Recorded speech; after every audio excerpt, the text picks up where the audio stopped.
have received an envelope here from production, and we are possibly in the dojo? I think so. We're gonna find out. Let's read our message here. Welcome to the Kendo Sword Challenge. Your mission, learn the basics from the master, suit up in traditional armor, and step into the ring. Your goal, burst the balloon on the master's helmet using your sword. Good luck and fight well. Now, let's hope the teams look closely at this letter, as each of these has a kanji sign written on it that they need to remember for the very last challenge. Okay, じゃあバウインセレモニーね。バウイン。Okay, either take the left hand and at first how to sit and how to bowing. Okay. Bowing. Okay, I heads up.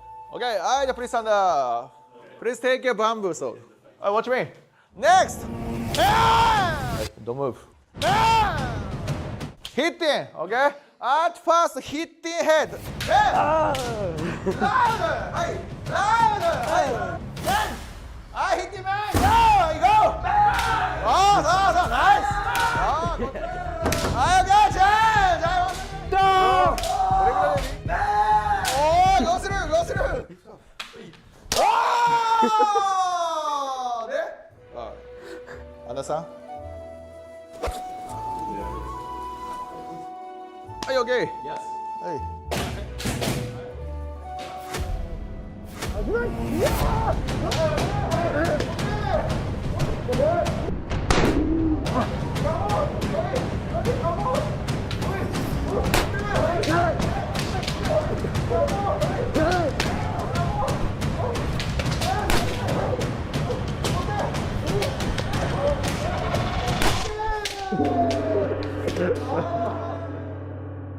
The master's balloons are still intact, but the team survived for 52 seconds.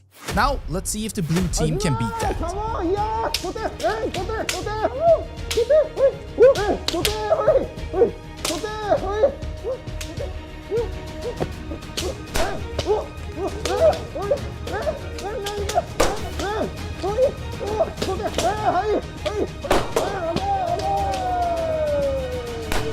What just happened? Did we win? Yo, give me some, bro. Even though the red team fought their hardest and survived the longest, the blue team actually managed to pop the balloon on the master's head. What's your best tip for Asia? Hokkaido snow arrows and cabbages. I was gonna say snow cabbages. One more time. Hokkaido. The snow arrows and the cabbage in Hokkaido, so northern Japan.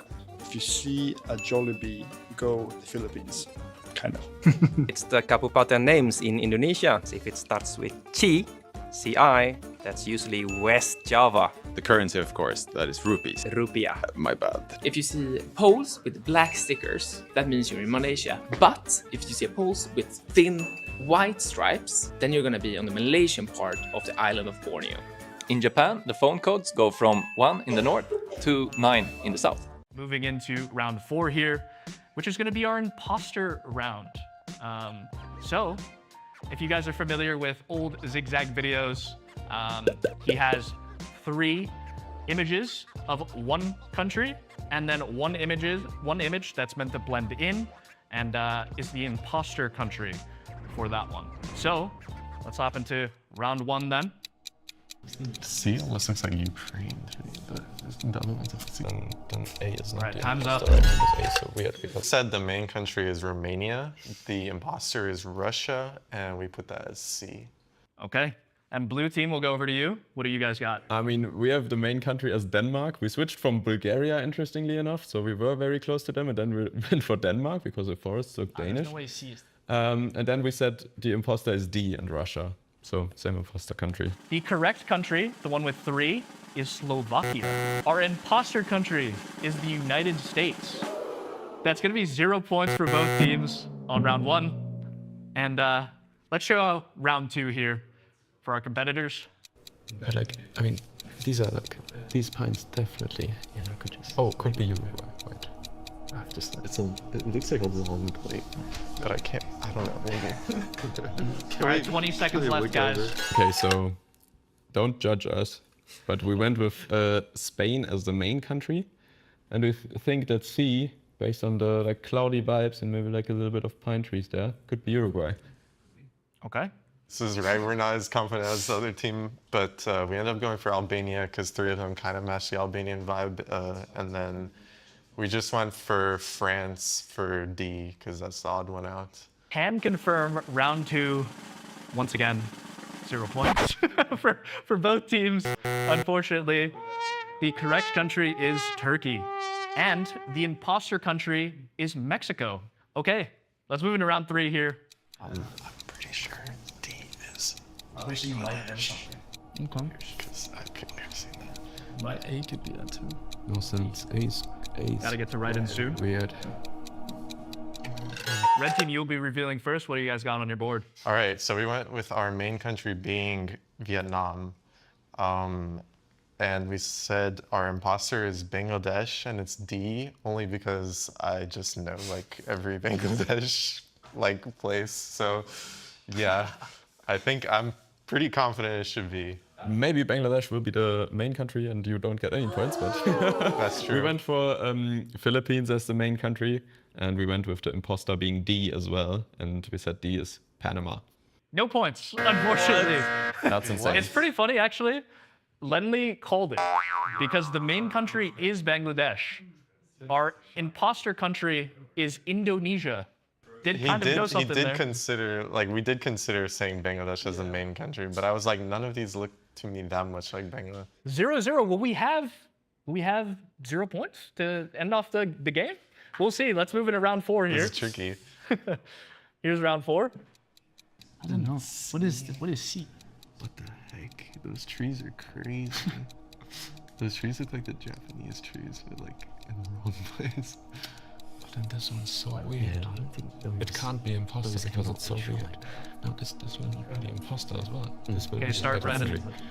All right, Lenley will be showing the board first. What do you guys got? Here's a perfect answer for if you want to get 0 points, which is Mexico as the main country, Sri Lanka as the imposter being B.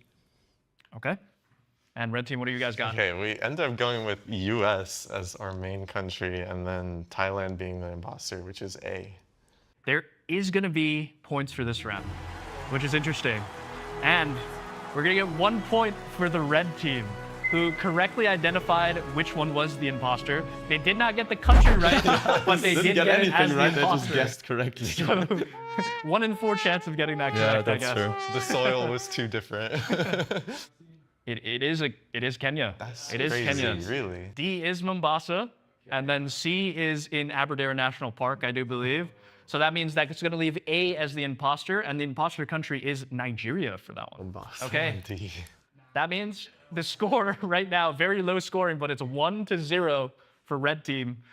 All right, let's move into our last imposter round here. Yeah, I guess. But this looks Asian, like whatever this stuff is. Like, it looks like Philly it's crazy. or something. Yeah, I can see that. Yeah. You say stop? Yeah, stop. A is the imposter. I sort of like A though. A is the most orange out of them all. Exactly, that's why it's the imposter. So we went with Argentina as our main country, and we said our imposter is D, which is Indonesia. Or no, sorry, Philippines. We said Philippines. I don't know why I said I saw that. Philippines written on the board. Yeah, no, we said Philippines. Never mind. I don't know why I said that. All right. You know what? That actually fills me with like a sliver of hope, because like we have Argentina as our imposter, and our main country we just put Colombia, which was totally random last second decision. Okay. Well, I can reveal that there will be points for this round as well. And red team, you guys get 1 point for identifying the main country. So very nice. It is Argentina.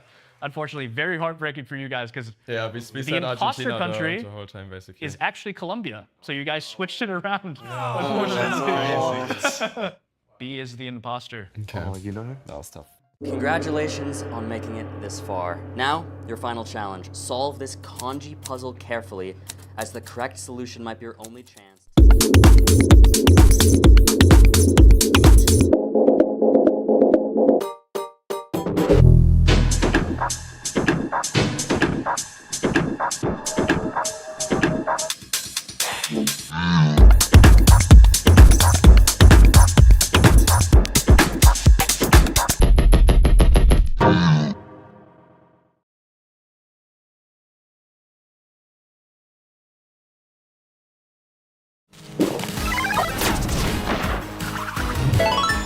Red Bull gives you wings.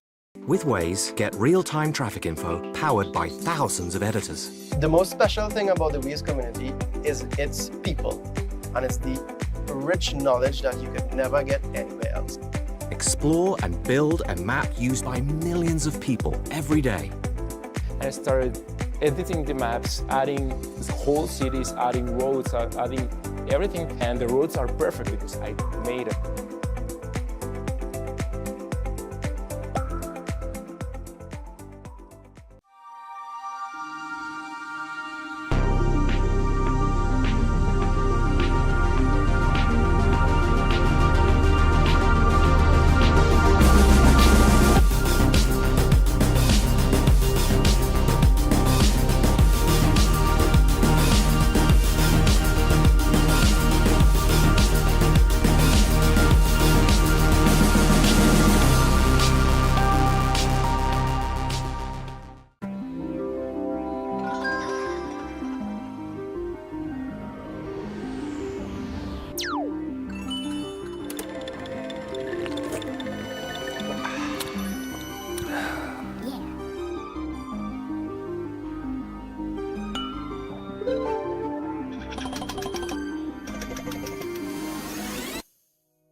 So slow.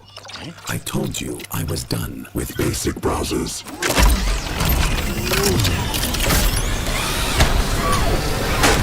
Your setup wants Opera GX, and you're holding it back.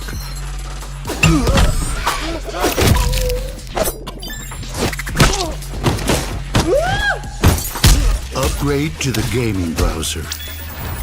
Download Opera GX. The GeoGuessr World League Season 2026 is proudly presented by Red Bull, Alienware, Waze, Mikola, and Opera GX.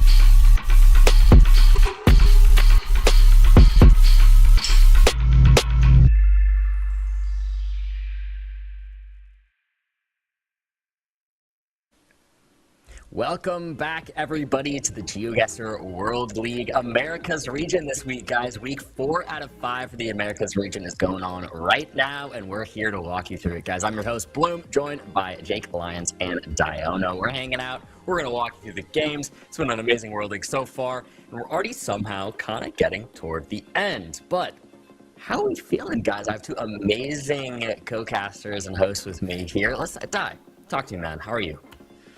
I'm excited. We're wrapping up the season and we're pushing closer to the World Championship. It's very exciting stuff for everyone involved, and I'm sure Jake has similar feelings. Absolutely. I mean, we're getting down to the wire here. These games are as important as ever for the players in terms of determining who will make it to the World Championship and the play-in tournament, so I cannot wait to see what happens.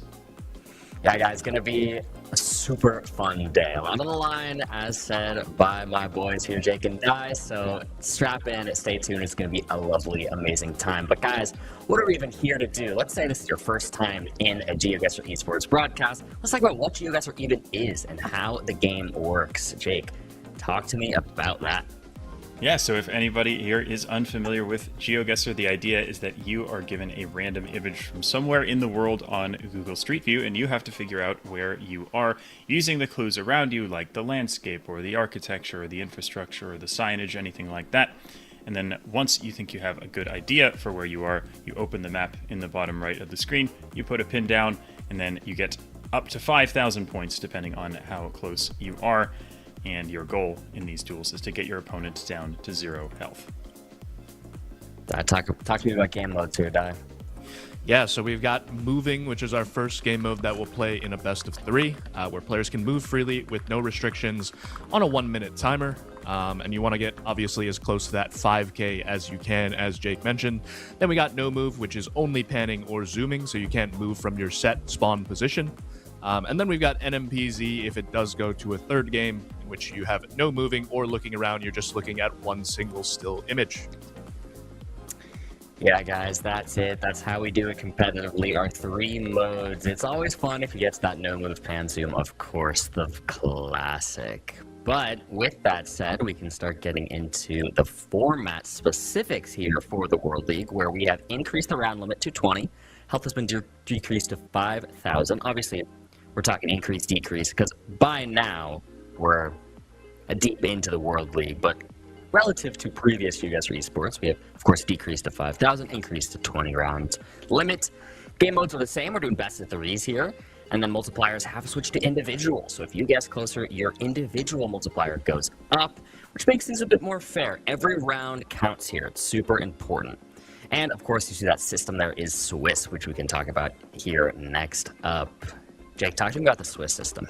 Yes, so as you mentioned, it is now a Swiss system. It is, of course, the 4th week of this, so we're getting used to it as well, but it's still sort of a new format compared to previous iterations of GeoGuessr Esports. As you said, you start with round 1. Everybody is on even footing. They haven't played a game yet. If you win your round 1 match, you go to the winner's side of round 2, and if you lose it, you go to the loser's side. And then the losers of round 2 and the winners, well, let's see. The losers of the top part of round 2 and the winners of the bottom part of round 2 then face each other in the second chance to get a final chance at that last round. You want to end up in that winner's final, which will guarantee you either 3 or 4 points on the day. And if you end up in that loser's final, by the end, you'll end up with 0 or 1 points on the day for your World Championship qualification.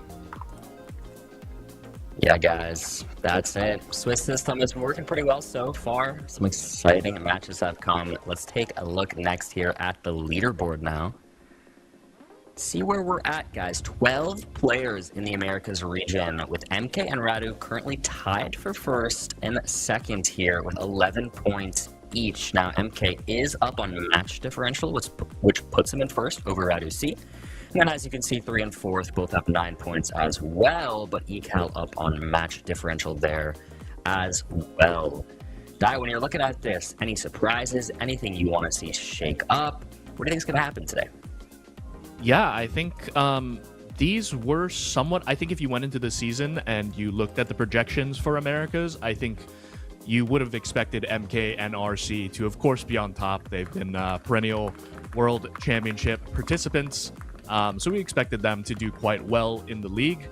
But I'll be looking at Matthias and Orlando today, trying to get up into that safe spot to be in 4th, potentially picking up a 4 or 3-pointer moving into our last week, which would put them at a good standing, at least to compete for not being in the play-in.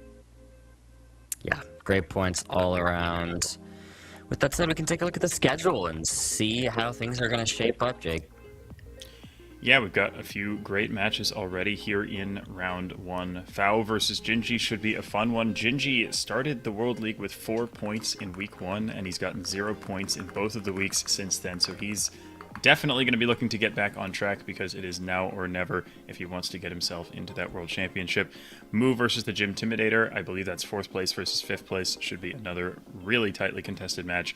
And then Dai mentioned that Matthias is also in a precarious position looking to get some points on the board, so we'll see if he can do that in round 1 against Lubeck. Yeah, great points. It's going to be an interesting first round. That Moo Gym Intimidator, as you mentioned, that's a big one there.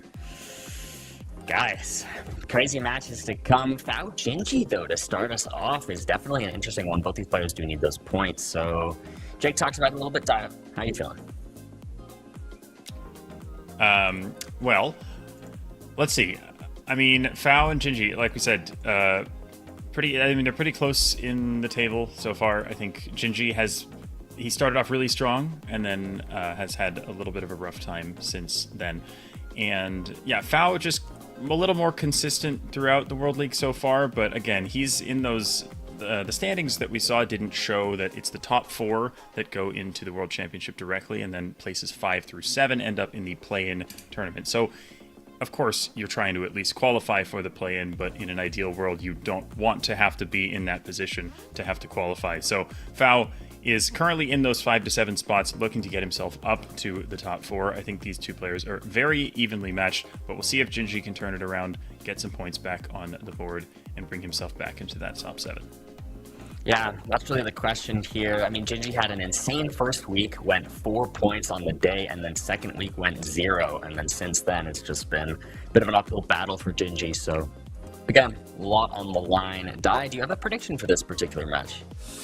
Really putting me on the spot in the first game. I think it's a crucial match for both players. As Jake mentioned, the middle of the table is very tight, so it is important. I will predict a fun match, and we'll go 2-1 FAO NMPZ. I like it. I think I'd predict the same thing, honestly. I think, as Jake mentioned, pretty evenly matched, but I do think FAO has that upper hand here. With that said, guys, let's finally get into the match. It's going to be FAO versus Gingy to start off the day. Let's do it. Yeah, we took a look at their stats so far. FAO with a 58% precision rate and 59% win rate. 44-second average guess time. That's quite high, so he's a player who does like to take his time. Especially in those moving rounds, we'll see him gathering as much information as he can. And we'll see if Gingy maybe plays a little bit differently, but yeah, we see his average guess time is also 44 seconds. So yeah, I think we should see some very slow calculated rounds from both of these players. But you see the other two numbers on Gingy's side are a little bit lower, 33% win rate and 42% precision. So again, we'll see if he can get back on track today after a couple of rough weeks. Yeah, I mean, there's also just a bit of a difference in terms of commitment here. I know Gingy and FAO both been pros for such a long time, but I know Gingy, especially recently, has been putting in as much time into the game of GeoGuessr, even starting in 2025. So he still loves the game, obviously. He still wants to be pro, but he does less practice overall, and it's showing. It's a bummer, but it is showing. But we'll see what can happen here in week 4. We're nowhere near done. You can still gain 8 points, technically speaking, if Gingy were to win all his matches today and next week. But hey, gonna be a fun one. Let's see who can actually pull it out. FAO, Gingy. Yeah, going to what you were saying, FAO should really take this moving game. FAO's a great moving player. Not best in the world, but very good.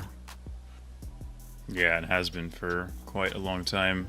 Looks like we're having some technical difficulties here, so we will get started as soon as we can. But yeah, I mean, maybe in the meantime I should make a prediction too. Hop on the train, but yeah, get in there. Honestly, yeah, I mean, maybe just for the sake of being different, but I'll say it goes to NMPZ, but I'll say Gingy wins the NMPZ. He's always been very strong in that mode. He's excellent with identifying places based off vegetation and stuff, so I could definitely see him taking an NMPZ game if it gets there.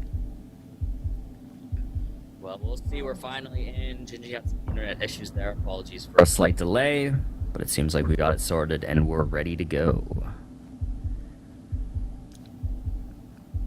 Yep, and it looks like we're starting off maybe in Czechia or Slovakia. Yeah, it looks like Czechia.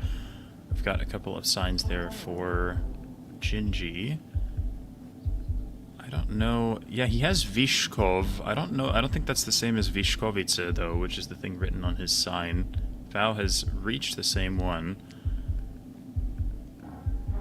Yeah, maybe want to look around for some blue signs or something here, or possibly that. Ostrava, yes. So that is a city in far eastern Czechia. So he sees that.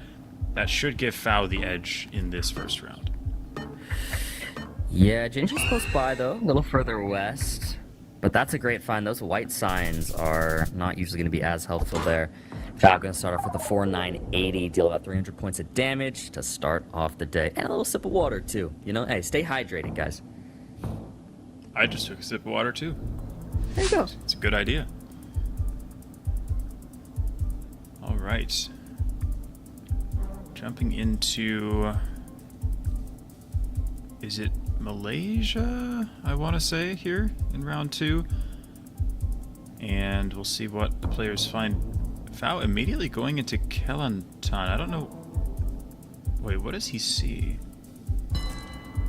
I can't quite tell. Maybe he saw a flag or something, a Kelantan flag. He's looking in the distance and seems to be confident on the state.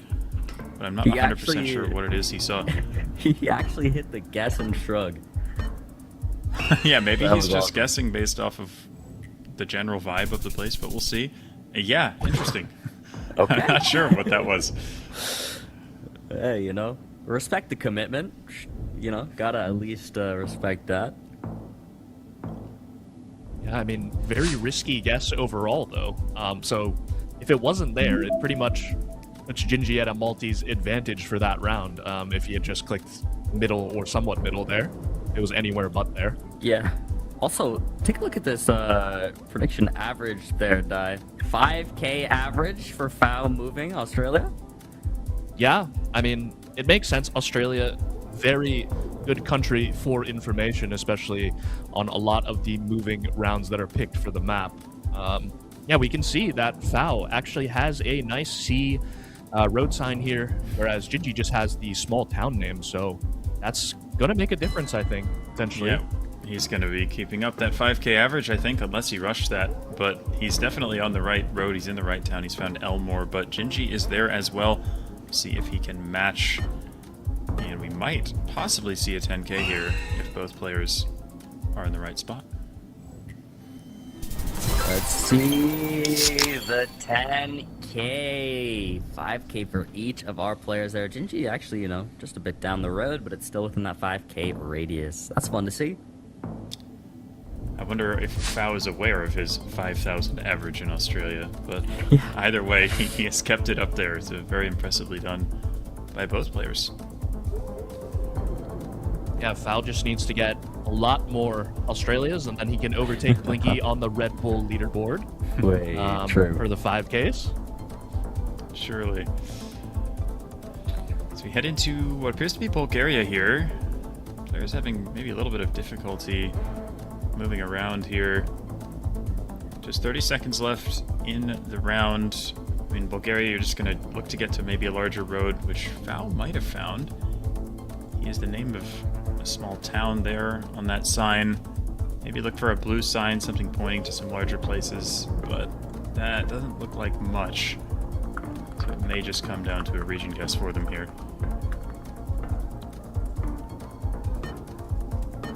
Yeah, Pasarel, yeah, that's going to be tough to find, I think, in this time. Wow, But a what a great guess. guess from Foul. Yeah, who needs information when you can region guess like that? Very, very impressive. Nice start for Foul in this game.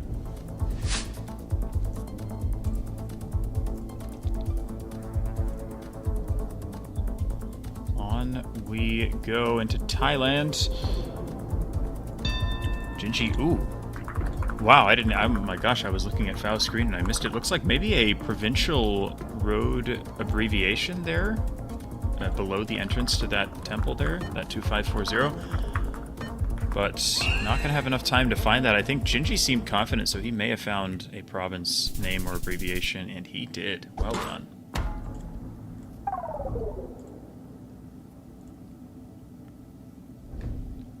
Gingy into the lead here. As we head to round 6. Back in Europe.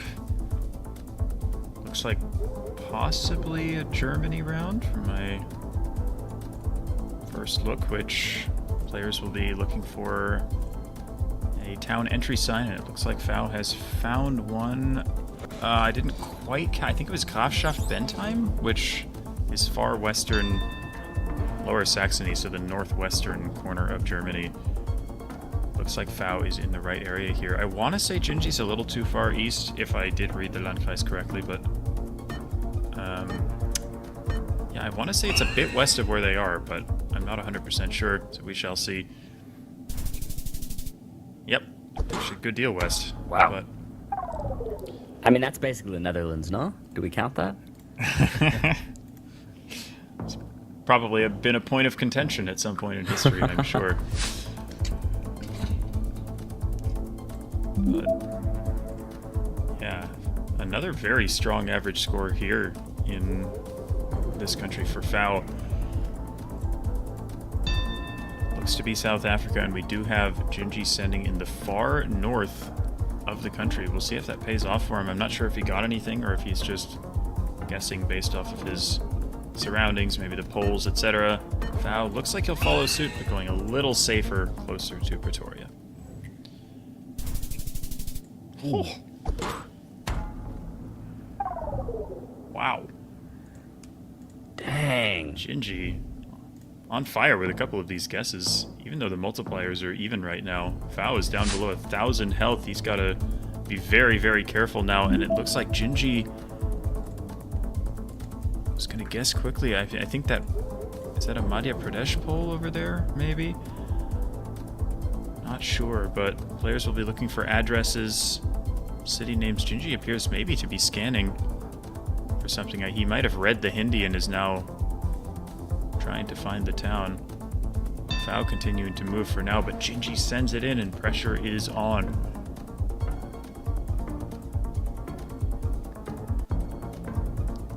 Not a lot of time here. Yeah, he'll at least know we're in Madhya Pradesh here, but if Gingy is on the money, this will be game. But it's Fao. And that's huge damage. And now we are basically even. Wow, I wonder what led him to send over there. Perhaps he misread the city name or thought he found something that was similar enough, but in the end he sent not really in the middle of the state and it ended up costing him. But does he know this? Oh, does it have a, oh, it has a, it looks like it has a Bella Deesi on that logo there, but I wasn't quite able to read it myself. Yeah, I think Gingy might just be region guessing based off of the landscape here. It's very flat. We have some slight mountains, but this very sandy flatness looking around Konya makes a lot of sense. It looks like he's scanning for whatever was on that sign. Didn't quite get a chance to read it at spawn, but I think with the region guess, he's trying to make a deduction based off of that.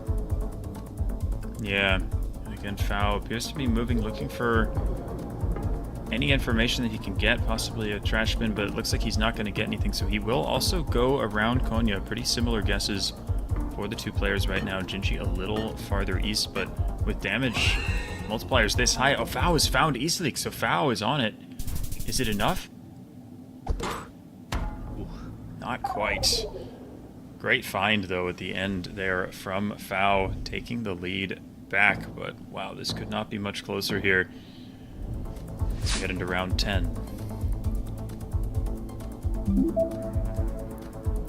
Okay. Jake, looks like we're in Mexico here with a little bit of yucca trees around, so we're probably thinking around the maybe north of Saltillo area, but maybe also a bit more towards San Luis Potosi or something like that. Looks like Fao has something that he's scanning for. Yeah, Parque El Salto. I mean, I have no idea how findable that would be. If it was me, I probably wouldn't be scanning for it. I don't know how large that will be, but maybe he can find it. We will see. Similar guesses from the players here, but again, with health this low, it really doesn't even matter if they're that close to each other. We could still see the game end. Fao has an El Salto on his screen there, Jake. He does, yes. I wonder if it's the same one, or if I wonder if he sees it because he didn't click there. We'll see if it ends up being there. He doesn't look too happy with himself. We'll see. Oh, it is Fao, and he wins. Wow. He takes it on that. Okay. Wow. You could see him shaking his head there. He did not feel that confident, I don't think, about that guess, but just lining up the mountains, doing what he could there. Good thing he didn't trust that El Salto and left it where he was. But yeah, there were a few uncertain rounds, I think, for both players there where they maybe had a little bit of information, but weren't quite able to narrow it down in time. So very nice, precise region guesses from Fao in that game. He just outlasts Gingy, and yeah, you have to say Fao probably the favorite in moving, so he'll be happy to take that first game.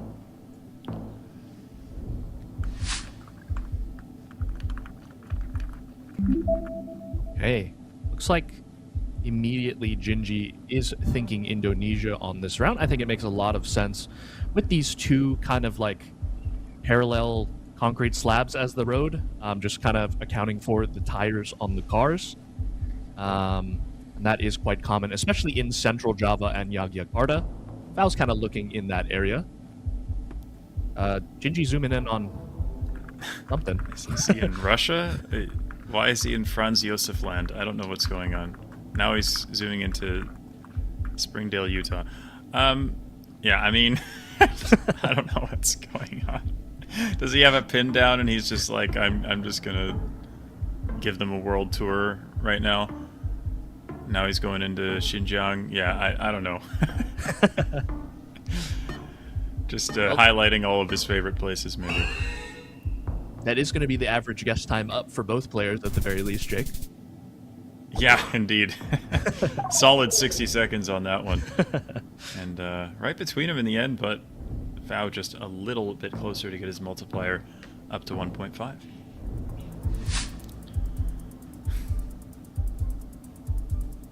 All right, looks like we're into maybe in Ireland here, Jake, potentially? Yeah, I thought Ireland initially. We've got a cheeky Irish sea hedge at the moment from Gingy.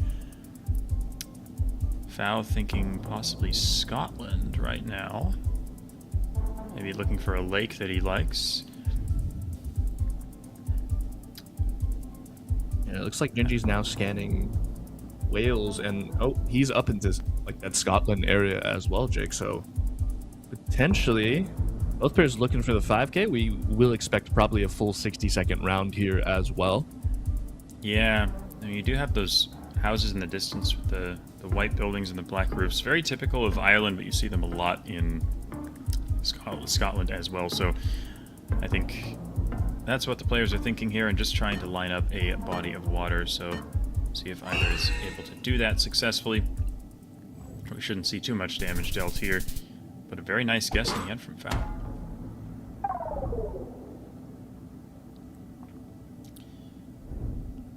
It's a very precise guess there, Jake. Yeah. It's good points.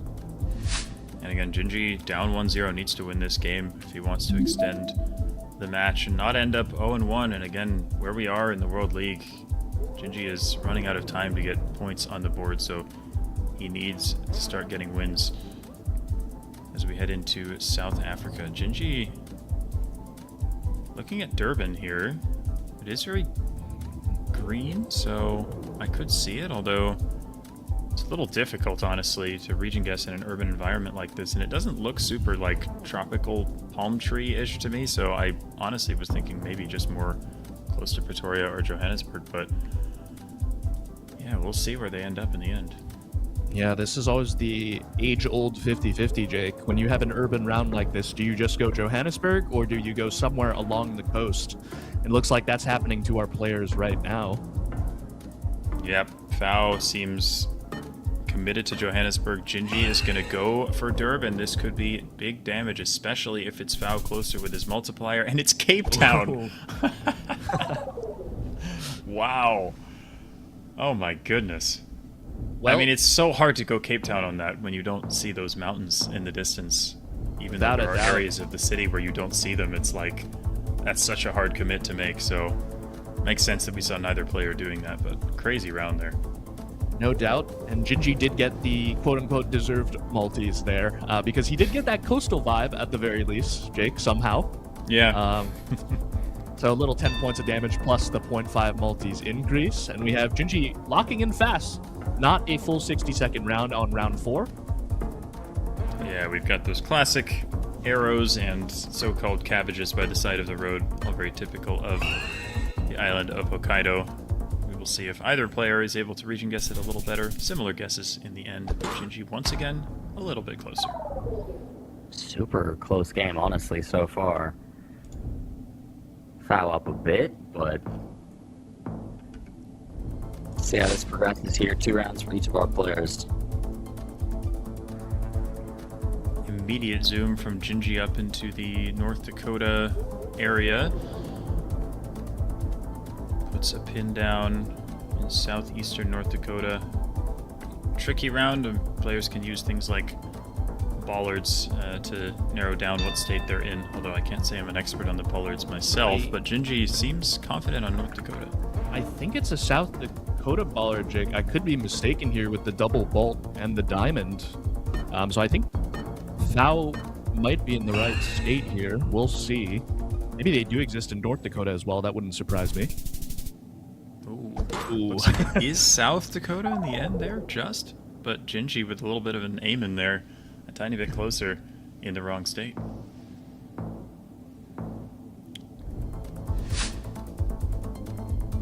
Who needs bollards when you can just make a bypass? Exactly, Jake. Okay. Looks like we're moving into an interesting looking round. I'm thinking maybe northern Germany here, potentially, with the architecture. I like the call. Yeah, I'm not quite sure. It looks like Gingy's thinking Denmark, which was also a thought. Yeah. I was gonna say it almost feels Danish, but maybe more German? We'll find out. Belgium! Well, Belgium. Wow, that's a pretty big spread here. Ooh. I don't know if I love Fao's guess, especially with the car visible here. I'm not sure he loves it either, to be fair. Yeah, he doesn't look too pleased. But yeah, these urban rounds, as we know, are quite difficult, especially in Europe. Looking at whatever they can find here. It wouldn't even shock me if it does end up being Germany, but we have a Belgium-Denmark spread. Who's it going to be? It is Germany, but Gingy much closer. Wow, that's 3K though. Literally sub die in. He called Germany instant. The North Germany shout. Yeah, I was wondering. I mean, it did look Denmark-ish architecture-wise, but we also had we had a sign that didn't have that sort of loop over the top that you so commonly see in Denmark, which was also leaning me towards Germany. Is this a Norway, perhaps, here? Yeah, I think it's hilly enough to certainly be one. Yeah, both players looking more towards that middle quadrant of Norway, I guess. Like the very skinny part of the country. And Fao's got his marker down, potentially scanning for something. Yeah, Fao a little more north right now. Hard to say. In a notoriously difficult country to region guess, but Gingy in a pretty commanding position right now, trying to extend the match and take us to NMBZ. Looks like he's going to stick near Trondheim, and we'll see if it pays off for him. And it does. Ooh, so close. But Fao survives to see another round. But Gingy has, after losing the first 2 rounds, has won the last 5.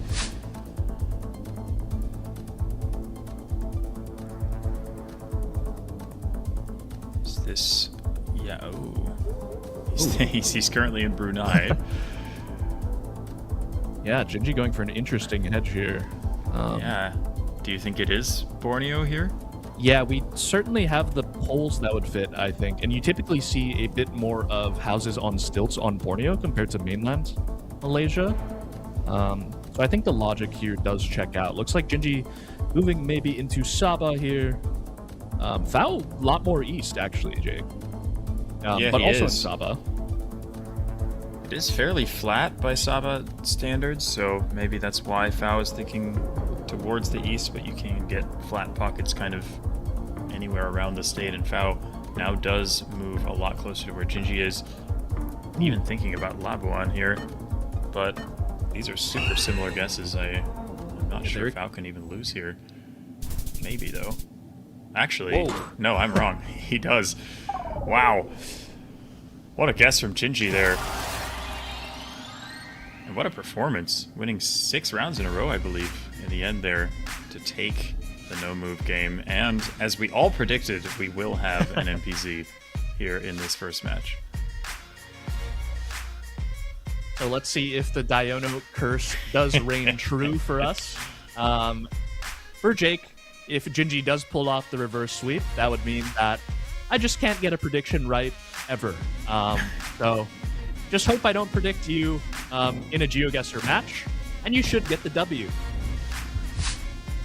Let's find out. We've got some music. I am also hearing the music, Jake, but Yeah. we'll soldier on. Is that on the broadcast, or is that just us hearing that? I'm not quite sure.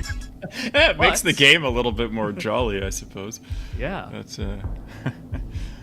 was that Another Irish serotonin sea hedge. We'll see All if right. Gingy actually sticks with this time. I think there are different... I want to say there are distinct chevrons in the UK and Ireland, although I'll be honest, I don't remember what they are, so... This should be the UK variant of the Okay. chevron, Jake. So Yeah. foul probably more likely to be closer unless it ends up being that tip of Wales there. Oh. Just a barely. little closer. Being in the right country was just enough for him on that occasion. So Fow takes a very slight early lead, but we saw him do that in the no-move game, and didn't end quite as well for him. Zooming straight into Western Kenya is Gingy here. I like the guess. We have very sort of red soil, tall trees, green landscape. Works for Western Kenya, but there's always that area north of Nairobi can look deceptively similar to the west, so we will see where it ends up being here. It's like the same Foul. guess. Yeah, same commit here.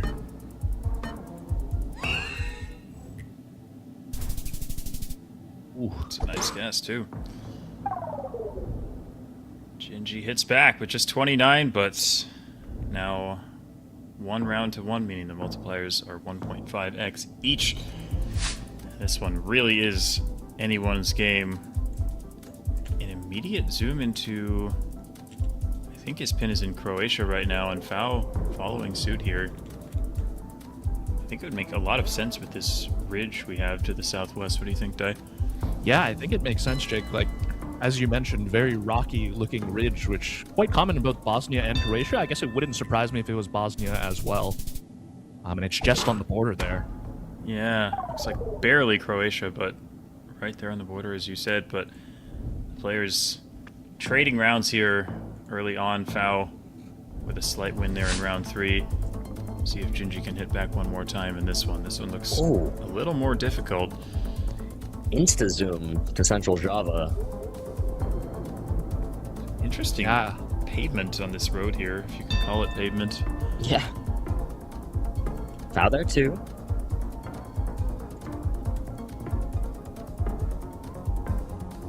I'm not sure, though. I think he's considering it. Does he have his marker down? He does. Gingy, as always, just cool as a cucumber over there. We'll see. Pretty similar guesses in the end, but a great guess after all is said and done from Fow there. Building up his multiplier. And guys, I have a little update from the second stream. We have MK taking a pretty quick 2-0 over Orlando there. So he'll be moving into the winner's match. How impressive has MK been? I mean, he just continues to dominate. I think he's lost 1 match the entire World League so far. It's quite extraordinary. I think all the other players have lost at least 3 matches, and MK's only lost 1, so he has been... I mean, we knew he was going to be good, but he's been even better, I think, than we thought. Without a doubt. All right, well, both players looking at northern Spain here. I like the guess, I think. The trash bin certainly looks like some kind of Spanish variant. But it's all down to the region guess, because northern Spain can be a bit hard to decipher between that Bilbao area or maybe that Galicia area. Fow looks like he's just hedging in the middle here in Asturias. Yeah, pretty far east, the commit from Gingy here in the Basque Country. We'll see who's correct, if either. And Fow again, what a guess. Putting himself in a very strong position here.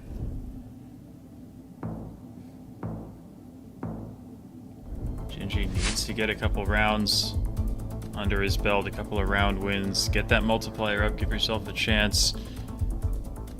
Doing the IRL zoom here, back into the Dakotas, now looking at Colorado. Not easy. Yeah, this is a weird round, Jake. I'm not even quite sure what country we're in, whether that's the US or Canada. Yeah, I agree. I could also see Canada here.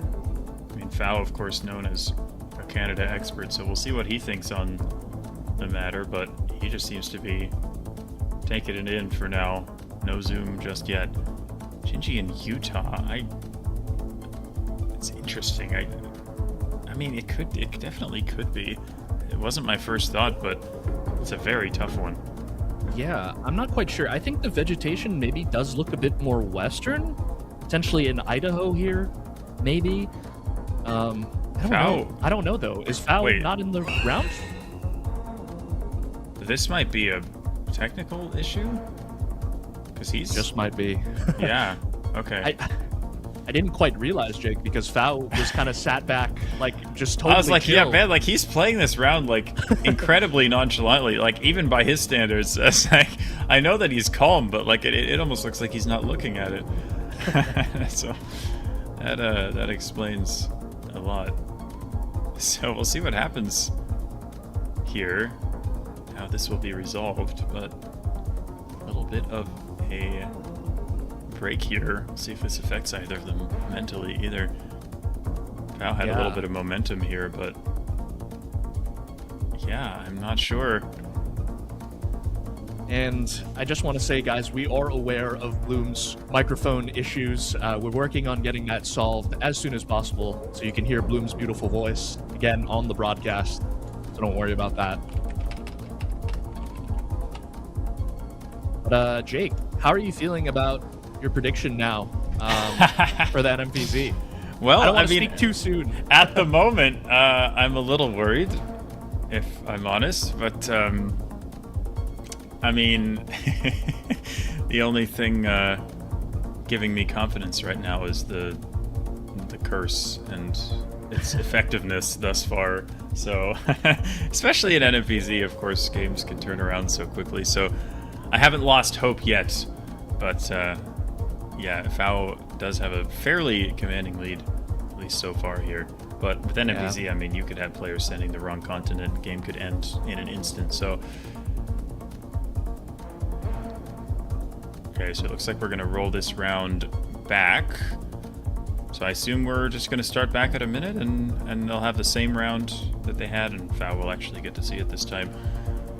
But I'm still very interested to see where this round ends up being, especially after getting to think about it for a while. Admittedly, Jake, we haven't had too many tech pauses on our end, so we'll see how this ends up affecting both of the players. Looks like we do have a new round here. It is a new round, and it doesn't look any easier. If anything, it looks harder. What are we looking at here? Definitely a more difficult round. At least on the last one, you could kind of pin it down to at least a continent, but on this one, it's a bit tough. You would probably lean maybe South America here with the red soil, maybe Brazil, which is where Gingy is currently looking, but I wouldn't be sure where to guess even in Brazil. Yeah. Any chance of like a Mexico here? Maybe? I'm not sure if the vegetation is quite right. Yeah, but it's certainly possible. It looks like the sun is quite ambiguous as well. Looking pretty western. Are we still having issues? Because Foul, once again, isn't really doing anything on his side. So, yeah, That he's is what it's talking looking to like. himself. I think we have another round that we may never find out where it is. Okay. Okay, so it sounds like he's got a black screen, so we're gonna have a third round here. The excitement just building here. We'll never know how close Junji's guesses were. He might have 5K'd both of them. Yeah, we'll never know. But in the meantime, guys, RC and Lo-Fi have started up with their match. So we'll try to keep you updated on that one as well. Working on a bunch of different things with Bloom's mic as well. So hopefully we can get him back soon for all of you. All right. And we've got Our another third one. round. See how Foul reacts to this one. If you can see it. Hey, he's in the map. He's in the map. This is a good start, and he's instantly zooming into Cochabamba, which I like very much because we see a huge city to the south here, and Cochabamba is known within Bolivia for the large mountain range to the north. So looks like both players are going to hone in on this and possibly even find the 5K. That was on something he really likes here, Jake, I think. Oh, Gingy looking at Sucre, actually. But he does have his marker down in Cochabamba. But he's going a bit more south. Maybe he thinks he's looking at the smaller part of the city there. Still looking at Sucre. You won't change it in the end. Oh. About just a little closer. Gingy taking a risk there, going for that sort of southern mountain range, I don't think it made quite as much sense because of how large the urban area was to our south, but Foul clicking in the right mountains gets him that multiplier increase up to 3.5 in a pretty good position right now. Yep. All right, we're into Europe once again, Jake, and this one should be Belgium. I think we have the poll. Gingy has locked us in. Let's see if Foul decides to follow suit. He will. So it's going to come down to the region guess now. It is quite hilly, so you're probably thinking that eastern part of the country. Yeah, these areas in southern Wallonia do get pretty hilly. Similar guesses from the two players, but it's a little more north, surprisingly so, and it is Foul once again closer. He's won 6 of the 7 rounds so far. I walked right into that one, but very good start. And yeah, Gingy, again, he really needs to get a couple round wins, otherwise it's going to be really tough for him to claw his way back. Yeah, definitely. And looks like a Malaysia here. Will Foul continue his run of multis? We'll see. He's a bit further south here, I think, clicked. Gingy a bit further north, so pretty big difference in guesses. And if Fau's on the money here with 4x damage, we could see a lot of damage, or maybe even potentially the game. He's moving a bit more north now into Pahang. Yeah, Gingy locks in the more northern guess here. We'll see if it is the right vibe, but time running out for Gingy to make a difference here. And once again, it is more south. Loses about half of his health there, down to 1520 with just a 1.5x multiplier. Not ideal for Gingy. I'm starting to worry a little bit about my prediction now. Oh no, I just saw Foul with his head. He just shook his head, Jake. I think we might see another black screen for Foul here. Yeah, looks I think like that's exactly what's happening here. So we might have to roll back this round as well. Poor Gingy, man. He's playing... Like, you're probably so nervous playing this round, and it's just not going to end up. And he has no idea. No idea what's happening on the other side. Plus, these rounds, I mean, you never know if Gingy, on any of these rounds that have been nullified, if he would have had a really good guess and could have brought himself back into the game. But I think we'll never know, because it looks like this round will also come back and be replayed. Yeah. For what it's worth, I don't mind the Spain here. I wasn't quite sure if it was Pyrenees or maybe those mountains going into like Asturias or something, but that would have been my guess as well. But we'll never know. We'll never know. Yep. Oh my goodness. Well, maybe Foul maybe he just sees a round that he doesn't like and he thinks he's going to be far away, and then he just tells everyone he has a black screen. Reloads until he gets a round he thinks he can handle. Jake's got the conspiracy theory going after the... I mean, is anyone else in the room with him to confirm that his screen is black? Just saying. All right, so looks like we are rolling the round back, and we're hopping into a new one. Got some cabbage here. Looks like he can. Yeah, I mean, he's leaning into the monitor. Okay, he's opened the map. It looks like he knows. So Not sure. Hokkaido is really what Gingy wants to see here. I mean, he wants to get himself back into this game, but okay, it's a nice guess. Just went for the middle of the island. It works out for him, so finally gets that multiplier up just a little bit more. Just got to take it round by round. As long as you keep winning rounds, you won't lose the game. What in the world? Whoa. What are we looking at here? We've got some frost on the road. I'm not quite sure what continent we're on, Jake. These look like larches, but yeah, he's going for Gotland. Interestingly, very similar guesses from the two players so far here. Yeah. I mean, there is some snow coverage like this on Gotland, so I mean, maybe that's the thought with both players here. But it also wouldn't surprise me. Yeah, it wouldn't surprise me if this was like somehow further north here.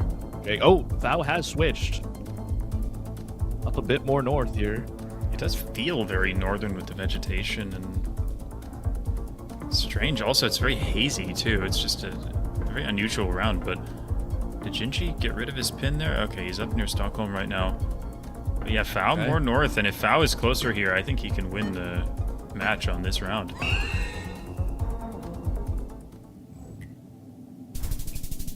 Gingy! What a guess! And he's right back in it with that.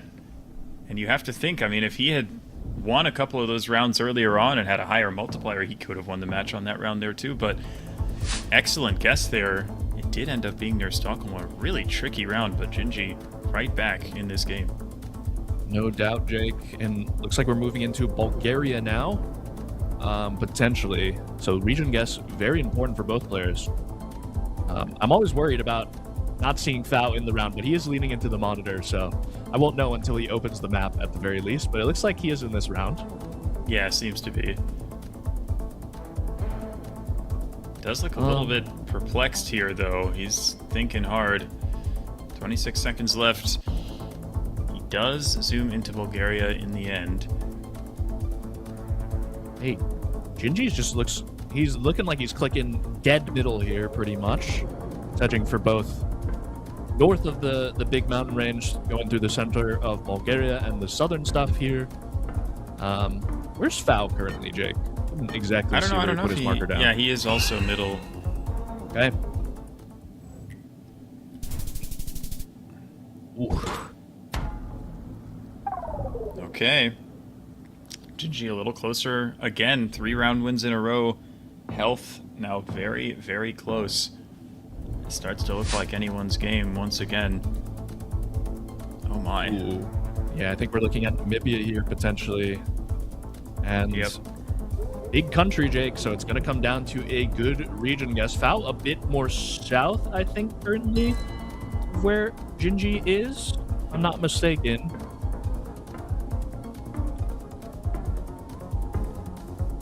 Yeah, I think Fao is more south a little bit, but it's not a huge difference. Yeah. But with health this low, we'll see what it does. And it's Gingy again. Not quite enough. Again, if he had just a tiny bit higher multiplier, it could have been it. But Fao hanging on for now as we head into round number 13. Oh my.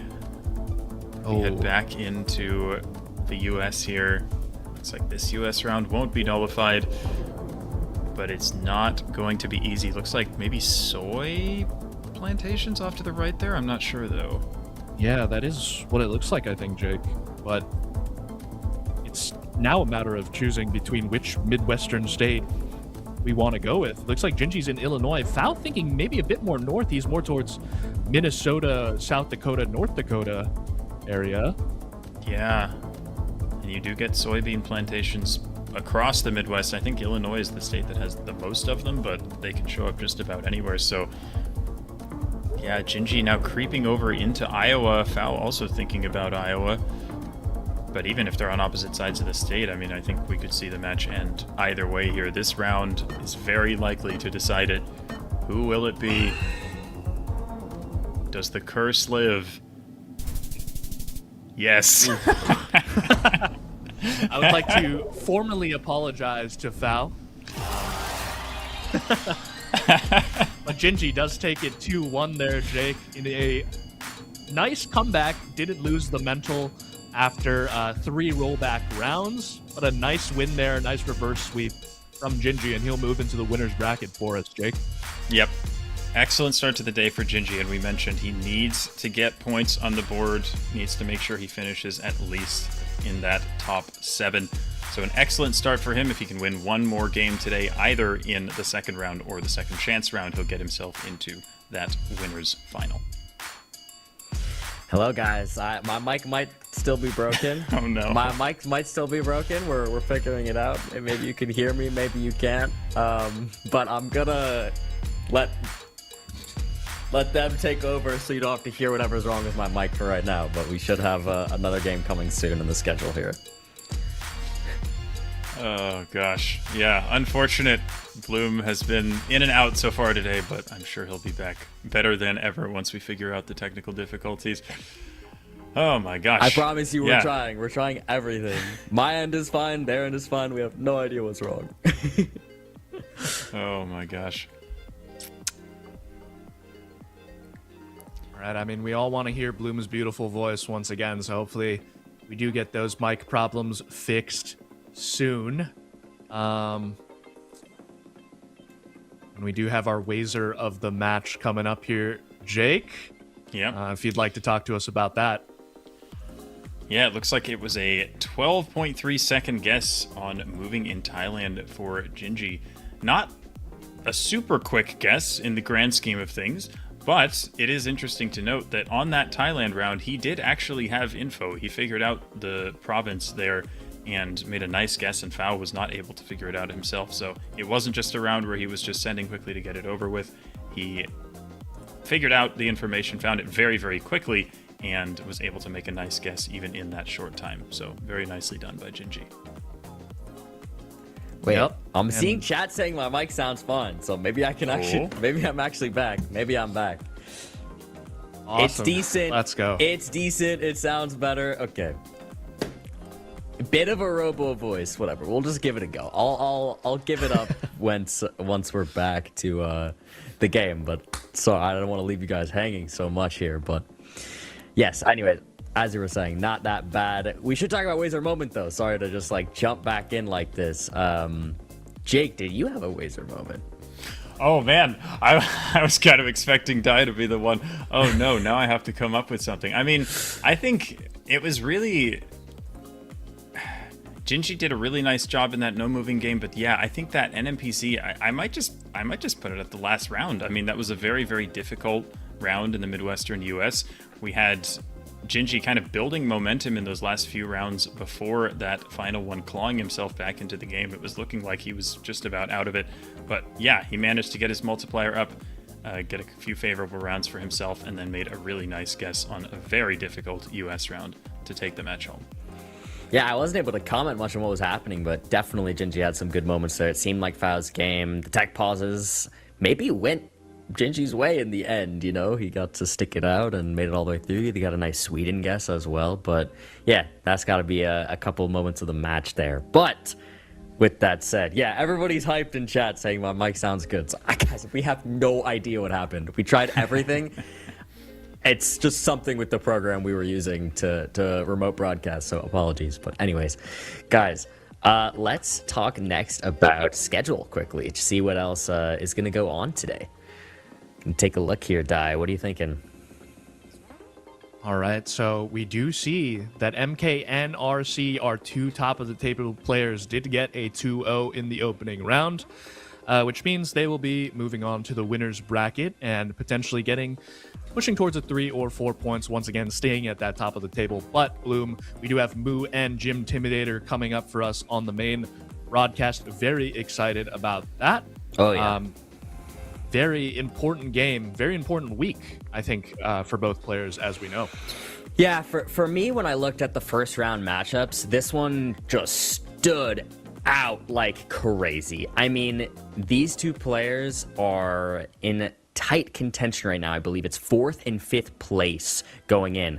1 through 4 auto-qualified to World Championship. 5 through 7 qualified for play-ins. Now, obviously we have this week and another week, but sitting in that 4 and 5 spot like that going into a week 4 is a tense place to be, and also especially considering Moo is one of those players who you really don't know how good he's going to be until the day of. So anything could happen here. We could walk in this game and Moo could absolutely pop off and win in 3 rounds. Or we could see a Moo that isn't warmed up yet, who's not actually in the game yet, who's not ready to go, and Jim Timmy just absolutely takes it. Jim Timmy is such a strong player. So I'm hyped for this one, I'll tell you that much. Yeah, this should be a great one.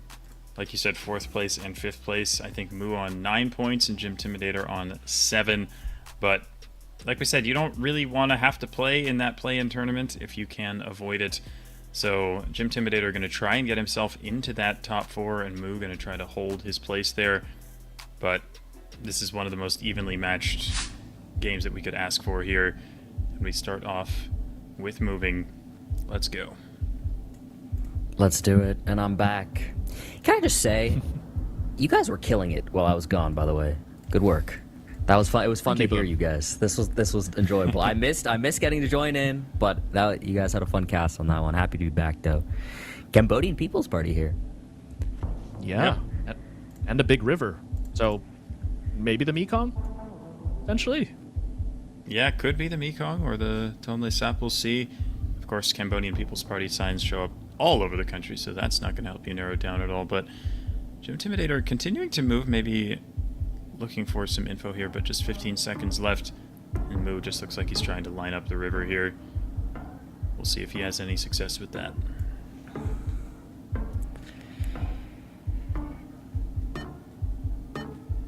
Okay. Both on very similar parts. Kind of. Not too far off. That's a pretty good lineup from Moo there. It is. I want GeoIntimidator's cat to come back. Is that just me? Walking on the keyboard during the games? Yeah, like, that's got to be one of the peak moments of the Americas region so far. Whoa. Score prediction. Ooh, 4993 here. Belediesi right there off the bat. I believe Moo knows all of the Belediesi in Turkey if he remembers them. That's always the tough thing with things like Belediesi. You memorize 900 of them and you know them for a month, and then if you focus on other things, some of them start to slip. It's kind of the classic with memorization stuff. Yeah, but Moo, I think he saw it. Ala Shahir, I think, is maybe what it was. He is zoomed in on a pretty specific... Yeah, he's found Ala Shahir now. But he doesn't send it immediately. Maybe trying to figure out what specific town he's in here, taking a little bit of extra time, and it looks like he's found that too. GeoIntimidator, he does have Ala Shahir on his screen there to his southwest, but he hasn't quite seen it, and he will. And you have to wonder if Moo had sent immediately once he found the town. Could he have caught GeoIntimidator off guard? Yeah, it's kind of that debate with deciding whether or not to pinpoint or just use light information and speed. Whoa. Wow, but yeah, it's actually GeoIntimi. Yeah, it was a good last-second switch there. I think he was northwest of Al Shahir, and then he moved to the southeast and ended up getting the multis because of it. Yeah, so you have to say maybe the strategy there would have been for Moo to send quickly, but as you say, it's really hard to know. I mean, some situations you're like, okay, I gotta just go for this and hope my opponent doesn't find it, but then you do that, and then your opponent 5Ks, and then sometimes you take your time and you realize that you could have gotten a lot of points off him if you just sent quickly. So it's always a difficult internal debate. But looks like we are in the US here, probably somewhere in the southern part of the country, I would imagine.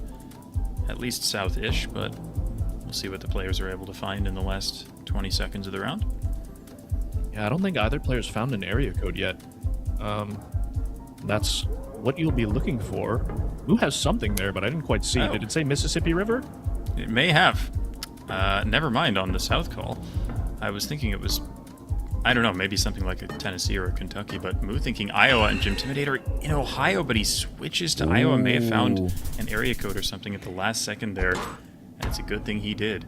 Yeah, GeoIntimidator had an area code, but I mean, it didn't really seem like he knew what it was, and maybe he like remembered last second, and that's what made him switch, because he saw area code, then he zoomed in Ohio, and then made the switch. I'm not totally sure there, but works out nonetheless.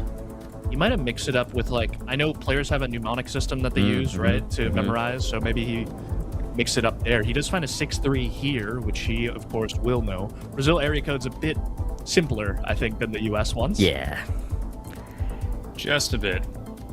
Yeah, just a wee bit here. Some other good metas, of course, for Brazil. Pole supports. Roofs can be a thing as well, like types of tiled roof. Has Moo found a code yet? I don't think he has. Oh, sign there. No, he goes past it. Or maybe he has, or maybe he saw it and just was like, okay, that's the code, I'm going to keep moving, but he's shaking his head, so I'm not actually sure. No, he has to have seen one of the codes, right? He's passed by, I think, several of them, so I think he will know the state here. Yeah, he does. I think he does. I think he was getting a little frustrated with the moving. He couldn't fast move. Okay. Yeah. And the movement was going quite slow, even for clicking. Just the panos loading slowly, which actually has been a bit of a problem the last couple of weeks. Maybe a problem on Google API end of things. Yeah, it could be. 2 round wins each so far. Virtually nothing to separate the players here. Looking like the France round here. There's maybe a town named Bontejac or something on that sign for Gymtimidator, but a little bit hard to read. I don't think Moo has anything just yet, but again, in France you'll be looking for possibly a phone code or possibly just some nearby towns, but he sees something, but I can't quite make it out. I can't tell if that says 0386 or something like that. I couldn't quite tell, but we're both kind of looking at... Oh. Well, Moose found something here. Yeah. I think he's found it. Locked Yeah, it he in. had assigned for some nearby stuff and he was able to triangulate it, but I think Moo looks confident here. That's a 5K. Get Moo a little higher up there on that 5K leaderboard. Not a ton of damage considering Gymtimidator's pretty close by. But that's good. That's a couple hundred points there of a lead now for Moo. All right, we've got Kenya, pretty large intersection here, and Thika is right there, north of Nairobi. So that should be, yeah, I mean, this is a Thika bypass. That's what it said at the very start. So Moo is going to have a pretty quick 5K once he finds the exact spot, but wants to make sure that he gets the pinpoint because of those individual multipliers. It's very important to get all of the points that you can. Now he's thinking maybe it's not right there. Not sure, maybe? He thinks it's maybe too big of some kind of interchange here for it to be where he's at. I also wonder whether, I mean, could it be a difference in between the mapping and between when the Street View was taken? But I think it's fairly recent Street View, so that's probably not the issue, but it's hard to say. He does look a little confused. Yeah, we'll see who's closer here, actually, Jake, because, like you said, the mapping should potentially be accurate. Oh. White Road. Yeah. White Road, Moo is going to be closer there. Again, it's one of the questions. Moo had information and was confident much quicker than Gymtimidator, but took the time to attempt to pinpoint. And then in the end, Gymtimidator was able to get close by. You know, you gotta just wonder, what's the strategy? Should I have guessed way sooner and hoped my opponent did not know where it was? Again, I would imagine this would be a pretty quick 5K with the intersection between the 8 and the 83 here in New Zealand. There it is. Sends it in, and we surely will see a 10K here. We sure Looking should. like it. Let's see. Gymtimidator's taking his time, but with 6 seconds left, he locks that in, and it's the 10K all around. Love it. Love it, love it, love it. Yeah, lots of great information right there at the start. So fairly simple for the players, but it brings the multipliers up on both sides. Makes the rest of this match just a little more intense. As we head into Indonesia, players, as usual, will be looking for an address that tells them the Kabupaten or Regency. I'm not quite able to read that on Moo's screen, but it looks like it might not have been much. Oh, maybe something here from Timmy. I think it says something, but I don't know what. Bangai. Okay, but Bangai is exactly where Moo is, that eastern part of central Sulawesi. So, Kecamatan Toili. So Toili should be the name of the district here, but those are not always easy to find on the map. Moo might give it a look anyway. Try and line it up with the mountains. Maybe look for a POI that says the name of the village, but he doesn't have it yet. Yeah, both players are at the exact same spot, basically. Wow, and it is right there. They got the right town. Moo's slightly closer. Bigger multi from that. But good stuff from all players here, really. Yeah, very high level moving gameplay. I mean, we expect very high level gameplay all around from both Moo and the Gymtimidator, especially in this high pressure late league situation when it's so important to get points on the board. They are going to be as locked in as they can be. Opshina, yeah, I mean, it does look like Bosnia, and Opshina meaning, I think, municipality, so Gymtimidator thinking maybe he can find that town there, Fujine, but doesn't have it quite yet.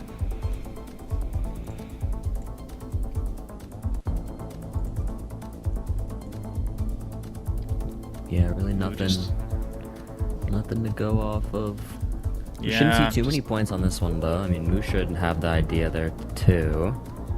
Yeah, little sign there. Looks like a Croatia. Oh, is it actually Croatia? Oh, is it? Interesting. Well, he's still in Bosnia here, so... Interesting move. It's like right on the border now.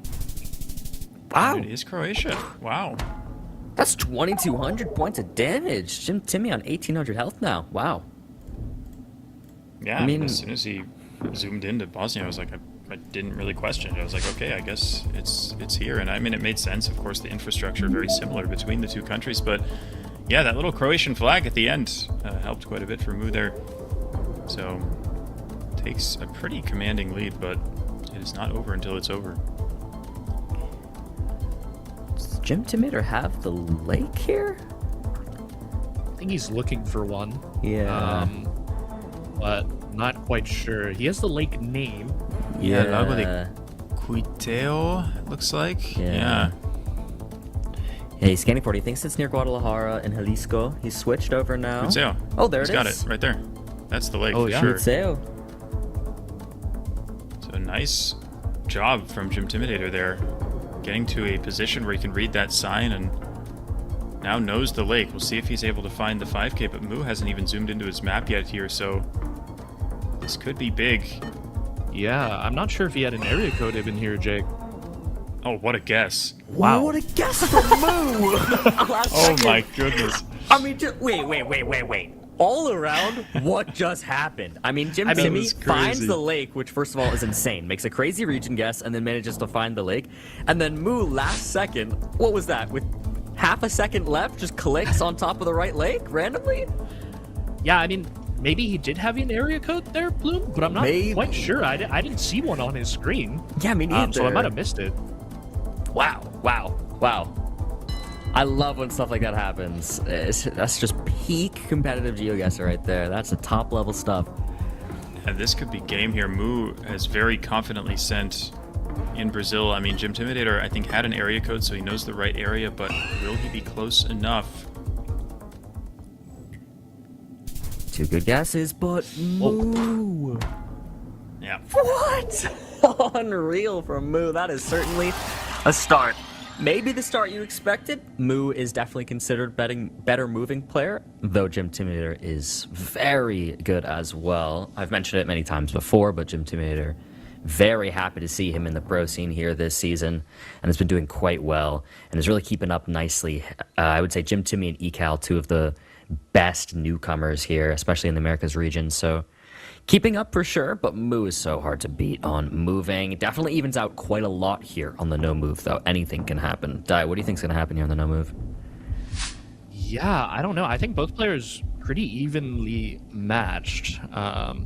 So we'll see. I honestly, with Moo's momentum, maybe potentially giving the edge to him on this no move, but Yeah. Jim Timmy, as we know, no slouch. Yep. So we'll see what happens as we move into a turkey here with kind of mixed roofs. We have some metal and some tiled. Jim Timmy's got a pretty solid guess in mind. Moo's thinking similar, but further west. I mean, it's going to be in the north. That makes a lot of sense. These green hills like this. Lock in from Jim Timmy, though. Okay. He's a bit further east, I think, than Moo. Yeah. We'll see what happens. Also, an update on the B stream. We did have Ecal taking a 2-0 over Shad. So nice Okay. job from them there, moving into the winner's bracket. Top of the table as well, so our 3 top-of-the-table players winning their first game. Okay, yeah. I mean, I was just talking about Ecal as well there. It's really Ecal and Jim Timmy showing out here in the Americas region as the newcomers. Been super fun to watch both of them play. But if anything, that makes this match between Moo and Jim Timidator even more important. Yeah. We've already seen Radu winning, MK winning, and Ecal winning. I mean, they're the top 3 in the table right now, and as we said, these two are 4 and 5, so that battle for 4th place, Jim Timidator, if he can get a win here, that can really give him a little bit of a boost there, trying to catch Moo in the standings. Right, Jake? As you mentioned, so very crucial game here. Oh, we actually do have this like northern water heater thing that people have referred to as like a claymore, because it kind of looks like the claymores you would put down in COD and stuff. But yeah, that water heater there that Moo just zoomed in on, which is primarily found in northern Japan. Looks like Jim Timmy's locked something in. Maybe you can see the coast potentially. Oh, same guess. Well, yeah, both Sendai area. Makes sense. That is gonna be around in Moo's favor on that one. So both players winning around so far, but yeah, very even still. Not much to even write home about. This one though, we can see some points on this, I'll tell you that much. Yeah, Moo's average score in this country a good deal higher than Jim Intimidator's so far. I mean, that's right. Very good guesses. Ooh. Yeah, that's a big difference. Moo locking in Piaui. Jim Intimidator much further south in Minas Gerais. We also forget how big Brazil is. Like, that difference might not look too big, but guys, Brazil is actually so big. It's just near the equator. It seems small. That is a big distance between the guesses. Oh, he's moved up a bit, actually, northern Minas, but even still, look at that difference. Jim Timmy 1,000 kilometers off. That's 3,500 points of damage. Wow. Insane guess from Moo. So close. And yeah, we saw that average score in his favor. Definitely came into play there. As we head into Russia, we have almost some Hokkaido-esque plants on the side of the road there. Both thinking maybe somewhere in the Ural Mountains. Yeah, I couldn't. What antenna was that? Did you see? I actually couldn't totally. Was it A? I C couldn't A? Some quite weird tell. thing. Okay, yeah. Is it tilted? Maybe. Yeah, it is tilted left, Yeah, which is a little weird. But I mean, both players thinking the Chelyabinsk area. I'm not gonna question it. Yeah, I mean, me neither. Again, move closer. I mean, so much of Russia, for anybody maybe new here to GeoGuessr professional esports here, so much of Russia has been distilled down to the antenna there on at least Generation 3 coverage with the long antennas and the short antennas. Kind of mapping out where you can find each one and then combining that with what it looks like is kind of how you get that accurate in Russia. Very impressive stuff. A lot to memorize, though. Both immediately zooming into Guanacaste, this western province of Costa Rica. Can they recognize the agricultural fields with the mountains in the distance? So I don't think we'll see Jim Intimidator lose here, but if he is able to win the round, he can get his multiplier up just a little bit. And he does. He does. Okay, Jim Timmy. A clean 1,000 health is crazy, by the way. Love when we got the round numbers here. I remember when we got 1 health. Yeah. It was crazy. That was insane. Okay. Portugal, yes. Looks like Portugal. Very Portuguese style architecture. Ooh, Yeah, looking quick like lock it. here. Whoa. It's in there fast. I mean, Moo has pretty close. I think they're pretty close together overall with their guesses. Yeah, look like it.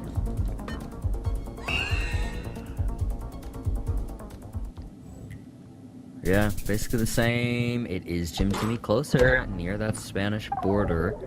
Not too many points, but Jim Timmy will get his multiplier risen a little bit there on that one.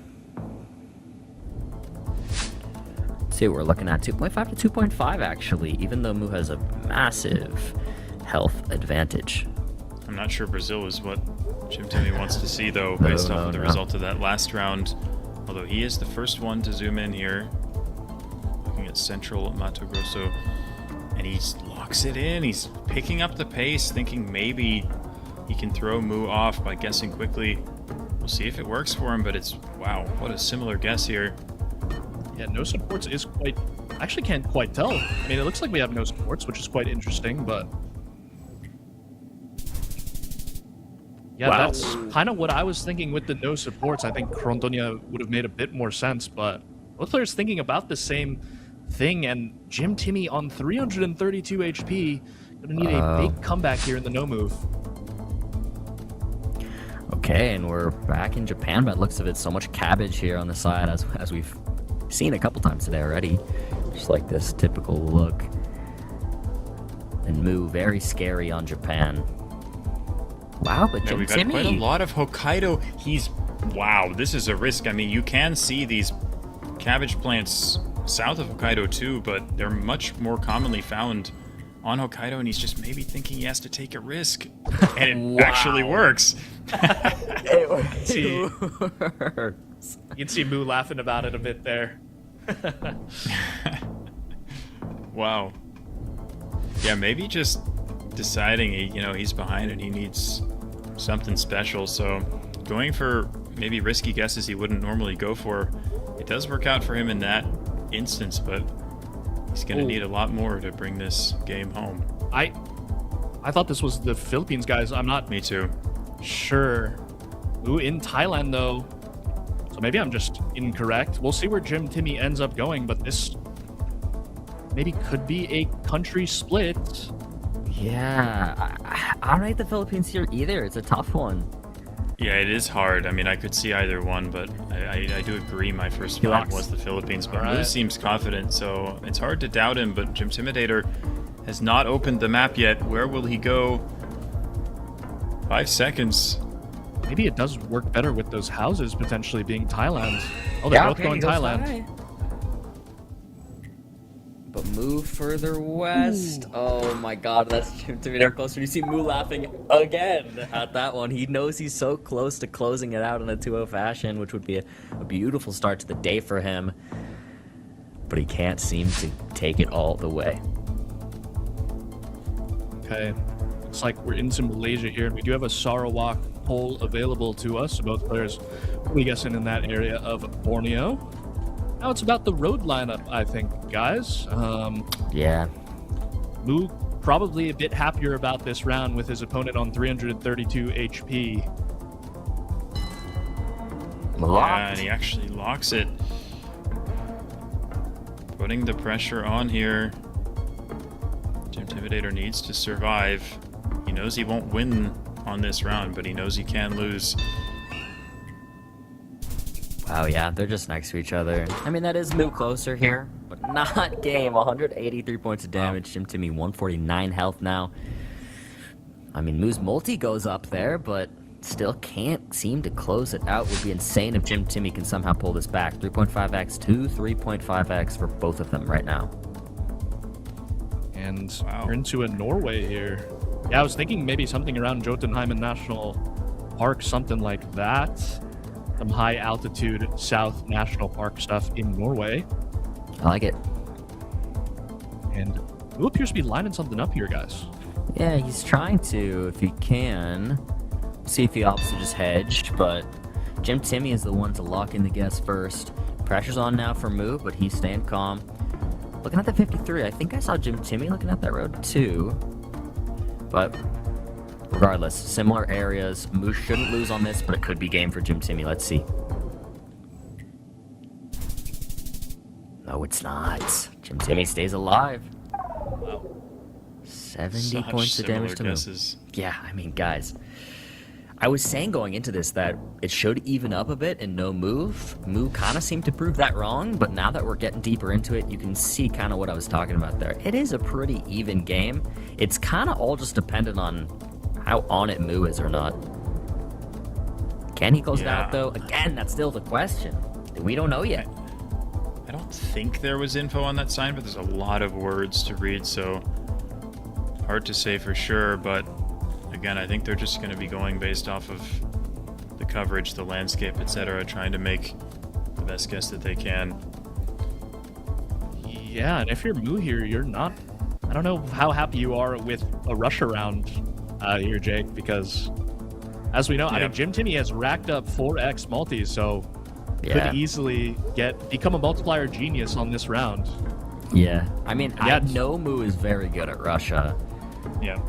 We have Buryatia Tomsk split, essentially. Oh, wow, we do. Oh, no, This Moo does is a not look huge happy. split. Mo does Oh my not look gosh. happy. He looks confused. He sees some mountains in the distance. Maybe that's why he's singing Ulan Ude, but it's actually Oh my Jim goodness. Timmy.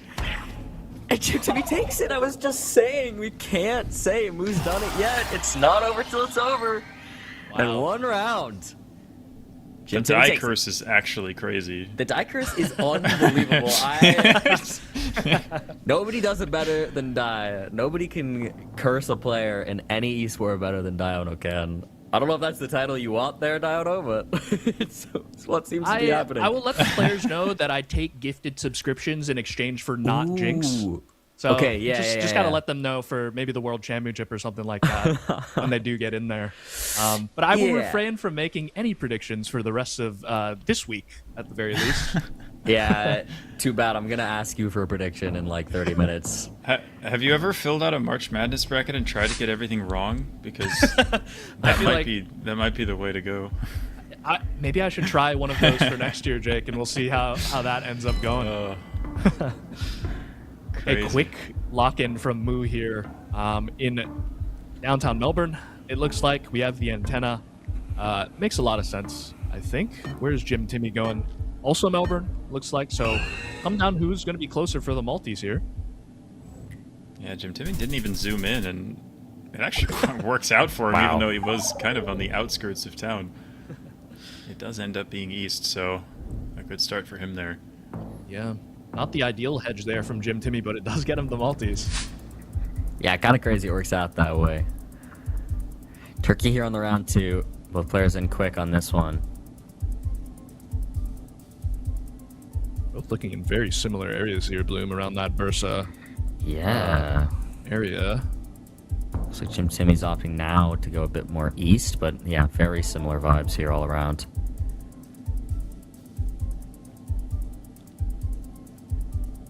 Alright, halfway through the round, but Moo locks it in. 15 seconds now for Jim Timmy. Oh, he has hedged a bit more, actually, from where he was initially thinking. Oh my. And it's almost in between them, and actually Jim Timmy was kind of on the 5K on that one, and then hedged, as you mentioned. Yeah. I mean, even game, at least, going into round 3, both on 1.5x multis now. And we get not the easiest league. I want to say this is either Mexico or Colombia. I thought Mexico, potentially.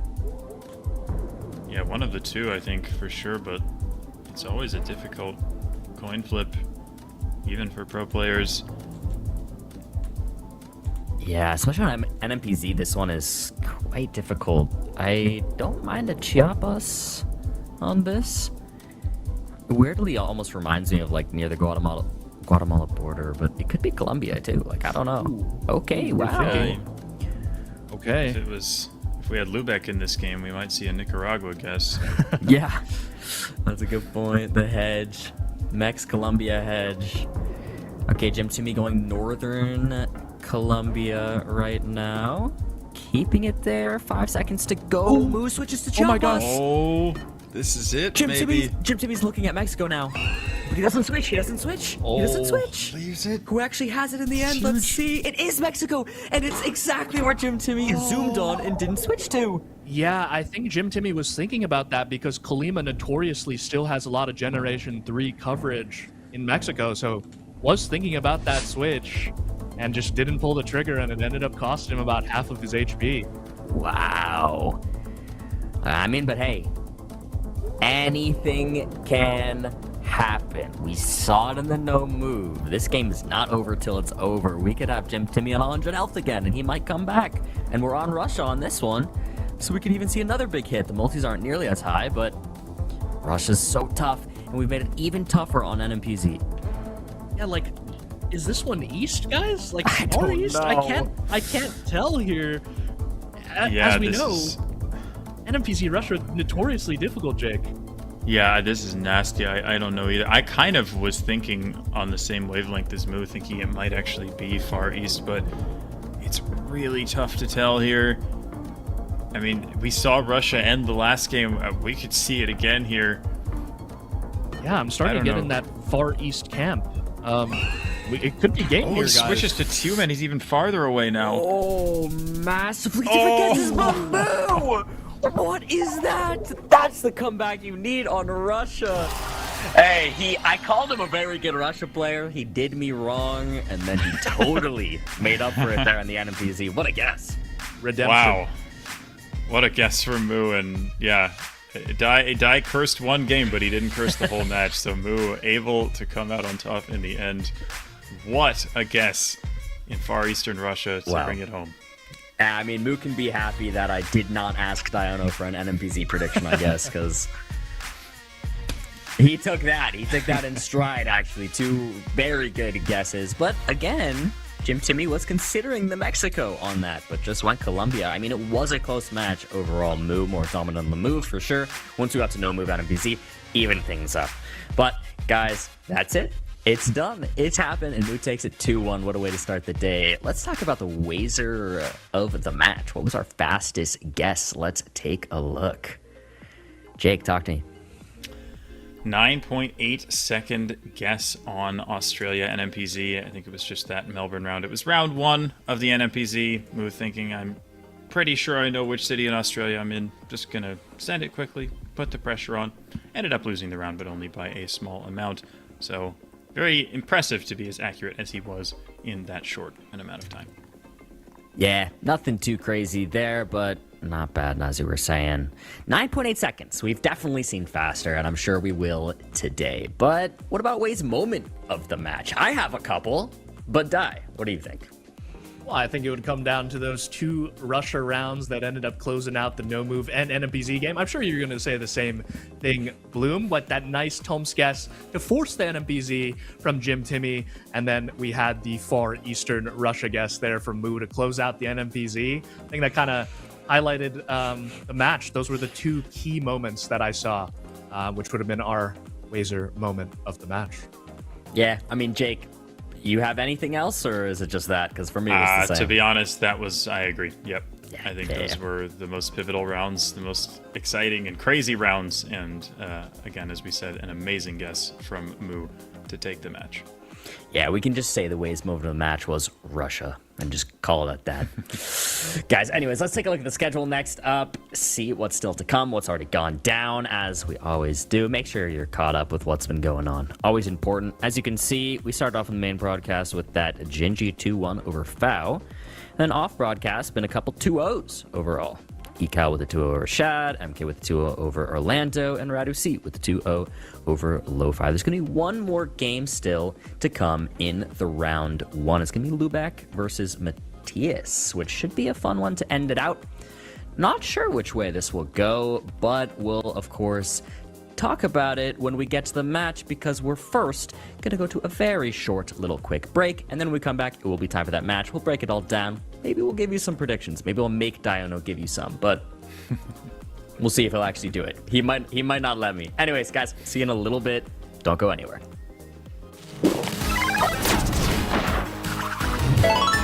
Red Bull gives you wings. With Waze, get real-time traffic info powered by thousands of editors. The most special thing about the Waze community is its people, and it's the rich knowledge that you could never get anywhere else. Explore and build a map used by millions of people every day. I started editing the maps, adding whole cities, adding roads, adding everything, and the roads are perfect because I made it.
so slow. I told you I was done with basic browsers.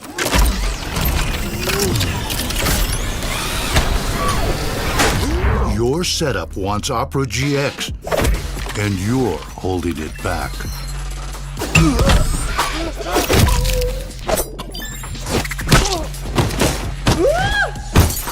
Upgrade to the gaming browser.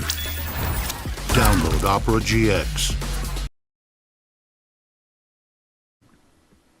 Guys, welcome back. Very quick little break, and we're directly back into the games. As I mentioned right before the break, it's going to be Lubeck versus Matthias now. Now, both these players are in need of some points, to say the very least.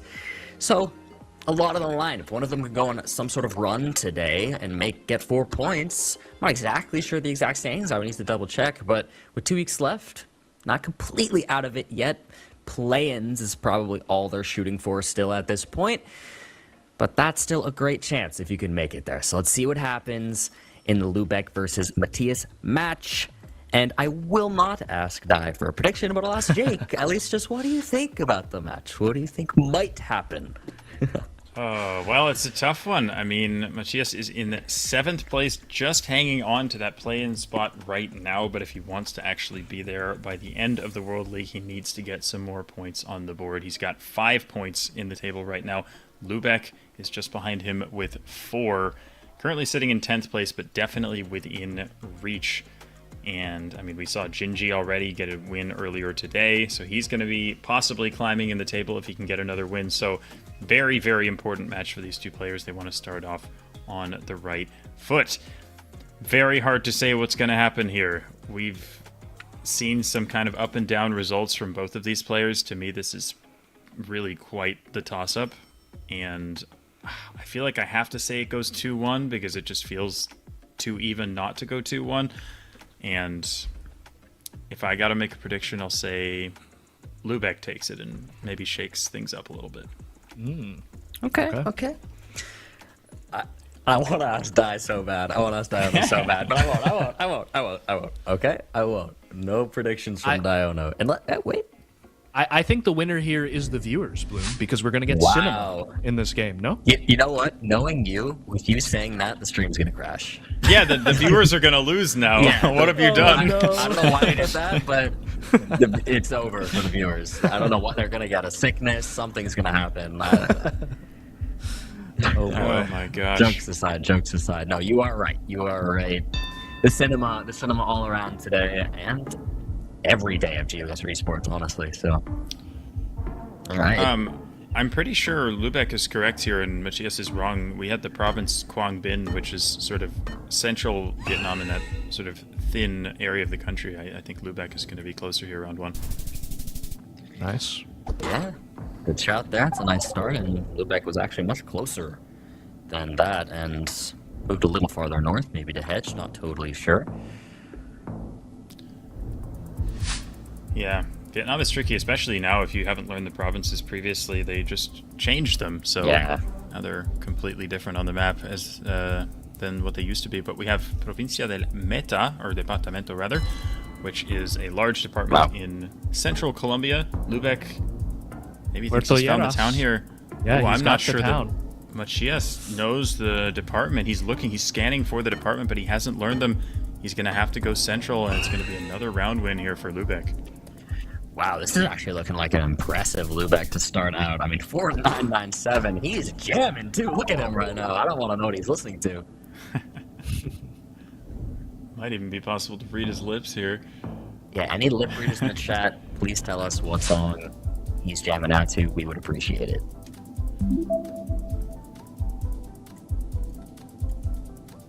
Heading into round 3 in Mexico. Lubeck immediately zooming into Cancun. Wait, did he have info for that? Maybe he had a postal code or something. I mean, Lubeck or Matthias currently looking at the postal code on the sign, but yeah, it does agree with the Yucatan guess, but we'll see if Lubeck's quick guess was an accurate one as well. Not quite. Not quite. Going downtown Cancun is actually I feel like a bit risky there. Cancun's pretty built up. You'd see taller buildings than that, I think. maybe just jumping the gun a little bit, getting ahead of himself. He sent quickly in most of the rounds so far. And another one, does that say... it says something state. Is it Edo State? I think it says Edo State, which is the one with Benin City in it. I think it says Edo State? Well, Maybe? but that doesn't exist, I don't think. Oh. Well, I don't know. I want to say it's Edo because it's there's no Ide. You might be right there. Or Edo. Yeah, there's Edo and there's Matthias finding it in the end, but now they eventually have both ended up in the right place. And it does say Romy, so I think that they both got the town, but he sends it quickly, and now Lubeck is going to have 15 seconds to try and narrow this down a little more and get that multiplier to increase in his favor.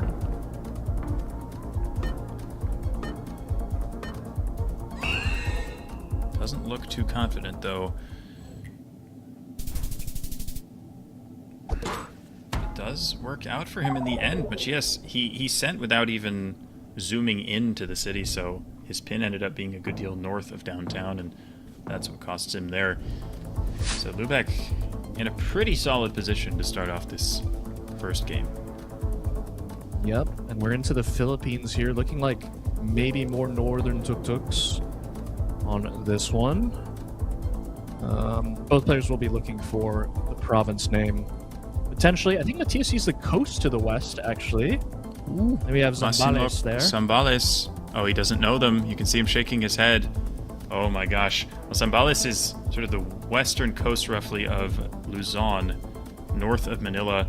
Ooh, I don't know if Lubeck knows it either, Jake. Oh, he doesn't. Oh no.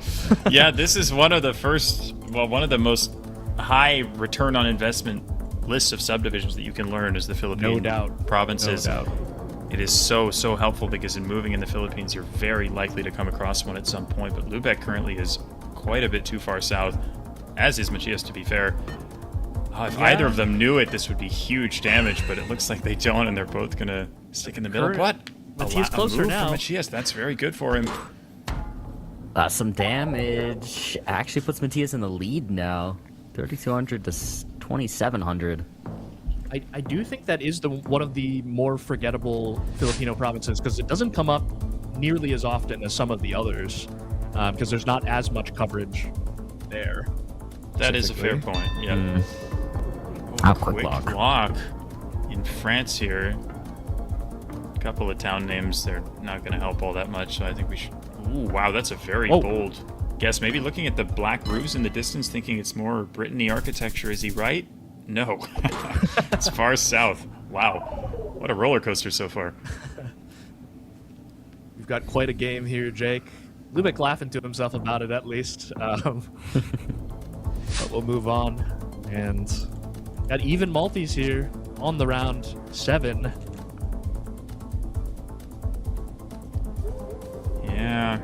Gonna be looking for any decent signage here. A couple of street names. Need more than that. Oh, that could be something there. That fire station sign for Matthias, but he did not know. There we go. Motunao. They both have that. It's going to be the name of the town. I don't know if it says anything more on that.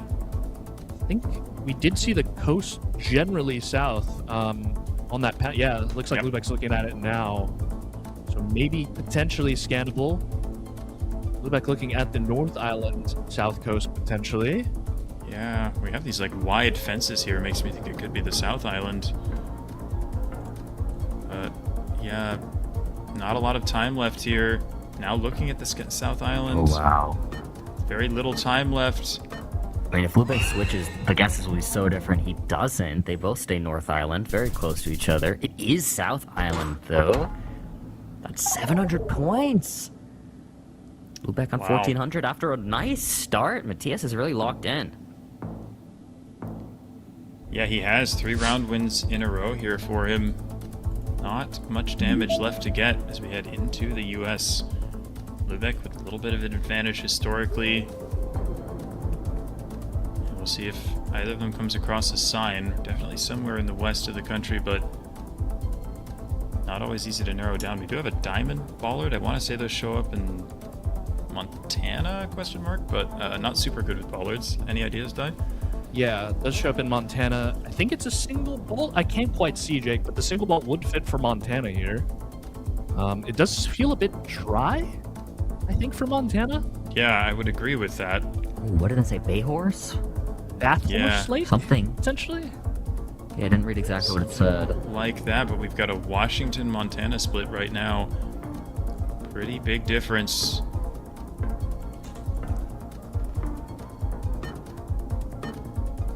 Ooh, this They're is gonna stick with it. Yeah, huge difference here. It's Wow. Idaho. All right. Idaho, Right Matthias in the middle. closer again. Gonna extend the lead, get the multi higher. Round 9, Matthias been on a tear. He sure has. See if he can close it out. Looking like possibly Germany here. We've got a lot of timber framing on the houses. I don't see anything very helpful there, although well, maybe he does see something, actually. What is he looking at? I can't tell. Not quite sure. Did it say Saxony or something on there? Maybe. I didn't see it, but I might have missed it. Matthias now leaving town, hoping for some info out this way. Lubeck still zooming into the signs, trying to find something, but it doesn't seem like either has been that successful yet. But there's a sign for Lubeck. It will have a Landkreis on it. I don't know if he knows them, but Hildesheim. Okay, well, I mean, that is knowable. It's a fairly large city.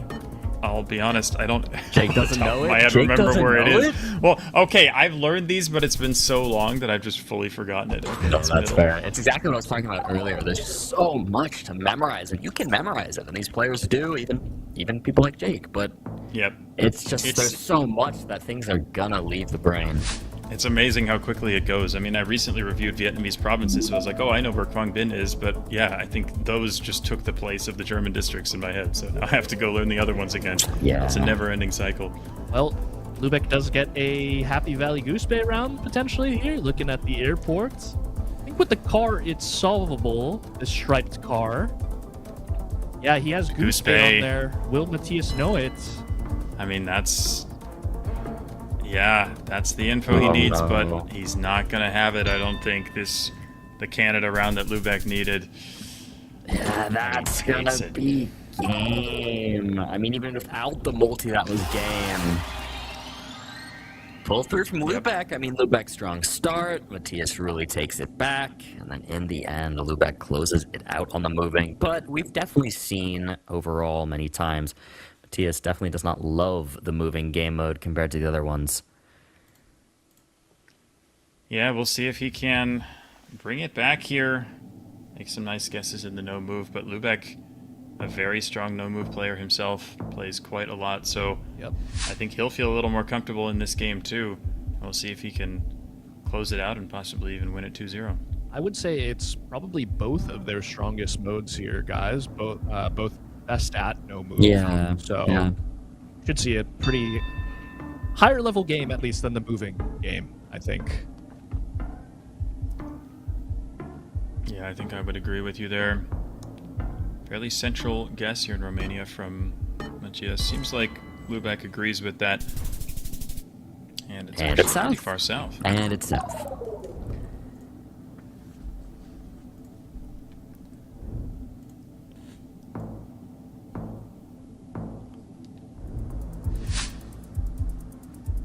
Kazakhstan.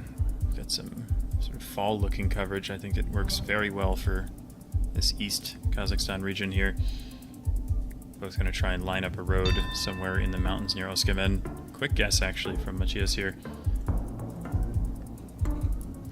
But Lubeck looking unfazed here. Shouldn't be a problem for him. We'll see if he's able to line something up any better. Not quite. It's actually Matthias a little closer in the end. Takes the first 2 rounds.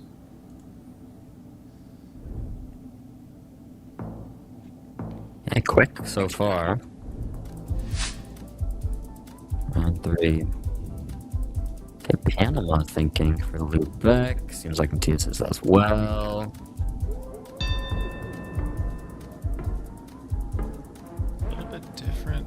I think Lubeck currently a bit more west. And it's right between them. And your El Cope there. A Classic. El Cope. And Matthias has taken 3 multis in a row, 2.5x multis, 2 Lubecks, 1. But this isn't looking like the easiest round now. Oh, We've got... I'm not sure what it is, but maybe Matthias's average score of 2,300 is a hint. It definitely could be Indonesia. It's going to be a big country. He's immediately into Timor here, Jake. Timor. Yeah, I will admit that was not my first thought. Wait, Colombia. Timor, Colombia? But surely with an average score of 2,300, you wouldn't be in Colombia. Obviously, Yeah. Lubeck doesn't have that information. But it is Indonesia. Just and he wins! Wow! He takes it on that. I mean, that was all Matthias on the no move. Just win after win after win. Racked up the multi and then closed it out on that one. Unreal. Wow, flawless victory.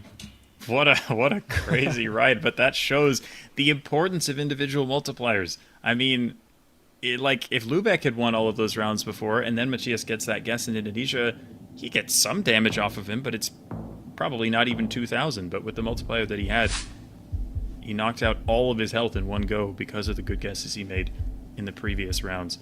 So very impressively done from him there. We'll see if Lubeck can recover and lock in for this NMPC game.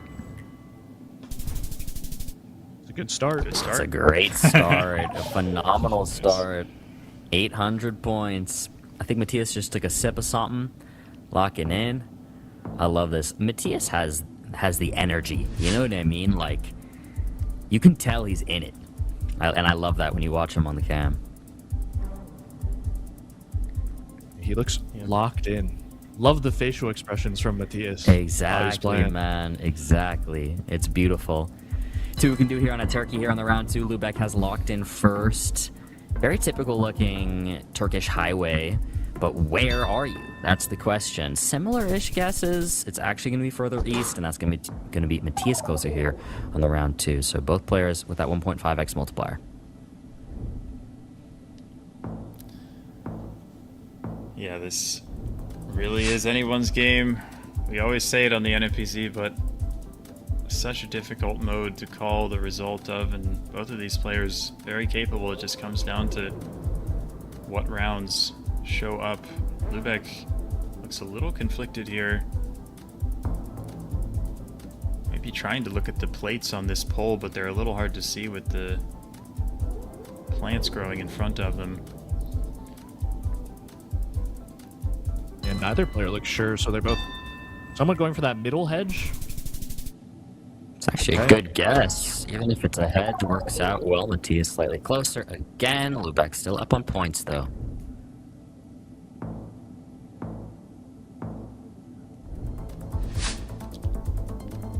Round number 4, concrete road. Looks pretty good for the Philippines. Never an easy country to region guess, though. We saw them have trouble with it in moving. Will they have trouble with it in NMPC? We have a Palawan guess right now from Matthias. Or no. Oh, he's switching from Palawan Mindanao. Doesn't do it. It's Indonesia. It's Sulawesi. It's Sulawesi. What? Wow. Insane. Well, yeah. Matthias has racked up the 2.5x multis now. And we have an interesting round here. Yeah, I was gonna say, I think it's probably Spain. Could be an island, though. Yeah, like, I don't hate Palma de Mallorca. Oh, Sardinia, though, from Lubeck. Is it Italy? It could be.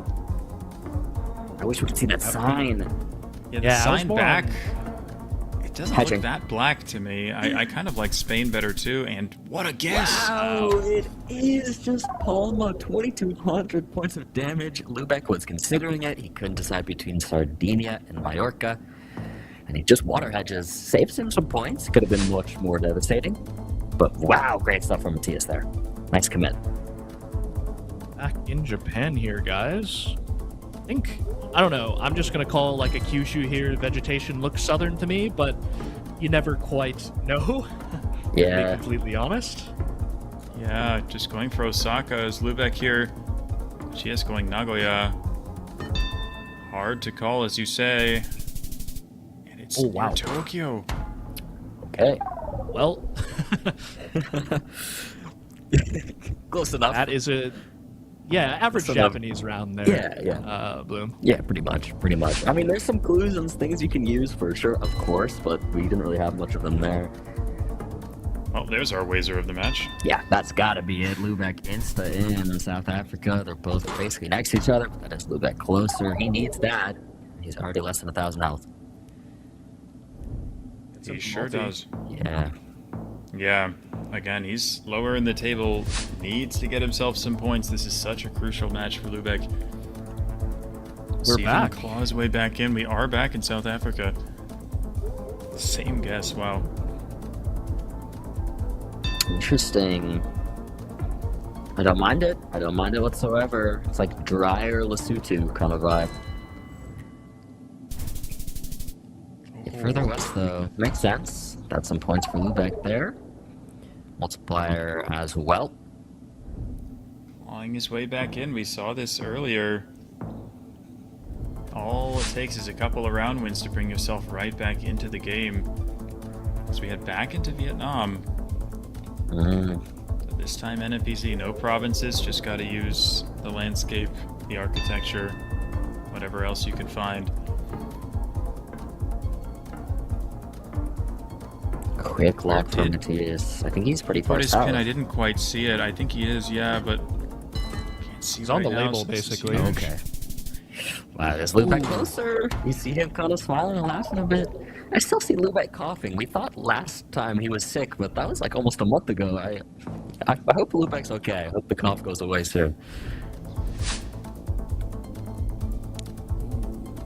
Okay, round 10.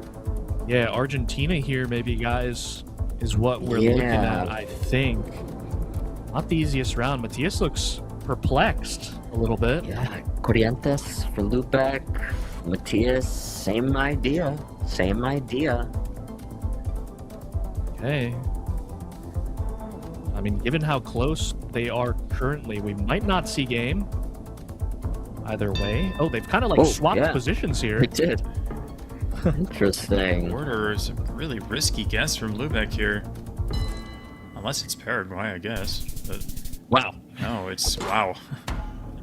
Way over there.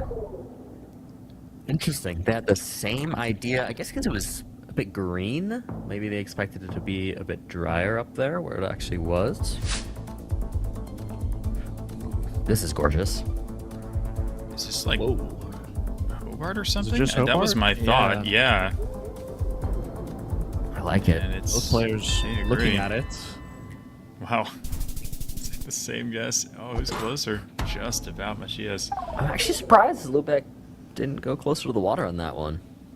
Well, I think he was trying to send quickly, and they both ended up sending around the same time, so he didn't have a chance to adjust his guess there. Oh, but we got Poland here, guys.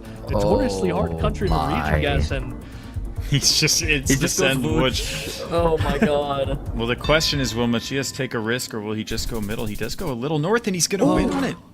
Does he? He does.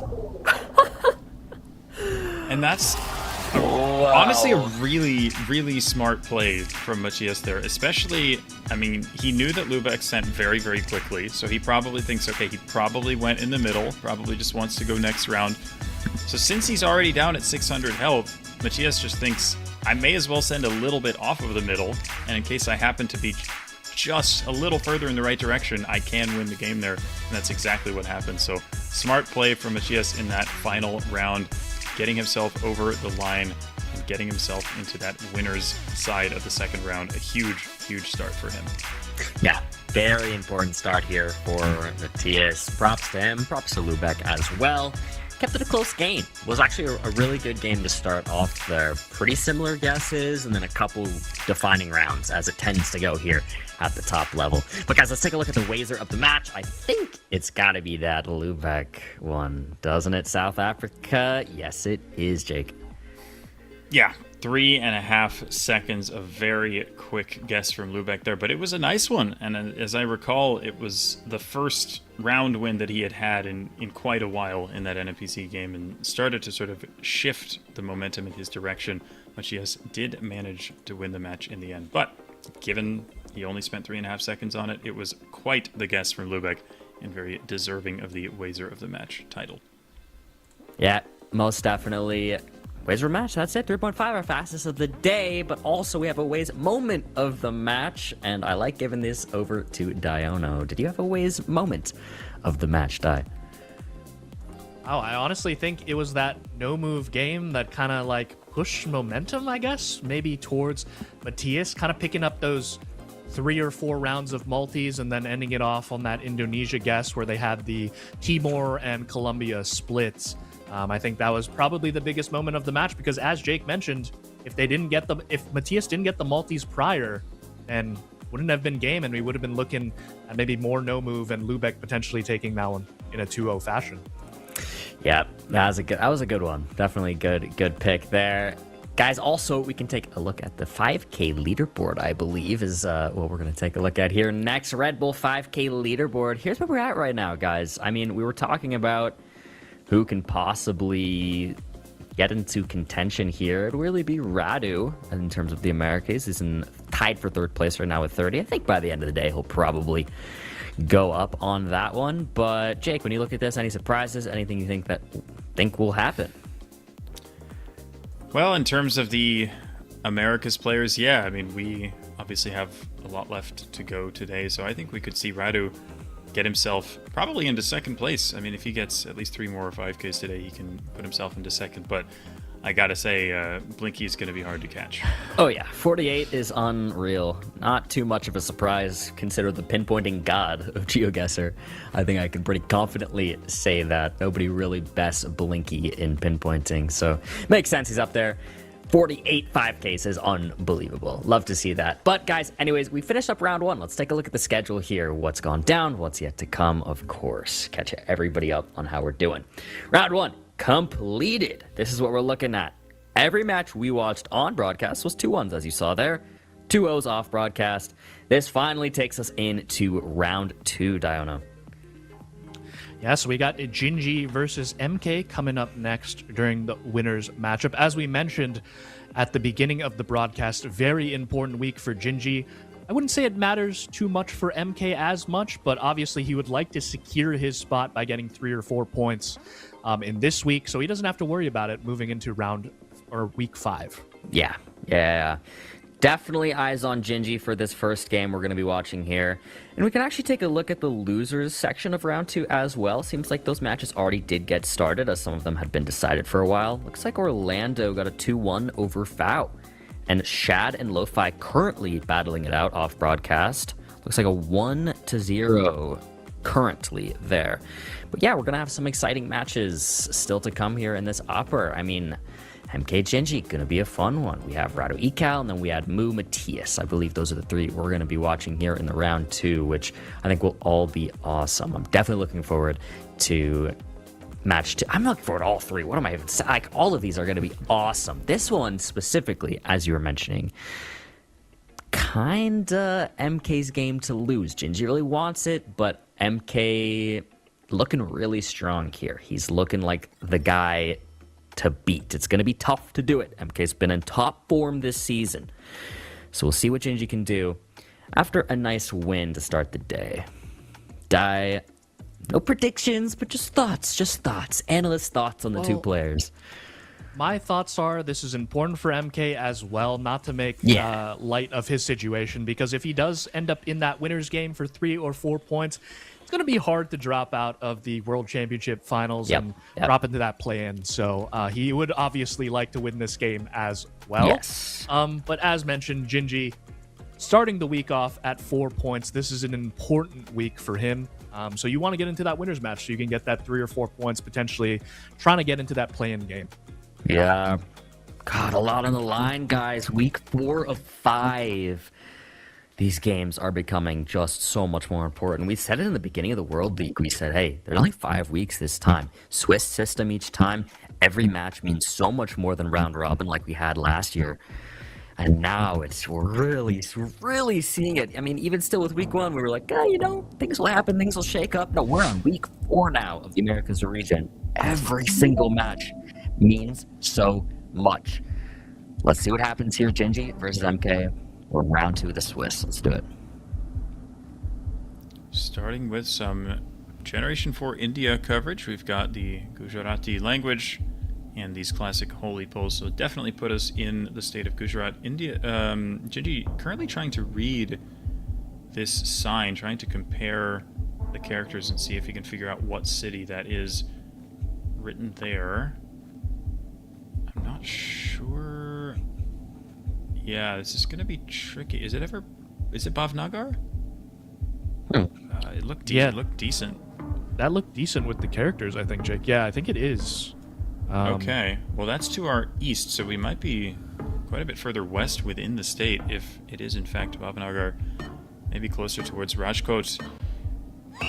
Both players not quite there, but we will see if that is where it ends up being. Yes, indeed. Wow. My expert casters are so talented, man. Look at them. Thanks, bro. Yeah. Of course. I mean, gotta sub the real talent is being able to read this stuff, but I'll get there eventually, what I've been saying for the last 2 years. Jake and I were just comparing shapes there, essentially, to the language. I know. Match it up. Hey, but the 2 pros didn't do that. I appreciate the compliments, for sure, yeah. Any chance I get the compliment, I have to do it. Okay, 40 points. But that is MK with 2 rounds. I mean, it is. Yep. That round doesn't mean much, but MK is up there here in the multipliers now. Yeah, I mean, as we saw earlier today in that last round between Matthias and Lubeck, those individual multipliers are so important. They make all the difference in the game. So even just being a little bit closer is huge. So it's a solid start for MK. Quick guess here in Saskatchewan from Gingy. Should be Saskatchewan. We have those poles with the alternating insulators, so they'll both be in the right province. But once again, the question is who will get themselves a little closer and get their multiplier up. Gingy here on this one. Gets himself off and running. That is what he needs. Again, Gingy, I mean, the most important thing for these players on any given week is getting yourself into that winner's final, guaranteeing yourself either 3 or 4 points rather than 0 or 1. And Gingy put himself in a nice position to do that with the win over Fao in round 1. He just needs to win either this match against MK or the next one to get himself into that top 4. But still not an easy task, especially against a player as formidable as MK, which I mentioned earlier. I'm pretty sure MK has only lost 1 match the entire World League so far. Crazy monument here with these airplanes. I was thinking about that too. I love it. Gingy thinking, what is that, Ambato? MK. Yeah, it is. Not sure yet. MK looking at this billboard, seeing if there's anything on it. I don't see anything. Just gonna have to make a vibe guess here, I think. Going a little bit south of Quito, a little bit north of where Gingy is. Okay, it is south again. 2 rounds for MK, 2 rounds for Gingy. We're tied on the multis. Gingy up in health. Still, nothing really going on so far. Things are chill.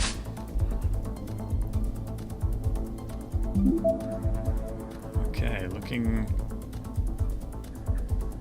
Is this Baltic, or is it... Why is the his average score is so low? 3,281. Yeah, is it Russia? I think it is. I mean, we have Cyrillic, yeah, Russian right there. It looked so much like the Baltics, and that's exactly where MK is zoomed in right now, so I think he may still think that we're in one of the Baltic states. Realizes he now, does, but he did have his marker down in Estonia, I think. Yeah, I can't blame him either. Yeah, very reasonable for there, but I was like, you would never have an average score of 3,200 if it was one of those countries, so they have now adjusted. What antenna do we have, guys? It looks like short. Blurred short? Yeah, blurred short, but I couldn't tell. Besides that, not quite sure. MK maybe more in... Gingy's more in blurred. Yeah, MK's a little bit west of where the blurred antenna normally shows up. Yeah. It's just perm. 2,400 points on that one. Wow. I mean, I was just saying, it's been a chill game. Not anymore. Well, an excellent start. Huge. Yeah. Yeah, it would be huge for Gingy to take this moving game, in which I think MK more or less has the bigger advantage on. Why does that sign have every single place in Peru on it? What is going on here? San Martin, Junin, Arequipa, like, I don't know what's happening. The last word is Arequipa, so I want to say it is in fact Arequipa, but that was a wacky one. Wow. It's like what GeoGuessr player went to Peru and just was like, guys, look at my place name knowledge of Peru. Look, I fit in, guys, I promise. Just listed everything they could think of. Yep. And it all ended up on that one sign. Crazy. Round 7 now. 2.5 to 2.5. Multiplier here, so individual multis are tied. MK needs a big comeback if he can get one. A lot of flags actually around in this round, but it is just going to be Germany. It's very similar architecture to that round in the same spot. Yeah, it looks like Eastern Germany here. I think the houses more look like Poland to me. So yeah, both going Eastern. Gingy very far north here, but MK is just clicking Berlin. Wow. Wow, it is just Berlin. Okay, 1,000 points. MK staying in it. Gingy's still up, though. You can never count MK out. Seems like he's so hard to finish off. Even if you get him close to 0 health, it seems like you can never get him down all the way. And we mentioned how good he is at moving these days. You have to give him the advantage on paper in this game, so I could definitely see him making a comeback here. We'll see what this France round brings.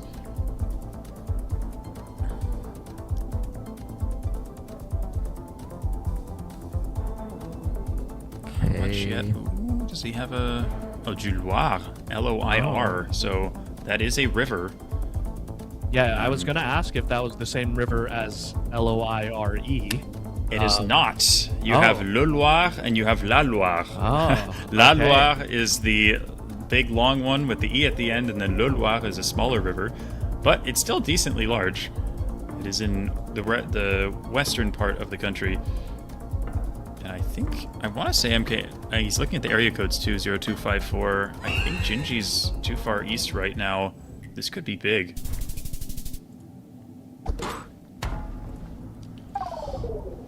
Now we were basically even, but yeah, I mean, gotta know your rivers. There are a couple departments named after the Loire, and as a matter of fact, there is a department that has both of the rivers in it, and it's not called Loire-et-Loire, which I think is one of the biggest missed opportunities ever.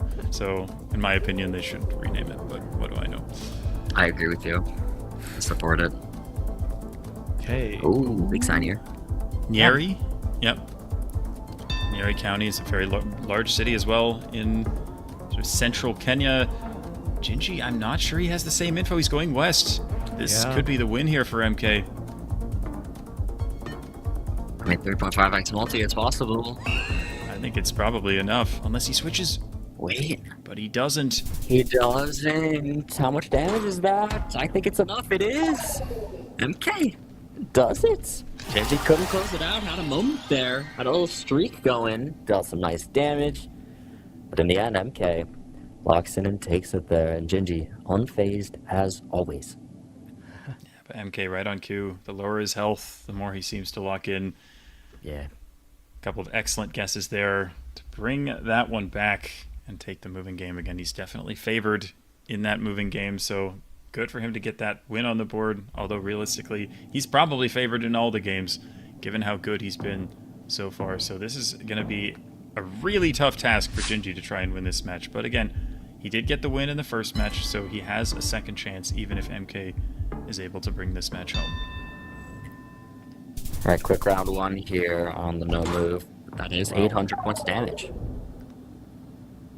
Amazing guess there from MK. It just seems like he's locking in more and more as we go. Really getting himself in the zone. Turkey here. I like the northwest guess with all these pine trees. Yeah, I think that's probably what we're going to be looking at. Oh, Gingy going for a little water hedge, doing some swimming here. I respect it. I could definitely see it being anywhere around there, but he does end up going north of it in MK once again. More accurate there. Just about another 800 points of damage. Good start here for MK. As I said, it's really MK's match to lose. Are these two of our most stoic players in Americas, would you say? I would say so. I just feel like I never see any emotion from Gingy and MK. Oh, well, we saw a little head shake there. Maybe a little bit of emotion. He gives us some stuff.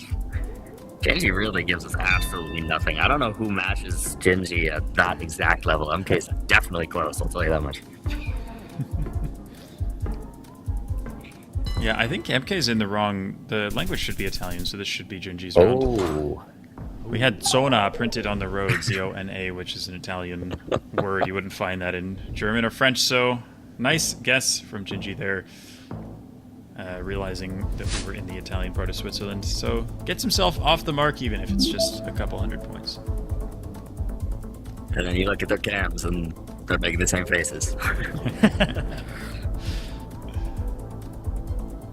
Wait, do we have a Vancouver Island here for MK? Gingy was not there and now is. He's now in northern Vancouver Island. This is a tricky one. It's very easy, I think, to confuse this for the US if it is in fact Vancouver Island with these double yellow lines. Yeah. They look very American. We have an interesting looking bollard on the side of the road here. I'm not sure what that is. I don't know if I've ever seen that in VI. Yeah, Gingy's really considering other things. Just be the US. But it is a lock here from MK. I don't know what that bollard is. I'm with you. I don't know if I've ever seen that in the US either, so yeah. Who knows? Gingy's just on this road. Gingy considering going Prince Rupert there, but stays. And it's just the road. Wow. Amazing. Good work in the end. Very nice from Gingy.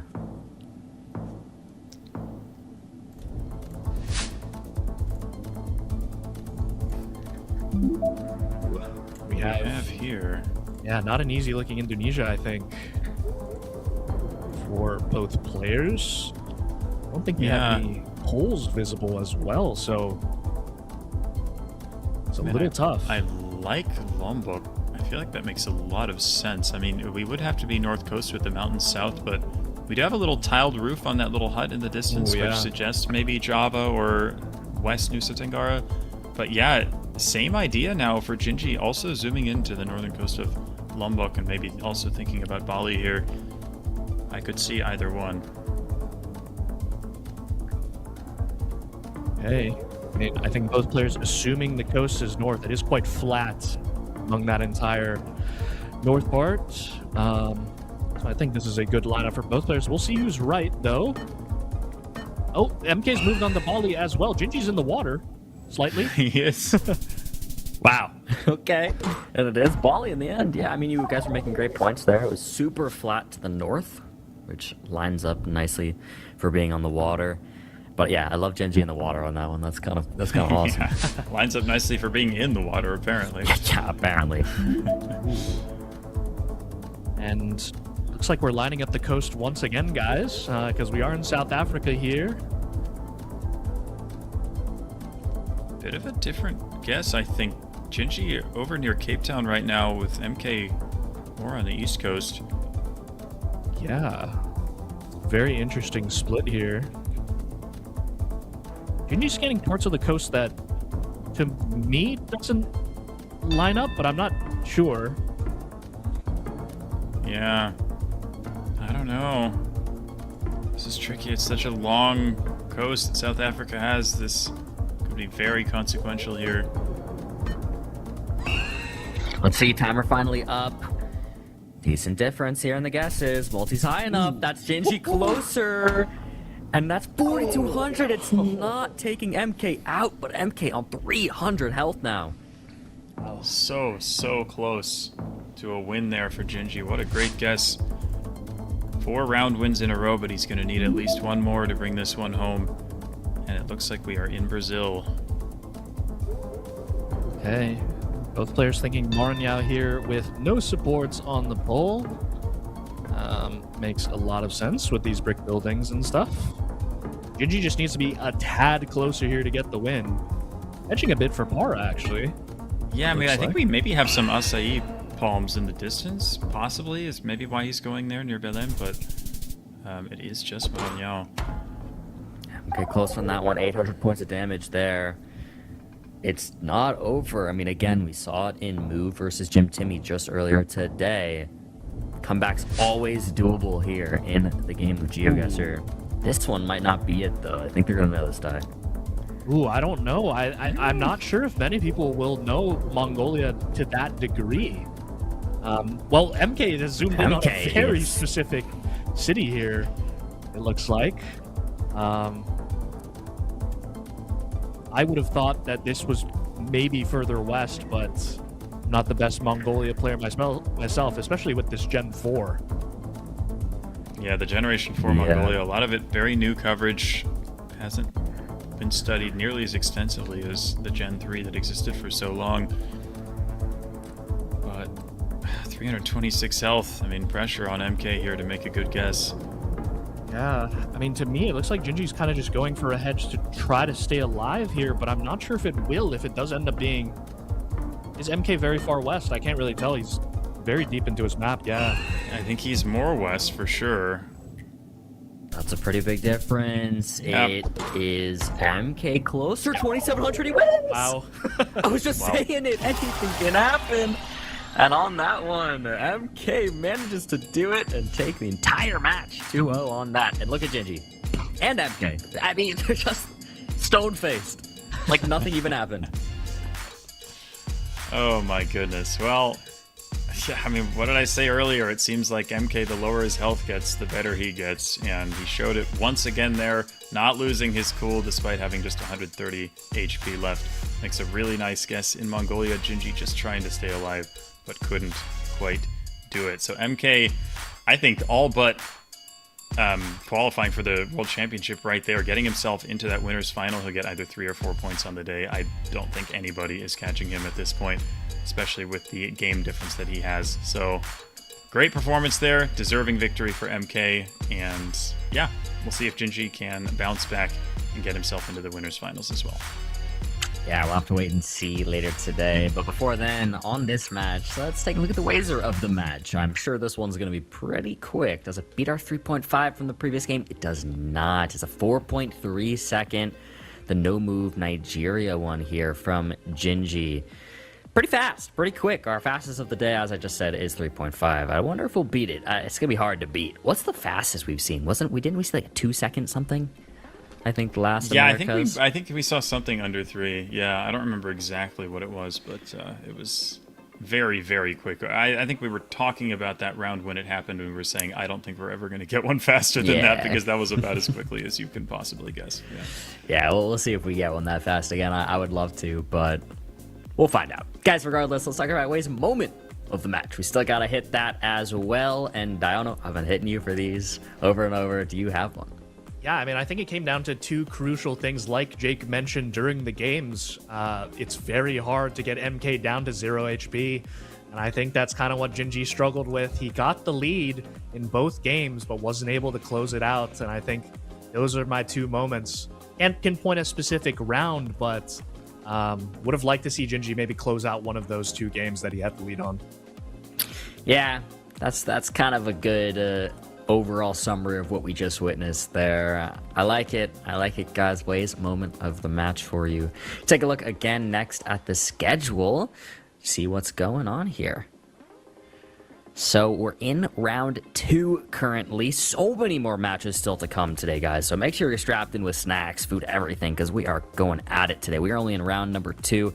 It's going to be Radu C versus Ekal next, and Mu versus Matthias. And just to catch you guys up with off broadcast, again, in the losers section of the Swiss, Orlando 2-1 foul. And it seems like that Lo-Fi Shad game did finish up with Lo-Fi taking it 2-1. So Interesting outcomes there, but more matches to come. Radu C versus Ecal will be next up here on the main broadcast, and then still one more in the winners portion of the Swiss. But before all that, again, another very short, quick little break, and then when we do come back, the reigning world champ versus the insane up-and-comer Ecal, guys. You don't want to miss it. We'll see you very soon.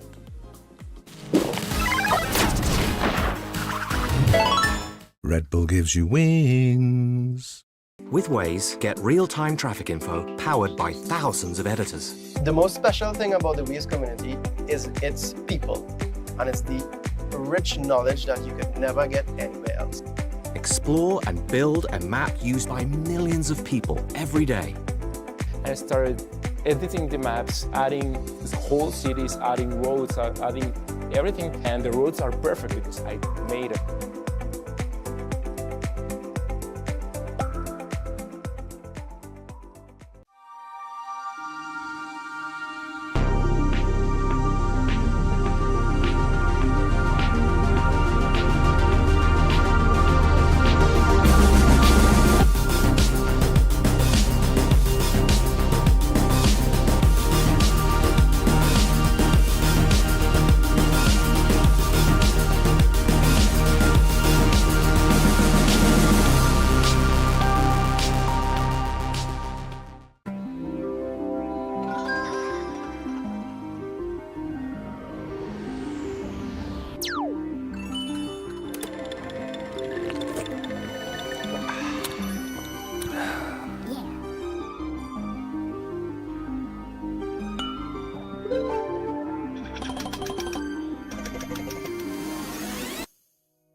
So slow. I told you I was done with basic browsers.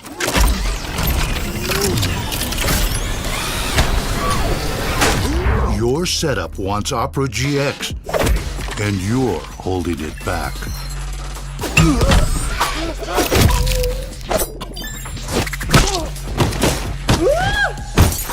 Upgrade to the gaming browser. Download Opera GX.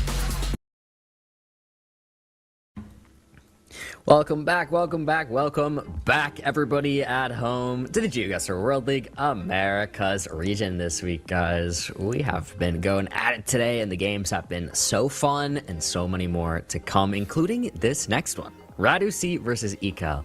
This match, I'm so hyped for right now. Jake, talk to me about this one. Yeah, I mean, this is a battle of two titans of this World League so far, both in the top four. And honestly, I think whoever wins this match and gets themselves into that winner's final is all but going to qualify directly for the World Championship, because they both are on a lot of points. Radu on 11, Ecal on 9. 3 or 4 today would just about seal the deal. But this is a very, very tightly contested match. I mean, we've seen them play before. We've seen how close it's been. We've seen how quality the gameplay is in all 3 different modes, so very, very hard to call. Ty, what you thinking about this one? Yeah, I mean, as mentioned, I think Ecal will maybe feel a bit more pressure here because they are more in danger of falling into the play-in game at 9 points. But I do think that they're going to give RC a good run for their money, I think, in this game. Yeah. Agreed. I can't wait. I'm so excited. Jake, I'm so excited. I'm so excited. Let's do this thing. Let's get him in onto the moving. How many 5Ks are we seeing, Jake? How many? How many 5Ks? Does a 10K count as 2 or 1? We'll count that as 2. Count as 2. Okay. I think we see 4. Okay. I like it. Maybe a little low, but yeah. Okay. Keeping it reasonable, giving it room to go above. I like it. Mataran, what did that say? Mataranka, yeah, that's in Northern Territory. I think it's near like Catherine, that kind of area. Central Northern Territory. Yep. Looks a lot like it. Yeah, he knows. Oh, we could have a 5K here. Yeah, we definitely could. I mean, even right off the bat, we spawned in, it instantly just looked like North Territory. Ecal has a different sign here, though, that's not giving them helpful info. Bitter Springs. They have Berry Springs, but not Bitter Springs. But yeah, they are too far north right now, but thinking about the right area. And going to make the switch here. Yeah, gets to Mataranka. Does Radu have that 5K? That looks not too bad. Let's see. Oh, Ekal's close. Are they close enough? Wow. 5K versus the 4999. I mean, great guesses nonetheless. Ekal just couldn't get there in the end. But good work to Radu.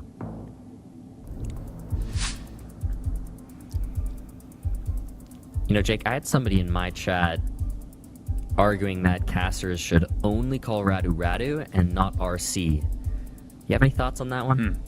Oh. I mean, to be honest, I don't think I've been calling him RC much at all, just because, I don't know, I've just been conforming to the display name. And if there's anybody who's new to the game and maybe doesn't know who he is or doesn't know that he was once possibly, well, I mean, maybe even still more commonly known as RC in the community, I think I've just gone ahead and stuck with Radu. But I think, I mean, it even says RC on his shirt there, on his avatar, so yeah, I don't think and the pin. It's too confusing either way. People can probably figure out when you say RC, right? You mean Radu C. So honestly, either way, I don't have strong feelings on it. Yeah, me neither, really. But it was an interesting thing that was brought up here. We have another 5K from him. We spent the whole round talking about his name. We didn't even talk about that 5K. Beautiful work there from Radu. Yeah, I just kind of saw him doing his thing. I was like, I'm just gonna let him impress in silence. Yeah. What a start for him. And I predicted 4 5Ks. We've got 2 already in the first 2 rounds. Yeah, I was thinking that might be a bit low, but I've had some days where I predicted way more and it's way less. So let's just see what happens here. On this round, we're in Malaysia, and the prediction is actually favoring Ekal in this one in terms of the Malaysia rounds on moving we've seen so far in the World League. Again, our prediction pool is coming off of World League games. Yeah, but I think both players have seen the Sarawak pulls at this point, so kind of have an area to narrow down, and we should be on this main highway here with the two-sided road.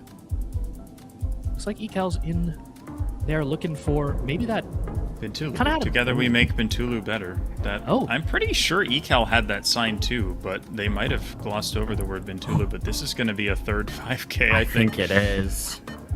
And that's Ekal pretty far off, actually.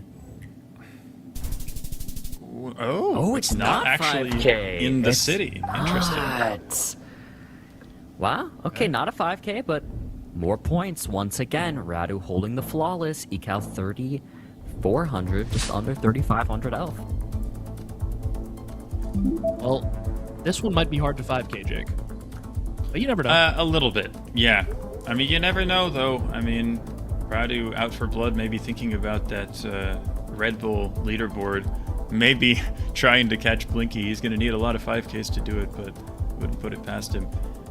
Currently looking here, maybe trying to read the name of the province. It looks like he thinks it's Chayapum here. Ekal continuing to move around, does not have as much info just yet. Radu doesn't look too sure though.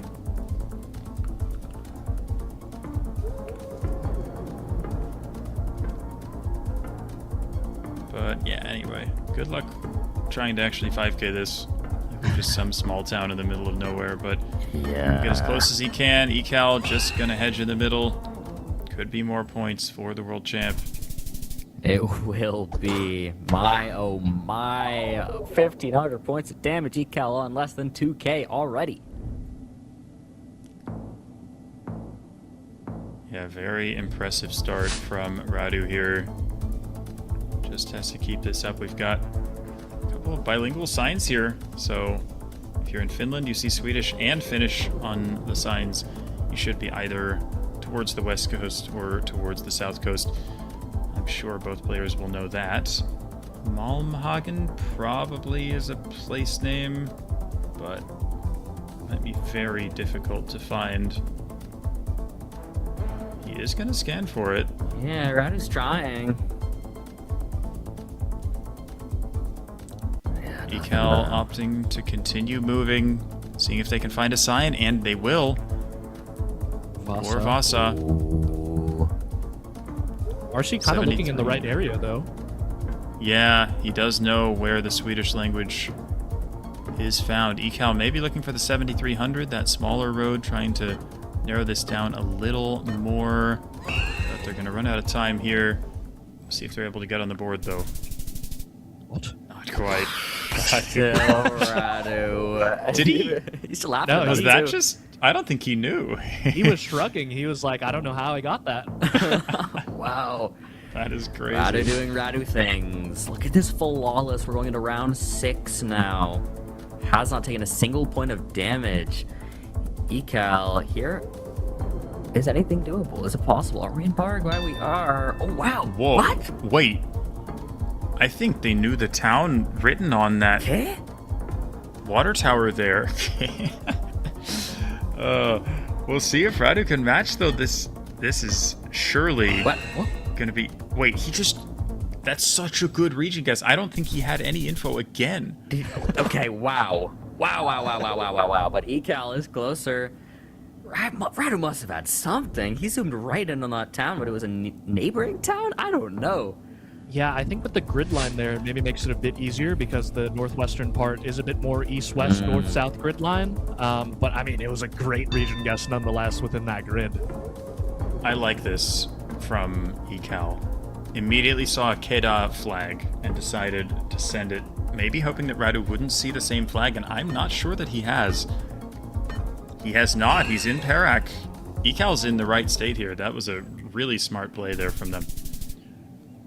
Okay, Ecal getting involved in the game, showing up finally here, putting some pressure and some damage towards RC's way.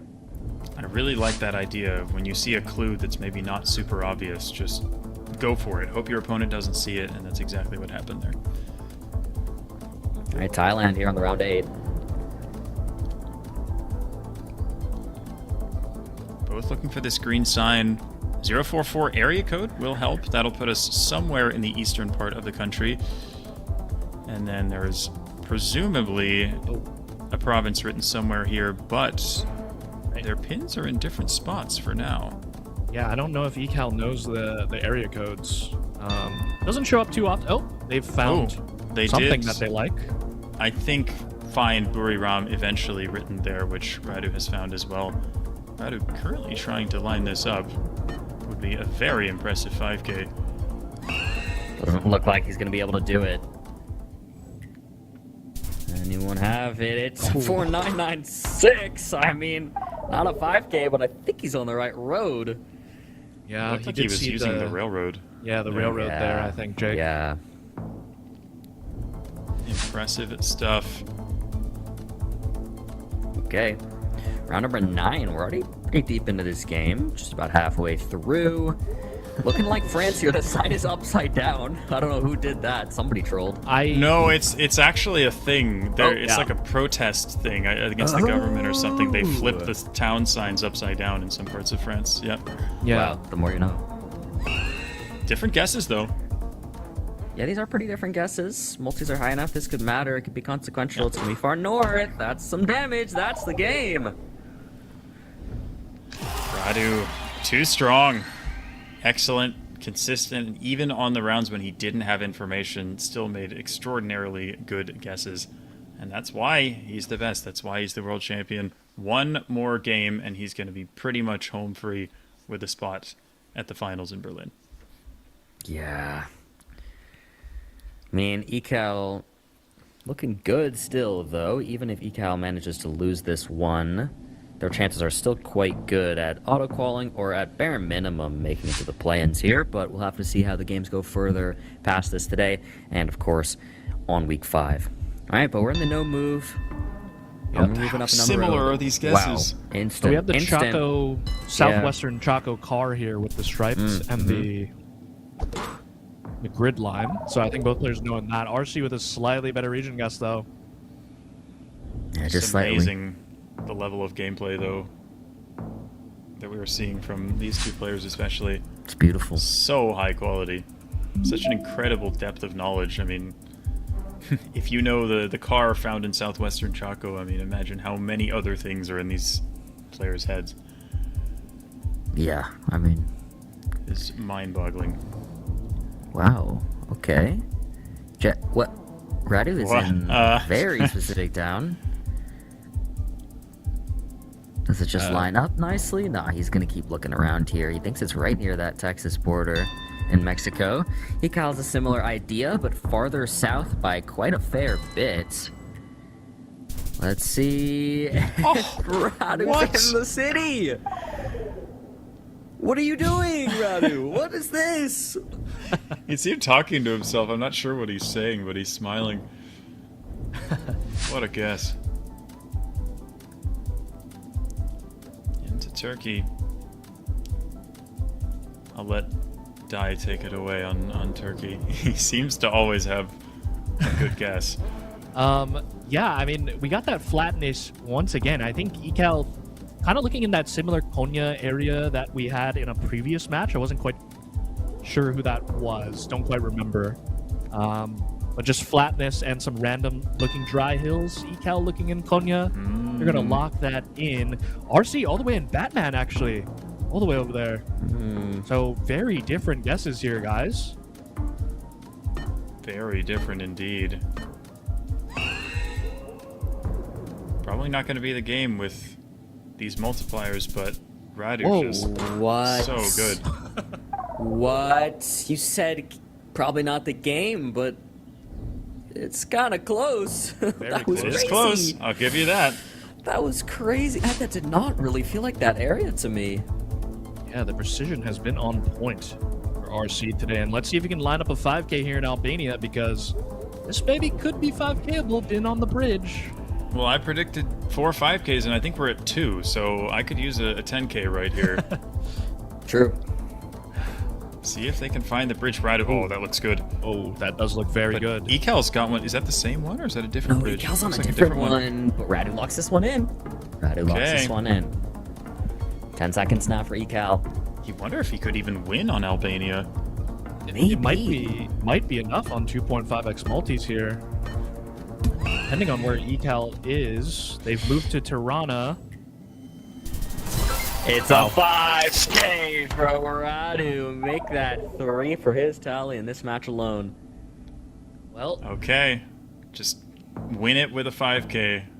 Jake's and asking the for an prediction Eiffel comes Tower true. location. Yeah, but well, Ecal would have to. Oh, true, no, true. Ecal would. That would be 2. I don't want a 10K now. Or like literally Radu C's apartment. that would do it. Yeah. Yeah. Well, I would that's what I'm rooting imagine for. this one's going to be hard to 5K, guys, in Oman.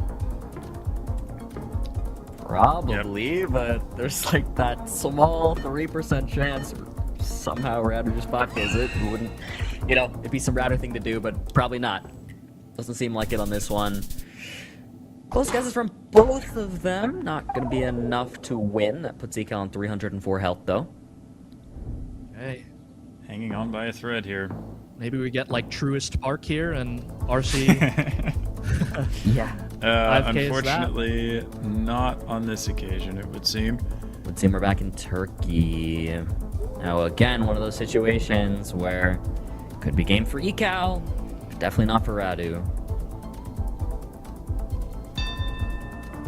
Okay, locking first from Ecal, though. I mean, yeah, Radu's just one of those players who takes his time. Radu's average guess time is long. Could be West Coast here, but south. it's about where. This could be it. Let's see who ends up having it. Who's closer? It's actually northern there. Ecal is closer. Finally, 1 round on the board, which means Ecal has a multiplier. Gotta start somewhere. Yeah. Back into rural Europe here. Not easy. You're looking at the poles in the distance. Maybe some pole tops are just about visible there. Yeah, is it the UK driving left here, or is it something else? There's that truck down the road, but I actually couldn't tell. It kind of looked like right drive, but I wasn't sure. Denmark from Ecal. You don't see typically too many pulls in Denmark, but it is No. certainly possible. Yeah, you're right about the pulls. UK? And he is going Yeah, UK. maybe it is left drive. Downtown Boston. It's actually going to click in the wash there, and it works beautifully. Better than beautiful. That's gorgeous, Jake. What a way for Radu to do it.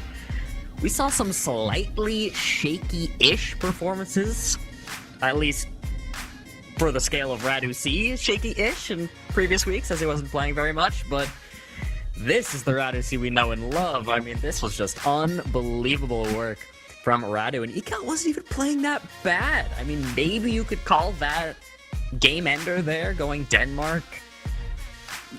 I don't even think you call that a blunder. It's like, it's not that bad, really. Realistically, I saw the vision there. You made a great point there about the pulls, though, kind of leaning us more toward UK. And nobody really took a look at that truck down the road, or even really the antenna to think about driving side. But maybe if that had been looked at a little bit more closely, Ecal possibly would have switched up the guess. But even so, we didn't really see the truck, so I'm not positive. Regardless, Radu does it.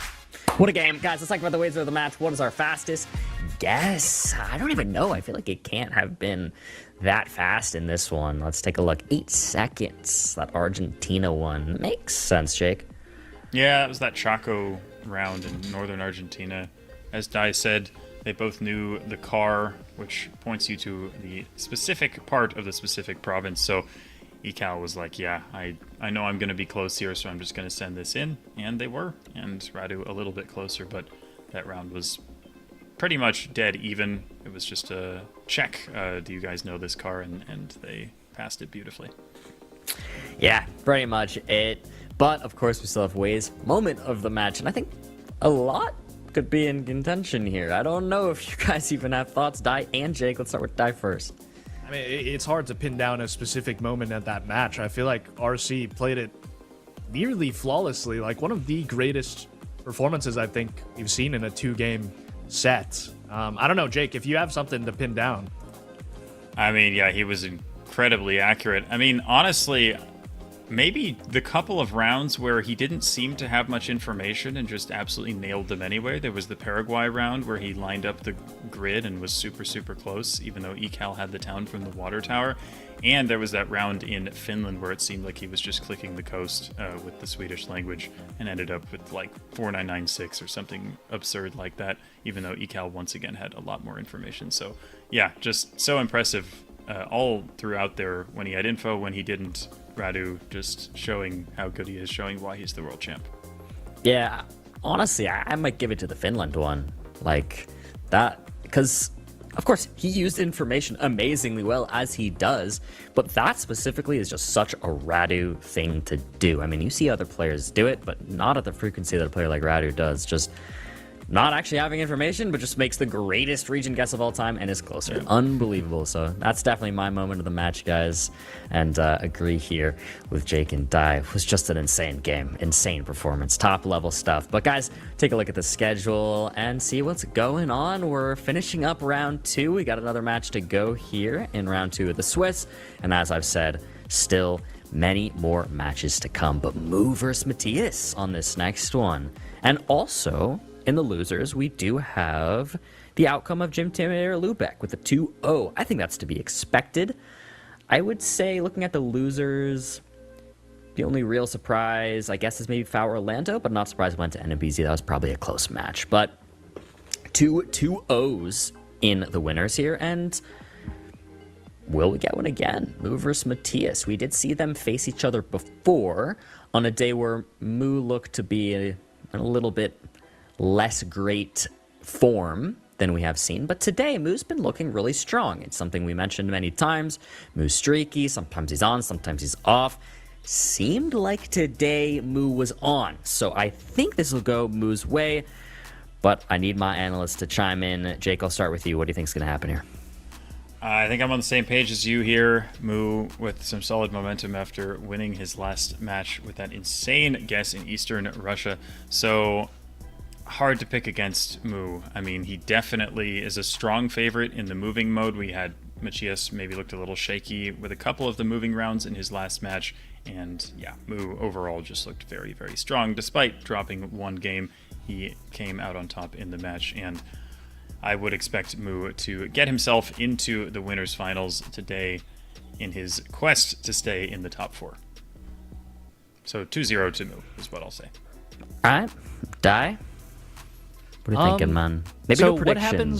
what happens if I predict a 2-0 to Mu as well? What happens in that? then Matthias 2-0s. I think that would shake up the standings a bit. So I'm gonna test my curse, and we're gonna go Mu 2-0. Official prediction from me today. Official analyst prediction from Diono 2-0. Thank God Mu can't hear you do that, because he would be very unhappy with you. Well, we're off and we're in, and Matthias has already guessed, and it looks like Mu on the same island there. Yep. Nias.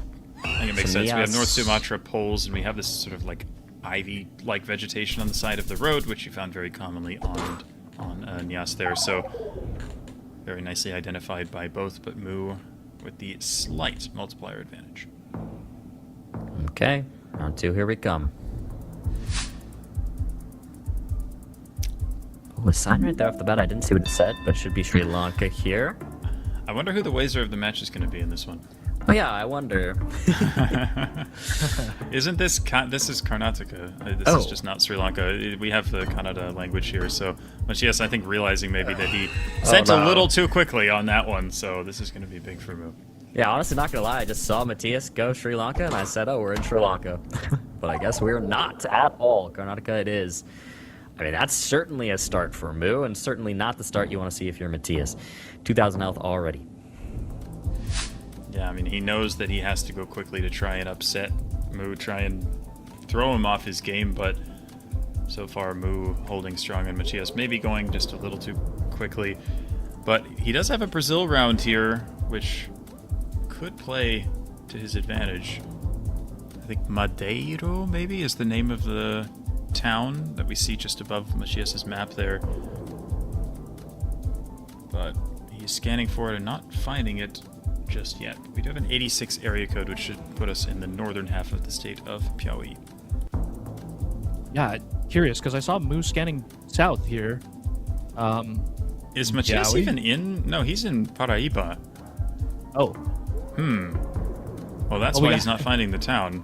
We've got Mu scanning the wrong part of Piauí, and we have Matthias scanning not the right state. So we'll see. Our players need to crush up on area codes, it seems. Yeah, this is kind of a surprising one here. You can see them both chuckling to themselves, like, "Uh-oh." I mean, of all the countries to learn area codes, Brazil is definitely the simplest. So, kind of a surprising little lapse from both of them there. But Mu still ends up closer, so he's got a pretty commanding lead now. All right, round 4. Did he see a town name there, or yeah? Okay, well they are all German, so we should in fact be in Alsace. You do see the word Strasbourg there for Machias on his sign too, so I don't know. It also says Paris though. Okay, he's got it. Okay, he does go for Strasbourg. So yeah, I don't think we'll see the match end here, or the game end here most likely, but we'll see if Mu's able to narrow this down further by finding the towns. He does have the D421, so he's going to be in the right area here for sure. Okay, 5 seconds to go. Ooh, trying to pinpoint this. Yeah, maybe pretty close, but he's close, but I don't think he has the pinpoint down. Close enough. Couldn't find it though. 1, 2, 3 points of damage. Yeah, and I think this is about how we expected the moving game to go. Definitely Machias' weakest mode, so definitely not out of it, even if he loses this first game, but might be good for the mental if you could get a couple of round wins at least here. But Mu's not going to give those up very easily. He is looking like he's got, I mean, it's definitely the 90. Mu just trying to line up the angle here. And he's found it. Wow. Yeah, Moo is in great form today. You absolutely love to see it. Yeah, I think Machias is quite close here, just not Crookston. quite on the right stretch of road. I think it's a little more south. Oh, he clicked it last Switched on second. it. Did he 5K? He did. He did. That's the 10K. You love to see that. I mean, beautiful stuff. It's the first 5K of the match, and they're both getting it. Matthias just that last second find. Also, I want to say Crookston. Crooks mentioned? GeoGuessr X-Pro Crooks? Does he know Does Tumblr this guy Ridge? know Tumblr Ridge? I was gonna say he would. zoomed so intently. It was like, oh my goodness, has he golfed here before? Oh I think my he's a little far from this part of Canada, but maybe he's visited for vacation. Yeah. Surely they're members of a country club several thousand miles away. Yeah. Where they You live. know, lives in Ontario, but he's a member of Tumblr Ridge. Oh, there it is. Oh, he's found it. It's actually Wow. a fairly large town. But It is. That's likely going to do it unless Machias is able to find that in the last 15 seconds. Yeah, it doesn't look like Matthias is. I mean, Moo could just send it and put pressure on, but yeah, even still does not look like Matthias is going to know this. And we've seen Matthias lose on Canada as well. Just today. Will it happen again? Is that enough distance? The 5K comes out from Moo. And let's see what the multiplier. He does it. Very, very convincing moving win there from Moo. Which, as we all mentioned, is to be expected. But good work, nonetheless. Yep, no real surprises there, but we've talked about how no move is Machias' preferred mode. So if he can get back on track here, get a win in this second game, you can take it to NMPZ, and once you're there, anything can happen. Yeah, let's see what goes on the no move here. 1360 panorama. Looks like we're in Turkey, probably in East, yeah, near cars. This is where you kind of get this car and this sort of coverage. Yep, and I think it makes a lot of sense with the treeless kind of hills that we have here. Both players looking to line something up as well, potentially. Matthias has locked in. Locks it in. He's in the neighboring province to the south, so see if that pays off. Looks like Moo is going to stick with cars here. Yep, very similar guesses. Makes sense. This coverage is pretty distinct here. Matthias is going to be closer on that one, though. Finally, some damage on the board here to start off the no move. It's nice to see, even though it isn't too much, so Moo shouldn't be too worried. Go to round Nice two. road guess. Nice road guess there from Matthias. Yeah. Ooh, and we have very north-looking Norway here. Oh, Looks yeah. like no trees on these hills, and you can kind of see the coast there to our north. So, Moo zooming in on something that he thinks looks good. He's locked it in. Yeah, Machias following suit, going far north within Norway. I think it makes a lot of sense. I mean, yeah, Moo found a curve in the road that honestly looks pretty decent. We'll see. But, oh my gosh, unreal. What? That's crazy. Like, okay, man. What a 5K. Yeah, it's a doable 5K, but at the Yeah. speed that he did it in, guys, Crazy. like that was just very Crazy. impressive. Pretty much the first thing he zoomed in on, he locked it in. It was very impressive there from Moo. We are back in Russia. Russia, yeah. Wouldn't shock me if I thought maybe like Orenburg or something was my first instinct here with, I think, a B-type antenna and this sort of dry-looking landscape. Moo going for Orenburg here. Yeah, Moo's there. We also have this, like, what are those, like Kazakh olive trees or something? I feel like you see those trees, like, close to Kazakhstan, but I might be making that up, to be honest. I'm not super sure about that. Moo was looking for a smudge or something, I think, potentially. Probably, yeah. But yeah, it looks like he's just downtown Orenburg. Can't see where Matthias is in relation to Orenburg currently, but maybe a He's bit more close, northwest. but north, yeah, northwest a little bit. Yep. Wow, and that's actually south of Orenburg, which is interesting.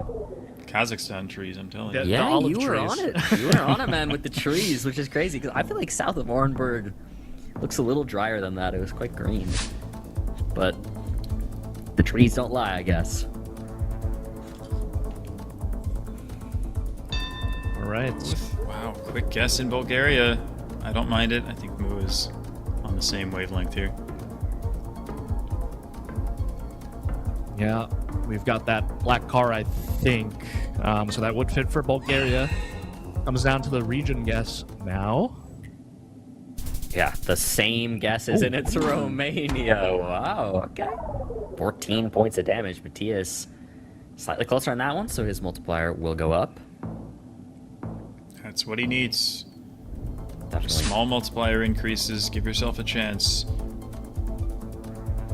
Wow, so this is some older Malaysia coverage. Yeah, so...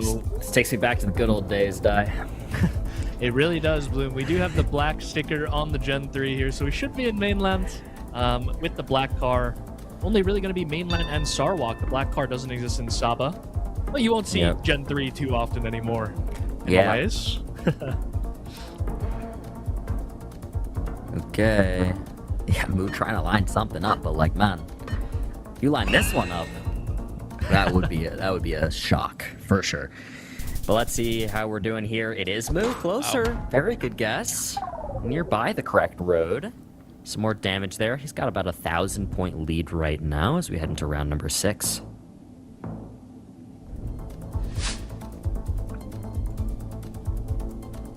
Is that legible? Yeah. Wildflower Garden, Caledon. Is Caledon, isn't that a place? I feel like I've heard of that. It is, yeah. It is. Okay, yeah, Moo knows it. And a good region guess. It does actually say Cape Town on that sign in the distance, but it looks like Moo has already found the 5K here. Wow.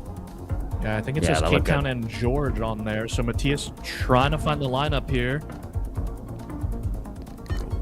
Well, I don't know if he's looking for Caledon, though. Yeah. It's not far away, though. It's not going to hurt him too badly. Ooh, not a 5K, actually. Oh, the 4999. Just slightly off. But great guess nonetheless, of course. And Moo just continuing to look pretty dominant here. See what goes on here on the round number 7. Ooh, looks like the United States here, I think, guys. Maybe a... Oh, wait. Is the sun north? I think the sun was north. Wait. I was going to say, I think it's orange, but Matthias thinks it's US and is in the US. But yeah, I'm pretty sure sun was north. Moo looked at it really briefly. I could see the US idea. Sun north? I'm pretty sure on the US here, guys. Really? Am I wrong? Oh my. Maybe I don't wrong know. Here. I mean, the sun does look northish. I don't know. I'm not confident enough to say one way or the other, but this is going to be game one way or the other. If we're strictly trusting sun, I think it was Okay, north. Let's it see. was the sun. It was. It's Argentina. And that's the 2-0 for Moo. But yeah, I mean, you can't fault Matthias for that. I saw the US, I saw it. It made sense. But Argentina can deceptively look like sort of that middle US vibe at times. And it just is Arge. And not only that, it's a good guess. Very good region guess from Moo in Argentina. So not even just getting the country there. Getting a good guess and taking the match on that one. Impressive stuff from Moo. But guys, let's of course take a look at the wager of the match, which has gotta be Matthias. So, wager of the match gotta be Matthias, right? Like, yeah, it's gotta be. Yeah, there it is. 5.7 seconds when he went Sri Lanka on the India. Okay, yeah, that makes sense.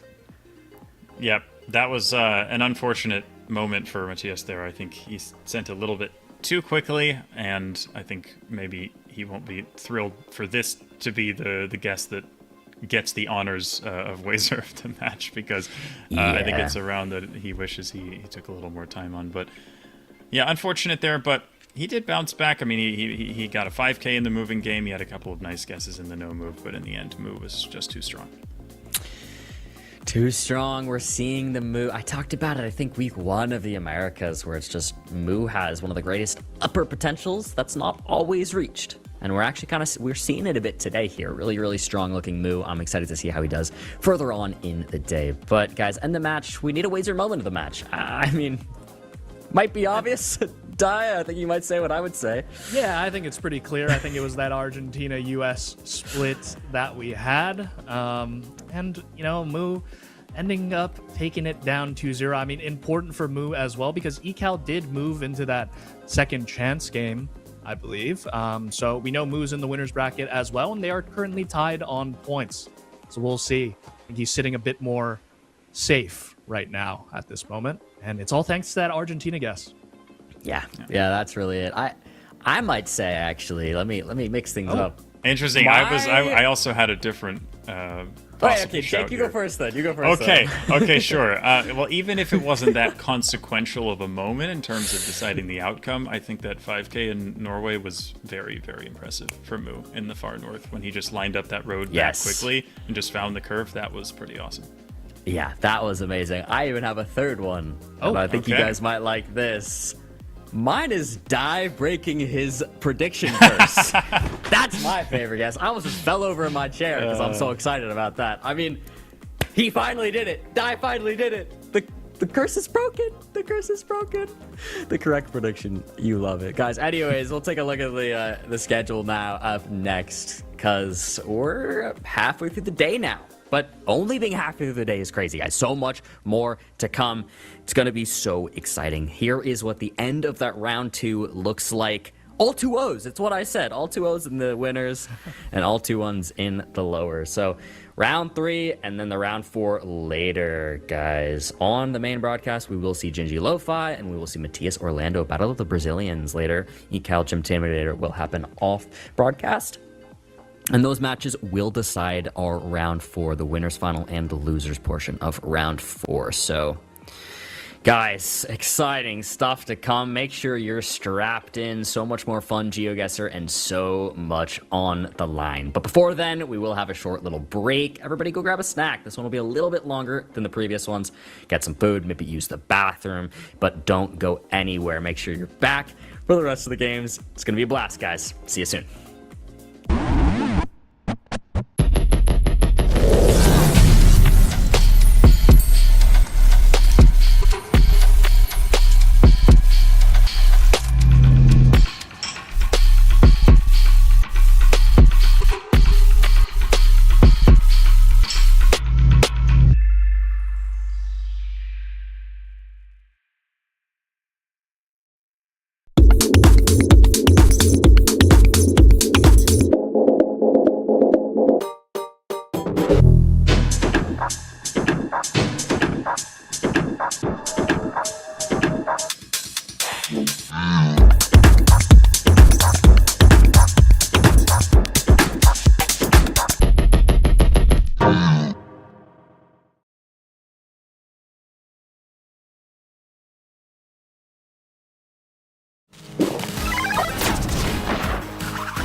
Red Bull gives you wings. With Waze, get real-time traffic info powered by thousands of editors. The most special thing about the Waze community is its people, and it's the rich knowledge that you could never get anywhere else. Explore and build a map used by millions of people every day. I started editing the maps, adding whole cities, adding roads, adding everything, and the roads are perfect because I made it.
so slow.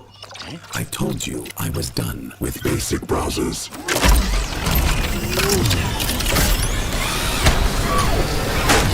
Your setup wants Opera GX, and you're holding it back.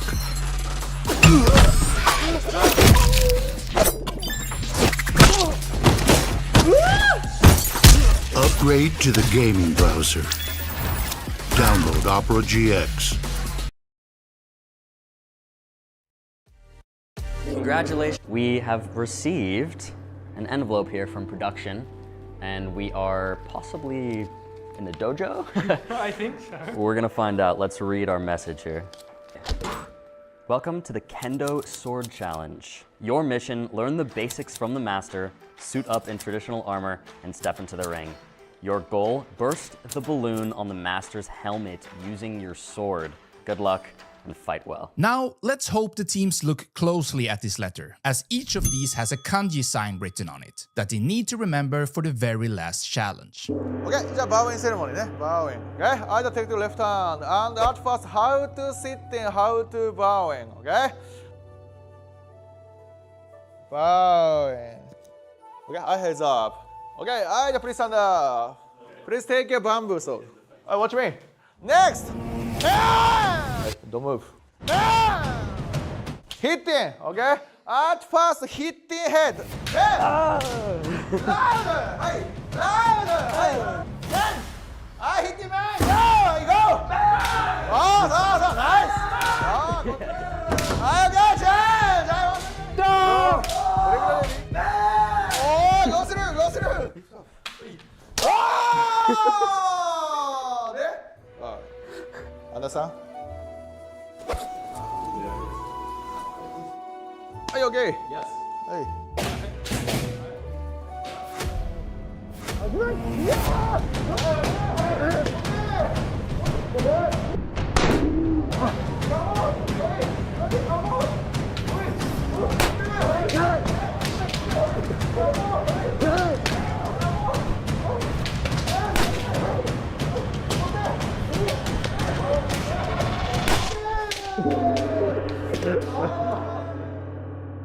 The Masters balloons are still intact, but the team survived for 52 seconds. Now, let's see if the blue team can beat that. Come on, yeah! Go there! Hey! Go there! Go there! Go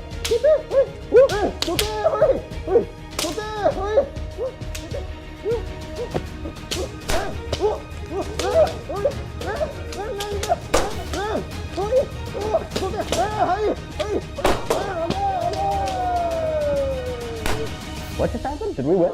Yo, give me some, bro. Even though the red team fought their hardest and survived the longest, the blue team actually managed to pop the balloon on the master's head. What's your best tip for Asia? Hokkaido snow arrows and cabbages. I was gonna say snow cabbages. One more time. Hokkaido. The snow arrows and the cabbage in Hokkaido, so northern Japan. If you see a Jollibee, go the Philippines. Kind of. It's the Kabupaten names in Indonesia. So if it starts with Chi, CI.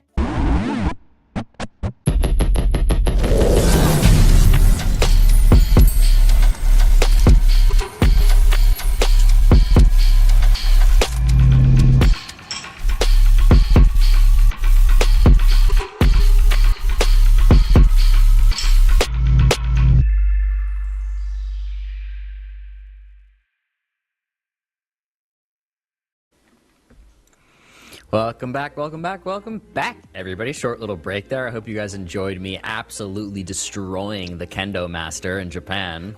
I love that they showed that video. We had such a good time in Japan last year. But anyways, regardless, guys, we're back here in the Americas portion of the World League, and we're halfway through the day. So we've made a decent bit here. Some things have shaped up. We have some players who have confirmed pretty good standing so far today. So we'll see what can happen as we keep it going, but guys, it's going to be Gingy versus Lo-Fi here. What are our thoughts on this one? I honestly don't know which way I would go. I think I'd probably go the way of GeoGuessr, though. I mean, sorry, of Gingy. Wow. Of GeoGuessr, yes. I mean, that's a pretty safe bet. I don't think they're going to start playing like League of Legends or something, but you never know, I guess. Wait, why not? But either way, this match is crucial. I think Oh, yeah. either of these players, this is the second chance round. Winner here gets 3 or 4 points on the day. Loser gets 0 or 1. If either of these players wants any chance at the World Championship, they pretty much have to win this match. Gingy is on 4 points and really needs to get back on track. And Lo-Fi is on 0. And I think that he has been unlucky so far. There's a couple of days where I think he probably deserved to get himself at least 1 point. But if he wants to make the World Championship, he needs to be in the winner's final, both today and in the final America's Match Day. So, yeah, this is a critical match. It really is. I mean, you put it there beautifully. For these two specific players, it's do or die right now. This is really everything. So let's get into it. Immediate sign for Cuauhtemoc and Chihuahua Centro. So yeah, Cuauhtemoc is a large city near Chihuahua, but we should be right here on the outskirts of the state capital here. Quick guess here from Lo-Fi. We'll see if Gingy's able to narrow this down anymore using the road numbers or anything else like that. Oh, is he not going? Oh, he's not going Chihuahua. It should be the city of Chihuahua. It did say Chihuahua Centro on the sign, so I think Lo-Fi is going to be closer here. That'll be a good start there for Lo-Fi. A little bit of a mistake there from Gingy. I think maybe not realizing what it meant when he saw Chihuahua Centro. But yeah, as you say, it's a good start for Lo-Fi in a critical game. Yeah, I mean, that's quite a decent bit of points, so Lo-Fi will definitely take that. Albay, that is a province in southern Luzon. He knows that. So we saw a little bit of a hiccup earlier. I think it was Machias and Lubeck on the Philippine provinces, but Lo-Fi knows them for sure. And Gingy, he's confusing with Aklan. Aklan is a nasty one, yeah. But he does get there in the end, and he is closer. Even though I think he maybe still clicked in the wrong province, he was in the right area at least. But Albay and Aklan, that is a mistake I've made before, so I definitely understand the confusion. All right, round number 3, Insta-Zoom. Are we insta-guessing here? I think we will. Whoa. Wow, insanely specific guess. Far south Netherlands, but right on the Belgium border, like... We are in Belgium, though, I think. We do have white plates. Yeah, I thought so, too. We have some white plates, Belgium poles. So let's see, wow, okay. It's actually more on the France border. Wait. Fascinating decision there from... Yeah. You know, I'm not really sure what the thought process was there. If you're not even sure of the country... Oh, he just... Yeah, I'm not sure, but... Is he just wanting to play this one completely no move, potentially, it seems? I feel like against Lo-Fi, it's... I mean, you could just play out the full round. They're both not really moving players, I'd say. Yeah, and I think if anything, I would give Gingy an edge in the moving mode against Lo-Fi, so I'm a little bit surprised by the playstyle here. Lo-Fi is the one moving down the road. I mean, we are kind of in the middle of nowhere, but you never know when you might come across a green sign here. Gingy currently scanning, I think, for the railroad. Yeah. Might just come down to a region guess again here, Jake. I mean, we only got the railroad, and that's pretty much it, looks like, for both players. Yeah, looks like it will effectively be a no moving round, so we'll see how good the region guesses are. Oh, Lo-Fi's much farther north right now. Yep. Let's see who has it. Wow, Gingy very close, and Gingy was scanning all around that area, but just couldn't seem to get a pinpoint he liked. Very good guess. And again, of course, stone cold, but honestly, Lo-Fi kind of matching that as well. Yeah, both seem very calm right now. As Brooklyn. Interesting. Okay. Long Island somewhere or something? It seems like it, yeah. Yeah, I think so. There's a big bridge here by the looks of it. Far Rockaway. Yeah, Far Rockaway is, I believe, a neighborhood of Brooklyn, so we definitely should be in that area here. I think we're more east. No, is he in Staten Island now? Yeah, I think we're more towards eastern Brooklyn, the eastern edge of it, where it turns into cities that are not New York. So I think both of them are a bit west right now, but they're not going to be that far away, of course. Well, I think Lo-Fi did realize that we're in Long Island, which is good, that he's made the switch, because it would have been game otherwise. It is a very nice guess in the end from Gingy. Yeah, there's Breezy Point. I mean, it seems super coastal, so South Long Island made a lot of sense there. All right, round 6. Gingy looking strong still. Looking like we're in Mexico. I like Veracruz. Lo-Fi zooming in on that instantly and making the guess. Tabasco here for Gingy, but Western Tabasco, so they're not too far apart from each other. But what a guess from Lo-Fi. Wow. 1,400 points of damage. That is insane. That could end up being our Wazer of the match, and it would be a very impressive one. What a guess from Lo-Fi. That was amazing. Wow, wow, wow. Okay. Keeps him in the this game. This one, I don't think is Argentina. Oh, I don't think so. Oklahoma City. Man, Gingy is so surprising the way he's playing these rounds. Yeah. Yeah, I don't know. I don't know what's making him do it. Texas from Lo-Fi. I could see either one, to be honest. This could be game in either direction. Yep. Let's see. It is Texas. Is that? No, it's 1,800. Puts Gingy under 1,000. If Lo-Fi was a bit more accurate, that would have been game, but I mean, still very good guess nonetheless. Lo-Fi now with the lead after Gingy was holding it for pretty much the entire game here. Go to France right now by the looks of it on the round 8. I mean, given how important this match is, I am really pretty baffled by the way Gingy's been playing it so far. It just seems like, I don't know, you might want to take a little more time if you're not that confident where you are. Maybe go look for some signage, but he's doing that in this one. It's an urban enough round. He figures he has to go for info, but still, I have been surprised. Yeah, I'm personally surprised as well, Jake, that he didn't want to play out the round in his own country, which I thought was kind of weird. Usually inherently have a slight advantage, at least. The U.S. potentially, but he has a sign here. Nice. Yeah, Nantes sign. and Saint-Nazaire, those are both pretty close to each other, so yeah, he's definitely in the right area here. I'm not sure if Lo-Fi has any similar info, but he's going to need to make a good guess to stay alive. It looks like he will, though. He's not far off. Yeah, similar guesses. That is Gingy, though. Good work on that one. Almost 600 points of damage. And honestly, to chime in on that conversation about Gingy, honestly, I mentioned it earlier today. I think he just has less of a drive than he used to for Geo, and it's kind of showing up in playstyle a little bit. That would be my guess. Yeah. You know, he doesn't seem to want to go too hard, go too crazy. He's just doing his best. But honestly, in some way, that's kind of aura to keep up in the pro scene with that sort of mindset. Yeah. Maybe he's feeling a little discouraged after getting 0 points 2 weeks in a row as well, but this is probably a decent guess. It's definitely Germany, and it looks pretty Dutch, but yeah, looks like Lo-Fi is going to follow in the same area here. Yeah, very similar guesses. Wow. We keep getting these German rounds that are literally just the Netherlands. That's our second of the day.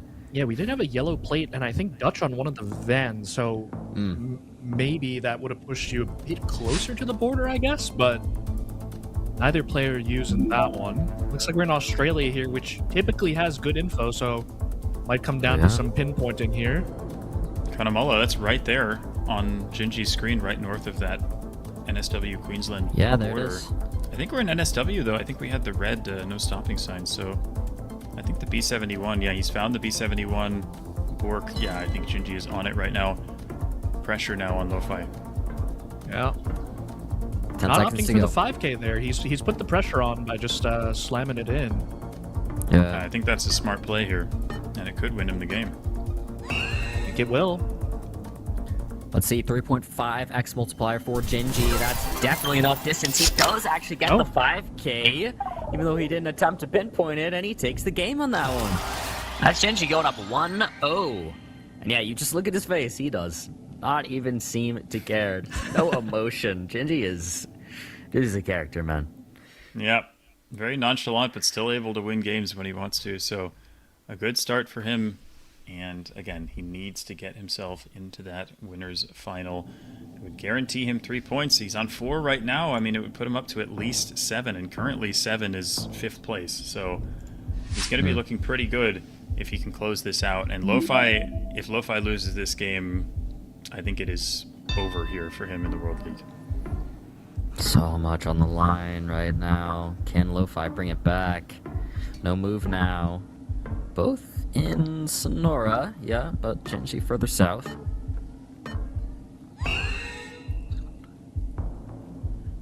Timer up. It's in between them. Really good guesses on that one from both of them, must be said. Yeah, very impressive. Not an easy round to get the state or even the particular part of the state, but they did a great job there. And looking like the US, very red street over there, which is kind of interesting. I don't know if it's like red brick, maybe paving, but yeah, interesting. Genji's looking more towards Wisconsin, Minnesota, which you can typically get there, and then you get a lot of this pavement near like Omaha and stuff as well, but it does feel a bit more north than that. Definitely thought a bit more where Genji is and not like New England area. yeah, looks like going New York metropolitan area. I do agree, it looks more Midwestern to me, so I think I prefer Genji's guess right now. Well, we're gonna find out. 10 seconds left. Shinji has switched to Lake Michigan. Why not? Why not? Fronts, so probably shouldn't be Michigan, theoretically, but it is only on one car. He did switch to Michigan, actually. Let's see. Oh, it's New York. Oh, wow. Okay. That's Lo-Fi closer? We stand corrected. Okay. I didn't want to chime in because I honestly wasn't sure. I could see kind of both, like not as far east as Lo-Fi went, but hard one. Hey, looks like we're in South Africa here. I mean, kind of hard to get a decent region guess down. You're obviously thinking around that Johannesburg area with the Generation 3 here. Not too much Gen 3 left, so this is one of the main areas that were covered extensively in Gen 3. Okay. Pretty much the same guess there, but that is Lo-Fi just a wee bit closer. So Lo-Fi is going to be up on the multiplier and on health. Still close though. So you head into Vietnam. Don't know if there's any legible information. There are some words on those signs in the distance, but they're pretty far away. Probably not going to be much.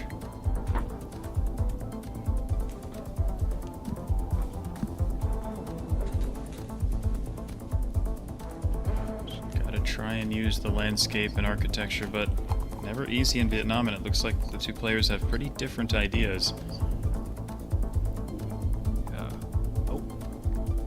Still do have quite a split here, Jake. I mean, this is significant damage, especially for Vietnam. In such a big north-south country, it's hard to properly hedge, potentially. Yeah. We shall see here. Genji going central around Da Nang. Lo-Fi a little more south. Wow. Wow. Nice guess. Very nice guess there from Genji. Almost 2,000 points of damage. Very solid. Takes him one step closer to that winner's final. Back into Malaysia we go. Had a few Malaysia rounds today. Yeah, Gen 3 at that. We're back in some Gen 3 Malaysia. Yeah, I think we only have the Malaysian flag this time. No province flag that I can see, at least. So both players going to come down to a potential region guess here. Genji looking in Terengganu. And Lo-Fi yet to open the map, but should be looking at somewhere on mainland Malaysia on this round. Oh, I stand corrected. So we have a big split here now, guys. Yeah, this is huge. One in Sabah, one on the peninsula. Oh, no, Lopai's not sure. He's going to Sarawak. He's in the water. It is mainland, and that's the game. Genji takes it 2-0.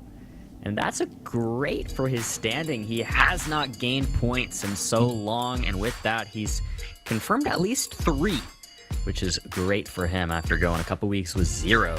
Lo-Fi, however, that pretty confidently should put Lo-Fi out of contention for even the play-ins, which is a bummer, but it's gotta go. Someone's gotta not make it. It's just kind of how things go. But Lo-Fi has played well, and I hope to see Lo-Fi again next year. I mean, obviously there's more games to come, of course, still left for Lo-Fi to play, but a bummer to not have that qualification, at least in terms of the rest of the World League here. But regardless, good work to Genji keeping it in it. It's crazy that we're at the point where games are deciding stuff like that. I mean, I feel like it was just yesterday we were just in the beginning of the Americas region here, and we're already on week 4, nearing the end of week 4, and things are getting decided. We're really getting into it. But regardless, guys, let's hang out with our friend Waze, and let's talk about the Wazer moment of the match. Or it's the Wazer of the match and the Waze moment of the match. But first, of course, the Wazer moment of the match. Diono, talk to me. Well, we had Lo-Fi putting it down pretty quickly, 6.1 seconds on that moving round in Mexico. Was that the Chihuahua round, Jake? I think so, yeah. All right, yeah, very quick pinpoint there, recognizing the Chihuahua Centro. That's going to give us our Wazer of the match. Yeah, 6.1. Pretty quick. Again, we've seen quicker, but 6-1 is a fast one for sure. Hold on. Was it the Veracruz Tabasco one? It was the I think it was that Veracruz one. I Tabasco. forgot that was a moving round. It just felt like a no moving round, but I think it was that one, actually. You are correct, Jake, I think. Yes. My fault, everyone. No, it's okay. Which was a great round, by the way. That was actually really good work from Lo-Fi, too. Super accurate. But moment of the match. What's our Waze moment of the match? Ooh. Jake, you have one?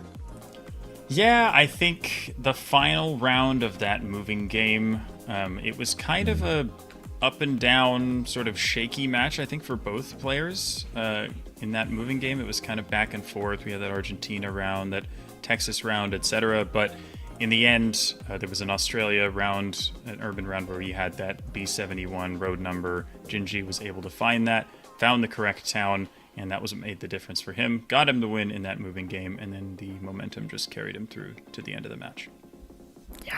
Yeah, that's a good one. I like that as well. That's a good moment. Good pinpoint. Good stuff. Guys, Genji does it. On to the winners finals of the Swiss for today. Speaking of that, we can look at the schedule and see where we're at, what's to come, what's already gone on. So here we are, guys. We are in round 3. And it seems like off broadcast, Jim Timmy 2-0'd Ecal. It has not been Ecal's day today.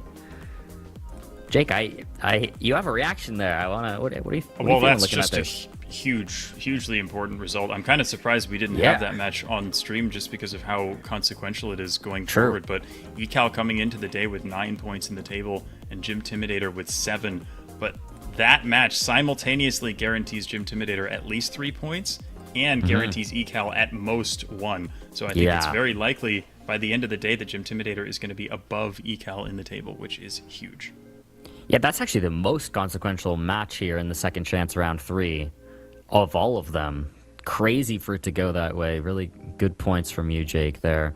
But we have one more, still 2 more Brazilians here left to go to battle it out, guys. Matias versus Orlando. Now, where do you even predict on this one? I may go Orlando on it, but I'm curious what you guys are thinking. Let's talk about it. Di, I'll start with you. Yeah, so both players as well, Bloom, this is a very important match because they're both on 5 points, sitting on that cusp of the play-in. So, important stuff. I honestly think this is going to go to NMBZ on this one, but I'm not going to make a prediction because I don't want to spoil either of our players' chances. Yeah, fair enough, for sure. Don't even need one here. It's hard. This is a hard one to predict, but Jake, do you have any thoughts on how this may go? Not necessarily score predictions, but just kind of what you're expecting from these two players. I think it's very evenly matched, but it's, again, kind of hard to overstate how important this match is with both players on 5 points. I mean, the difference between the winners finals and the losers finals, points-wise and prize pool money-wise, is huge.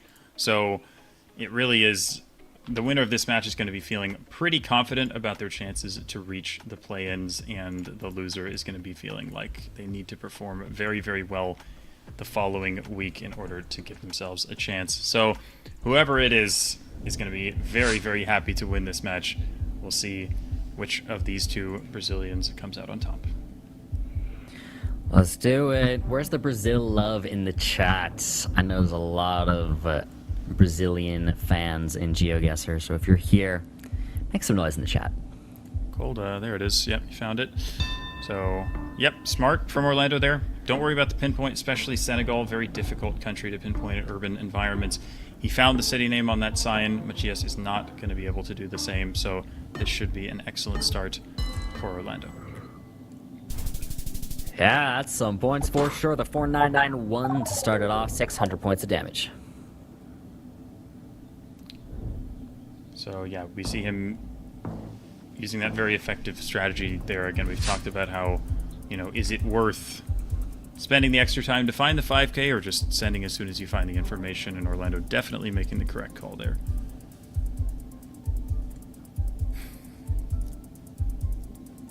Okay. Looks like, is this Spain or what are we looking at here? Not a lot of signage thus far. Oh no, it's Italy. Okay.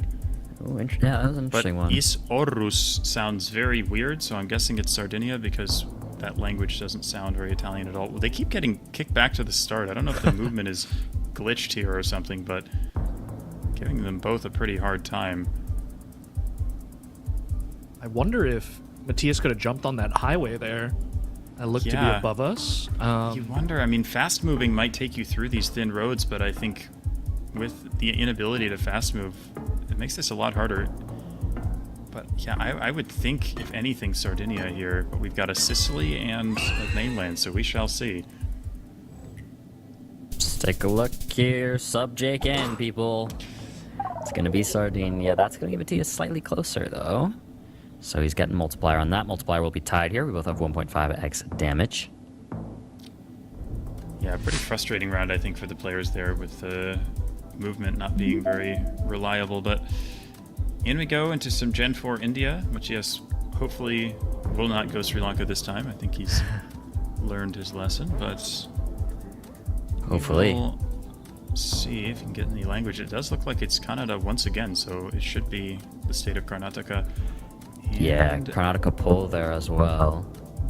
Hubali. Hubali is quite a large city in Karnataka, so should be able to find that. If you zoom in one more level, it'll show up. I'm sure there it is. Very nice.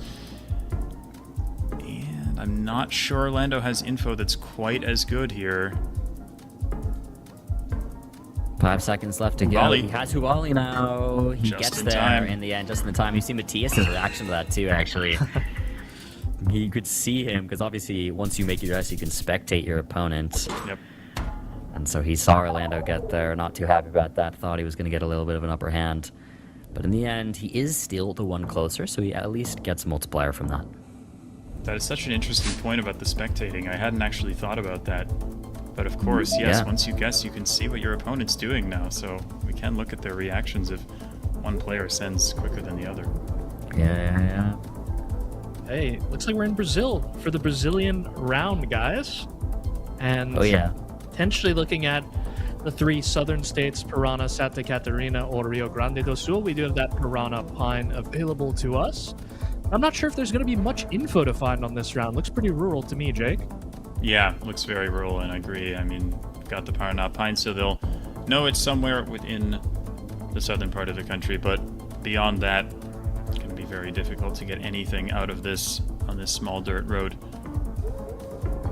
Not super info heavy, it feels like, the rounds so far, but Orlando opting for Santa Catarina. We will see what Matthias does. Pretty much the same guess, honestly. Won't see too much damage dealt here. Yeah, it's the same guess. It's the same guess. 174 points, though, and Matthias closer once again. Higher multiplier.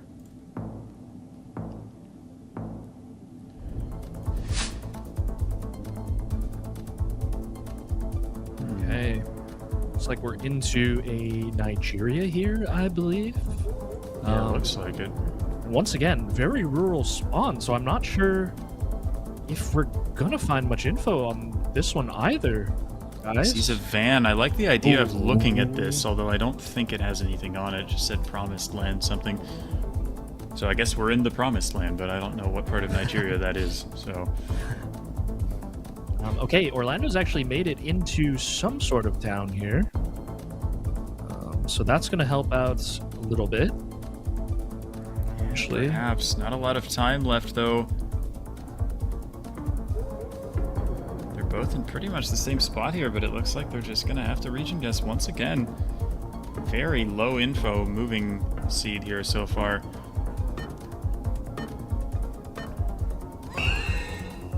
Slight difference in guesses. That's Matthias closer again, though. Yep.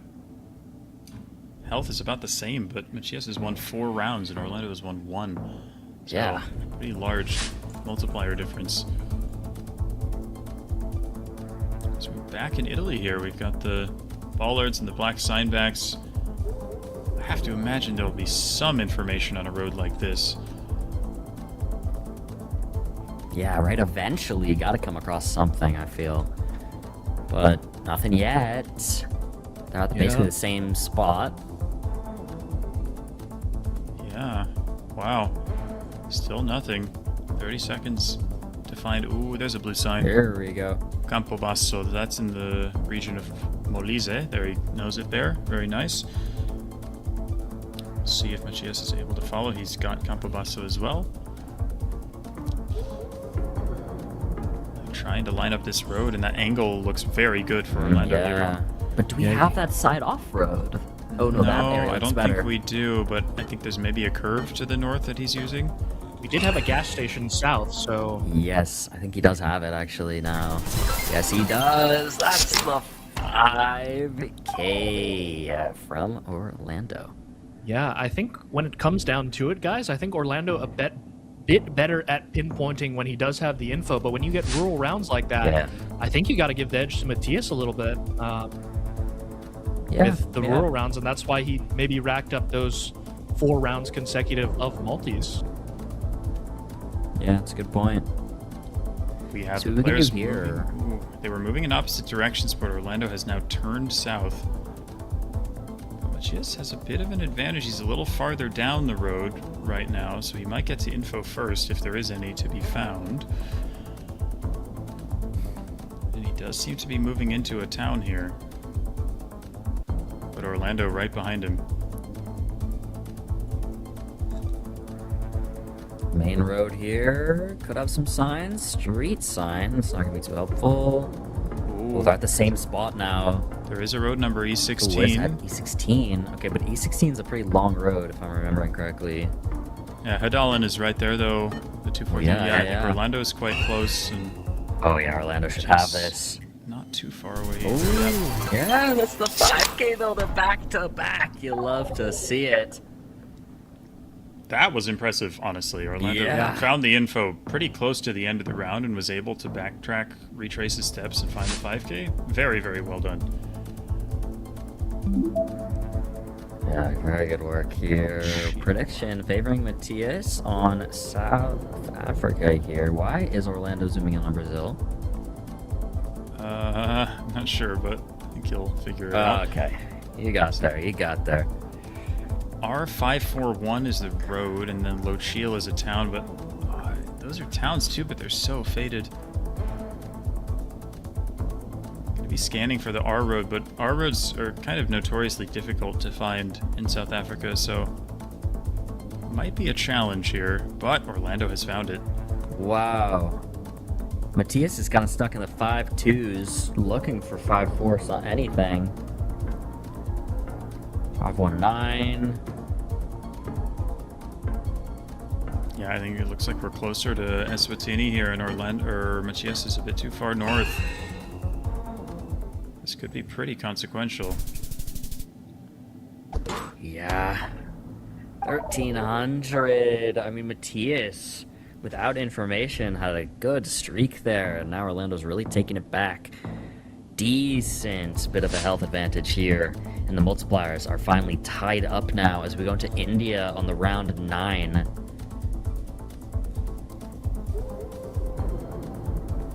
Yep, both moving south here. Ooh, does he see a pole? He sees a Punjab pole and he sends it quickly. Wow, yeah. Pressure now. I mean, makes sense. Flat landscape, rice fields, works for Punjab, but does Machias notice the pole here?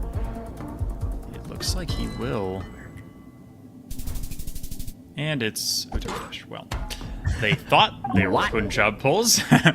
I mean, I was going to say the pole that Machias was looking at, it didn't look to me much like a Punjab pole, but I was like, I guess it must be because they're both going there, but It didn't really look like one to me either. And looks like they get rewarded with another India, it seems, guys. Guess who's back? The GeoGuessr gods were not satisfied with that last one. Yeah, but this one should be... Wait, I thought we had a Gujarat. We had a holy pole. No, it's a railroad pole. It's a railroad pole. It's a railroad for sure. He goes for Jharkhand. I don't know if he had good info here, but Machias shaking his head. He does not know he'll go Madhya Pradesh. Let's see. Wow, it's actually Odisha Chhattisgarh border, but that's still 1,500 points of damage. Martinez on 1,200 health now. Orlando, a nice comeback here after losing several rounds in a row. Now in a pretty commanding position. Wote. Is Wote a place? Why do I feel like I've heard of that? I'm not sure. Oh, Makueni. Yeah, so Makueni is a county southeast of Nairobi. I want to say Wote is a town there, but I'm not 100% sure on that, but it doesn't look like they've picked up on the info here. Continuing to move. Makueni County says it right there. Does he know it? Ah, he's looking at the other sign. It is Wote, yeah. They definitely have what they need here, but he's looking the wrong part. Okay, now he's closer, but it should be southeast of Nairobi. He's looking for Wote, I think, or maybe looking for the county, but he doesn't know it off the top of his head. Not much either for Machias. Will he find 5 it? seconds. He's looking, he's scanning the county borders. He found it. Oh, last second. Wow. And with that and the multi, that'll secure him the W there on the moving game. Which, hey, I mean, we mentioned it. It seemed like with the info, Orlando is that better moving player. We know time and time again from watching Matthias play moving, it is definitely not his favorite mode. So, to be expected, I would say, and I think things really even up here in the no move. Still think it's anyone's game.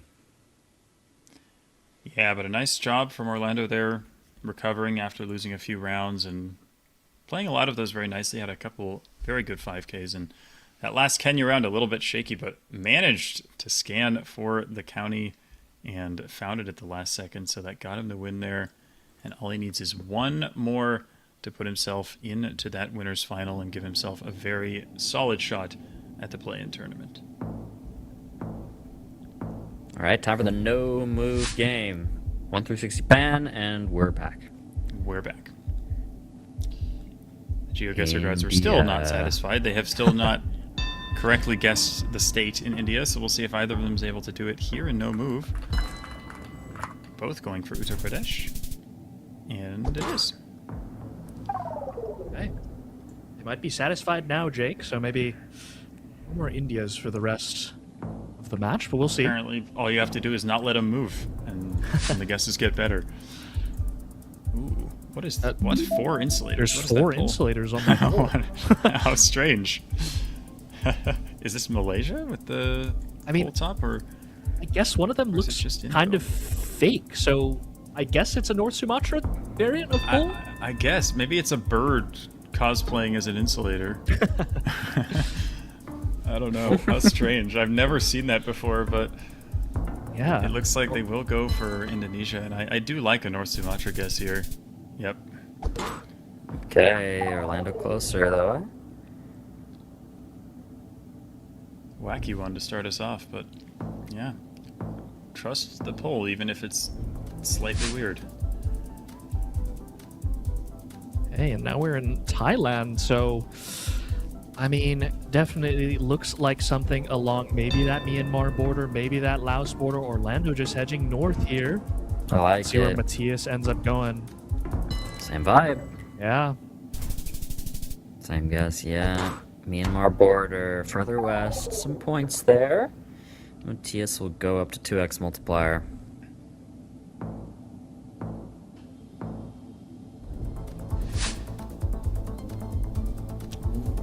Bit of Kazakhstan here. Haven't seen a lot of that today. Massive city to our north, I think, from what we could see. Oh, Matthias does not want to line it up. He's just locked it in. It appears. Yeah, going for Astana here. And Orlando might be 5K. Just thinking about it. Yeah, but the city was north, as you said, not west. Yeah. And that was the difference there. So it's Matthias actually in the end closer, and Orlando, I think, probably a little frustrated with himself on that one. Whoa. Ooh, Is this Bhutan? This is around, yeah, I think it is. It's like Shady. cool Bhutan round, yeah, in the shade. But insta lock for Matthias, that's a quick one. Could even be our ways of the match, that was pretty fast. It is Orlando closer though. Wow. Impressed he was confident enough to go that far south, but he was right. Southern shady meta or something. We're developing things right here. Oh, we're getting a lot of South and Southeast Asia, are we not? We are. Yeah, like a kind of a crazy amount. What, we had India, we had Thailand, we had Bangladesh, we had Bhutan. Guys, I think isn't this our first Bangladesh though? I think it is, if I'm Of not the day? mistaken, of the day. Yeah. Kind of crazy. 998 points of damage there. Further south. Matthias had a north vibe. Didn't end up working out there though. The kind of central head from Orlando paid off nicely. And we're in Campo now. What is happening? What? We're on the Asia What are map. the odds of this? This is crazy. How many have we had rounds outside of South and Southeast Asia? Now I'm trying to Well, I guess remember. depends what you consider Kazakhstan, I guess. Yeah, Central, but that is I guess, is Asia, different, but- technically. It is Asia, yeah. Wow. Yeah, I mean, seems like we're getting a lot of Asia on the no move. We'll see if that streak continues on the next round. Is that a border or something? What is going on to the southeast? There's some sort of strange structure. I was wondering if it could be a border, and that seems to be what Matthias is thinking. I don't mind the idea here. We hedged a bit away from that. Oh, Yep. but it was the border, Jake. Matthias had it, pretty much, and he moved off. But he decided to click towards the border, away from the center of the country, and that gets him the multiplier increase, so that's certainly something. Yeah. Okay. Okay. I don't think this is Asia. I don't think so either. All right, looks like we're back to the United States here. And we have these, I don't know, slightly concrete segmented roads, which is quite common in Iowa and surrounding states. I think Matthias will just be slamming Iowa here, and we'll see where Orlando decides to go. We're actually just in Western Asia now. It's all Asia. It's all Asia. Always has been. It always has been. Wow, Matthias is closer on that. Deals some damage and actually almost evens things out. Yeah, good call on Iowa there, getting him that multi-increase. Again, Matthias must win this if he wants to extend it to NMPZ. Well, it was a one-round hiccup, guys, but I think we're back. The map glitched, but yeah, we're back on the Asia map now. That was just Western Asia. No, you're right though. We're back. We got Philly now. Same guesses there, pretty much, and very good ones at that. That is going to be Matthias a little closer though. Look at how even this game is now. Look at the health. Wow. What are our multis at? I think it's like 4 to 2.5 or something. Yeah. Good call. Okay, now we're in southwestern Asia. No, we're in Paraguay. The bit's done. The bit's over. Paraguay. Well, we had a 2-1 area code on that truck. I don't know what that means in Paraguay. Maybe somebody in the chat can enlighten us on that one. But Orlando's lined up a road. But he's on the same road, I think. I think he is, yeah. Same stretch. Oh, the switch. Oh, moved. Maybe just hedging a little bit more towards the center. Yep. Orlando on the road. That's 1,000 points of damage. What was a practically even game in terms of health. Now is really in Orlando's favor here, but Orlando is down on multi, 4x to 3x, but high enough on both sides that some big damage could be dealt either way. Not an easy one. Welcome back to Asia, it would seem, or at least that's what Orlando thinks, but this one's a lot less obvious. Yeah, I'm not quite sure. It looks like Orlando's thinking the Philippines here. Matthias looks stressed. Yeah, and he knows how important this game is. I mean, if he loses this game, he's definitely in trouble. He's gonna go Mexico, and this is huge. This is huge. It is Philly. It's Orlando taking it on that one. Wow. Massive victory. Yeah, that is a crazy final round. Very difficult one in Orlando. Very confidently feeling Philly. Was anything standing out to either of you on why that would have been Philly? I'm not even sure. Yeah, I think maybe the infrastructure there potentially got Orlando there. Maybe we had a Filipino poll, but it was very hard for us to see, honestly. And I think the car maybe fit a bit better, kind of with that exposed, slightly gray car that Orlando was looking at. He looked quite confident when Matthias was zooming into Mexico that he was correct. So he must have had a good idea on that one. Yeah, big props to Orlando on that one, taking the game 2-0 very impressively. But guys, let's take a look at what our wager of the match is. What's our fastest guess that game? Okay. 8.2. Yeah, I think Bloom, you called it as well. It was that Bhutan round, that wager of the match, 8.2 for Matthias there. Okay. That slightly shady round where Bloom is calling the Southern Bhutan shady meta, potentially. Yeah, for sure. Definitely the new meta, super accurate, definitely a real meta. You should always use it. No. We'll see. We'll have to do some research into that one to see if that's a real meta or not, but makes sense. 8.2, not too fast, but, you know, less than 10 seconds is always going to be pretty quick. But guys, what about Away's moment of the match? I think I have mine, but Jake, what do you think? Maybe not the most exciting of choices, but I think I got to go with the last round. I mean, you had Philippines versus Mexico. It's a round that's going to decide the match and possibly decide which of these two players makes the play-in tournament. So Orlando able to keep his cool, make an excellent guess on a very difficult round, and I think deserving of the Way's moment of the match. Yeah, agreed. I think I'd say the same thing. Any maybe other thoughts, Dive, but I'm in agreement there.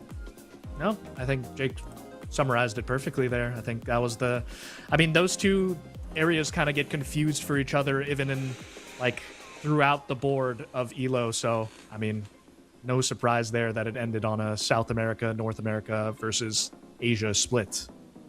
Yeah. Hey, but how fitting for it to be Asia considering how many Asia rounds we had in the end. But yeah, again, guys, GG. All around, Orlando does take it. Let's take a look at the schedule, guys. We can see what's been going on in recent matches and what is still to come left in the day. Here we are. We just finished round number 3, which now means we have the winners finals and the losers bracket decided. So as you can see, all 2-0s here in that second chance. We didn't get to watch that Jim Timmy eCal game on broadcast, but Jim Timmy did take that 2-0. And then, of course, we just saw the 2-0 Orlando Matthias. Genji earlier got the 2-0 over Lo-Fi. And that gives us our winners finals matches. MK versus Jim Intimidator. Radu versus Orlando now. That'll update in a second here. There it is. Wow, beautiful timing. And finally, it will be Mu versus Gingy. Those are some exciting matches. I would say, looking at this, most highly contested is going to be MK Jim Timmy. I think that'll be the closest of those, just off a brief little look. But, guys, we are going to go do a very short little break before that, so it'll be short, I promise. Don't go anywhere, because amazing matches still yet to come. 3 winners' final matches to decide the difference between 3 versus 4 points. And at this stage in the game, so much on the line. These are going to be exciting and very fun to watch, guys. Stay tuned. We'll see you shortly.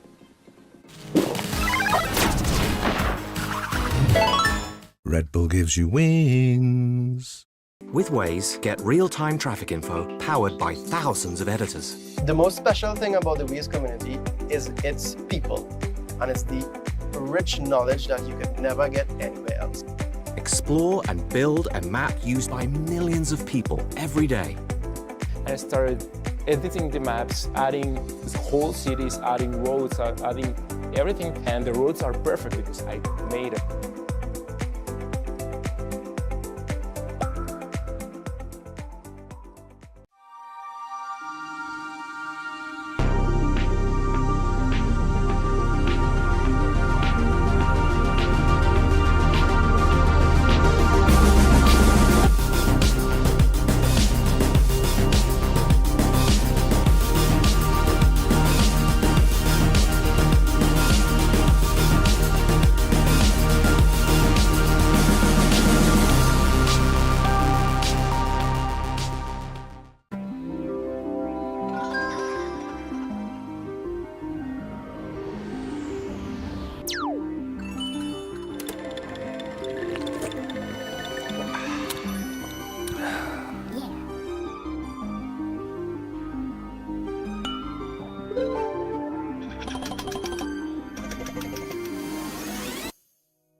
So slow. I told you I was done with basic browsers.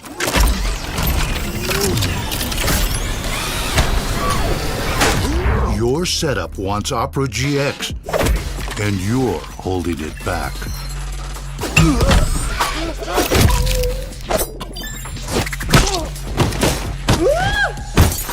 Upgrade to the gaming browser. Download Opera GX. Welcome back, everybody, to the GeoGuessr World League, America's region week number 4. Guys, we have had a crazy day of matches here, and stuff is really shaking up. Considering we're in week 4 here, a lot's getting decided for who is qualifying for the World Championship and who's qualifying for the play-ins. Not 100%, but things are really starting to take shape and take direction. And guys, we are finally in the winners finals. These are deciding if these players are going to get 3 or 4 points on the day, and we're starting with MK versus the Gym Intimidator. Guys, this match is going to be absolute cinema. Make sure you're strapped in and ready to go. I cannot wait for this one. This is going to be a pretty even match in my eyes. Jake, what do you think?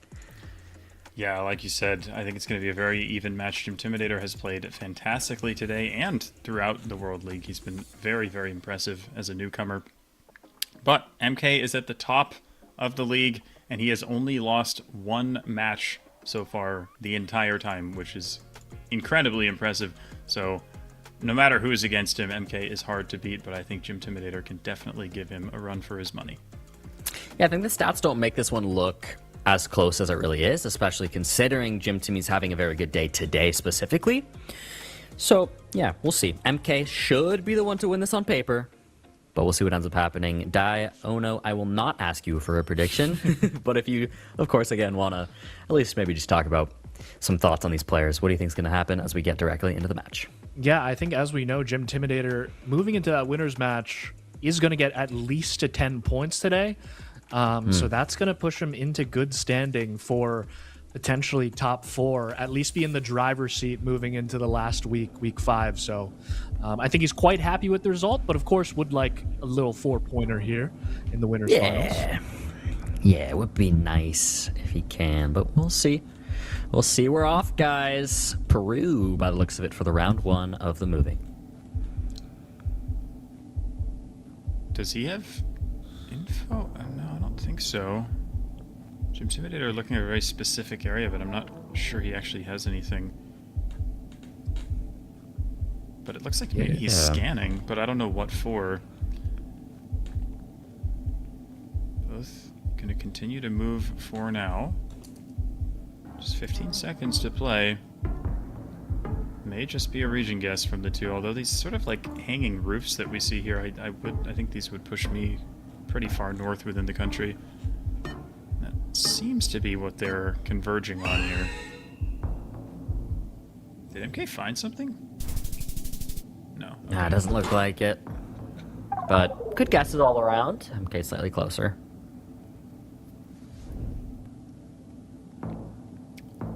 Good start for him. And yeah, I mean, we talked about how balanced of a player MK is now.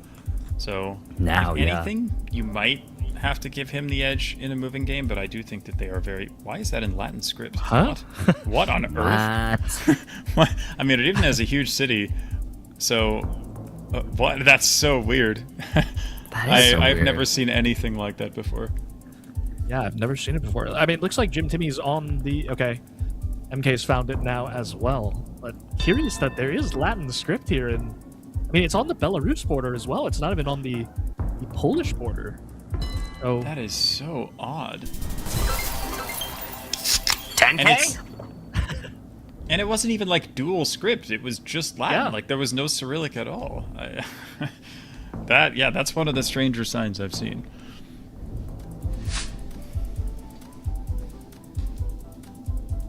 I think there's maybe a town name there, but it's so hard to read. It starts with an H, but I don't know what the rest of it was. It's Manitoba, though. We've got the 21, pretty big road.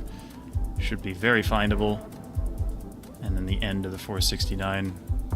And yep, there he is. MK is on it. Should take him a couple seconds to pinpoint this, looking at the street names, but... Should just be the main one, and he's got it there. Is Jim Timmy looking for the 469 maybe and not finding it just yet? Hamiota was the town name, I think. He's very close. Very close. Wow. Yeah. You got the switch off. I didn't even... 10K, I didn't even notice that register. That's insane. 2 10Ks back-to-back. Yeah, I thought when it went to this screen, I thought his pin was still elsewhere, but he must have just gotten it in, so nicely done. And 2 10Ks already in 3 rounds. Impressive stuff. I was talking about how exciting this match was going to be. Pretty close as well. 2 10Ks is very apt for what we were expecting. Let's keep it going here. Yeah, even though the difference is only 1 point in the table for these players, especially for the Gymtimidator, that is a pretty important point. It's the difference between possibly going in to the final day in 4th place or 5th place. He wants to put as much separation between him and Ecal as he can. As we... is there Hyen on there? Oh, does it? Oh, it does say Hyen. Yeah, top left. Classic me ignoring the large word and looking at the small ones. But yeah, Hyen should be where we are, I think. But does he not see it? He's got it now. There he goes. Got there in the end. Okay, Jim Timmy with the 4997 though. Gonna be up on multis. Yeah, couldn't be much more even thus far. It's about what you expect from these two. Such high quality players. It's just gonna come down to who can be more consistent. 38 is the area code for northern Minas Gerais, I believe. Gonna want to look for a town name here if you can find one. Don't see one there. Jaiba, that maybe? That might just be a company, actually. Oh no, Prefeitura de Jaiba. It is a town, and he has found it. Very nicely done. MK, I'm not sure has the town name anywhere, so probably know the general area, but it should be a solid round for Gymtimidator.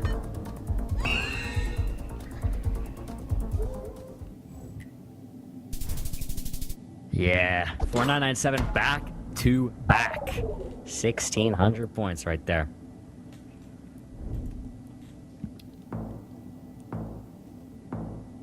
Yeah, Jim to me looking locked in.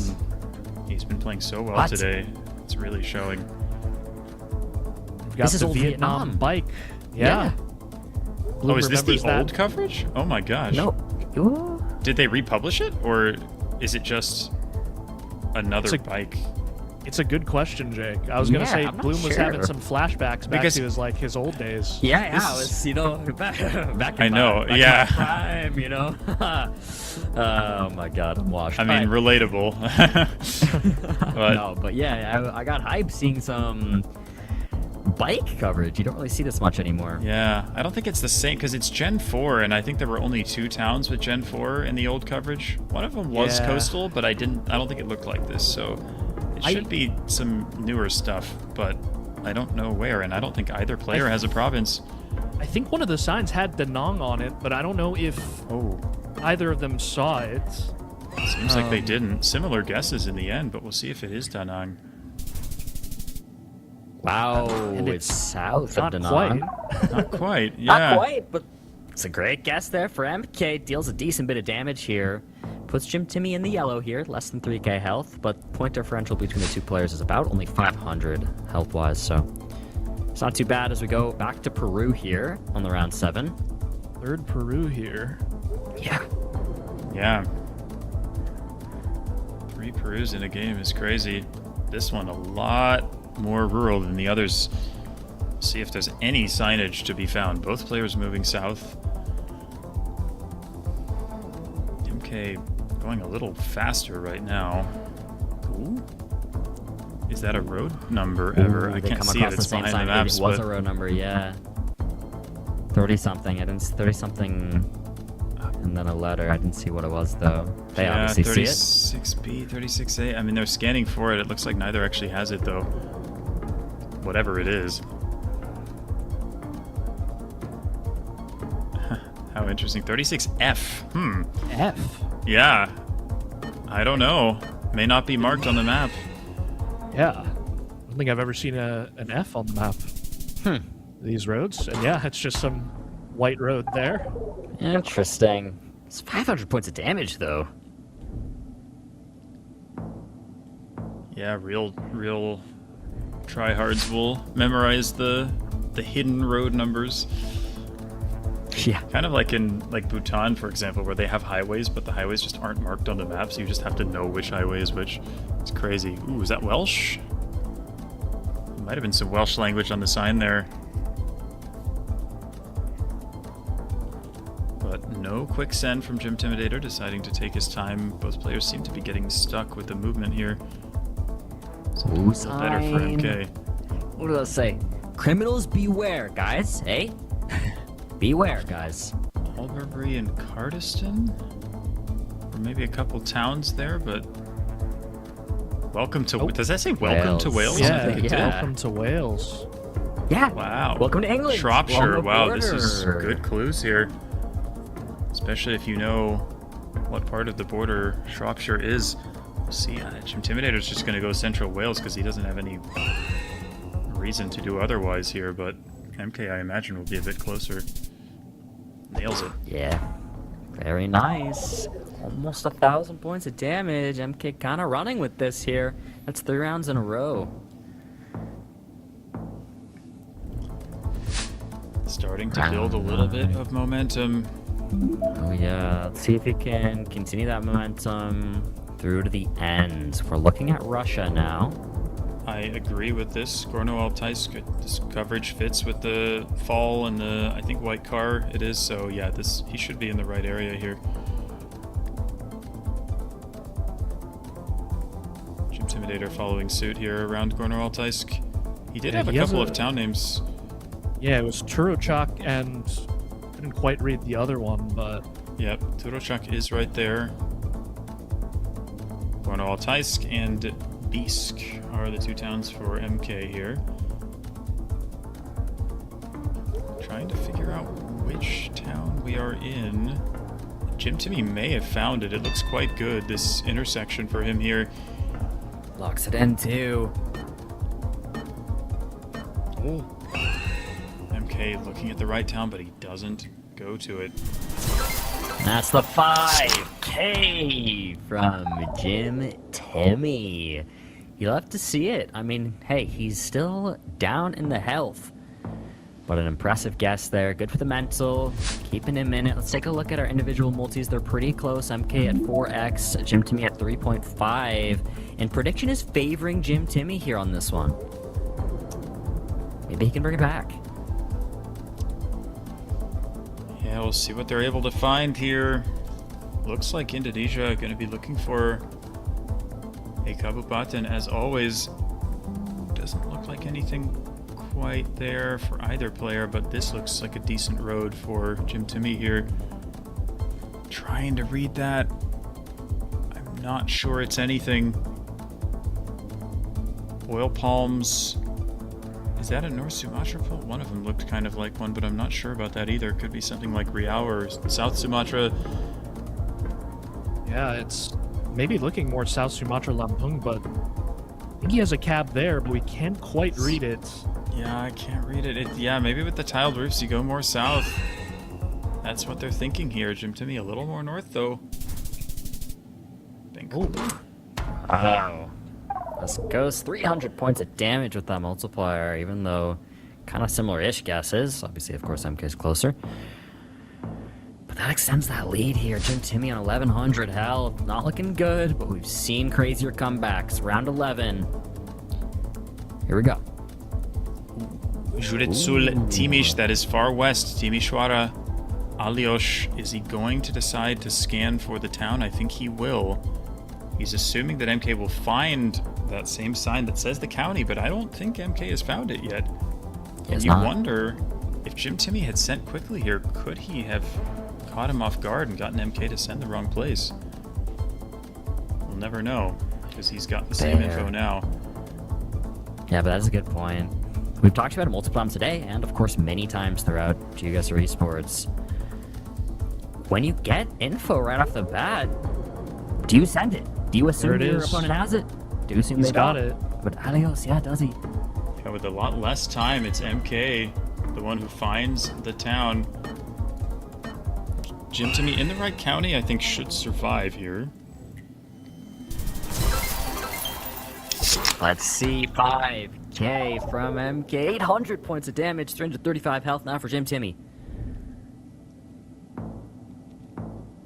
Just hanging on here, waiting for his opportunity.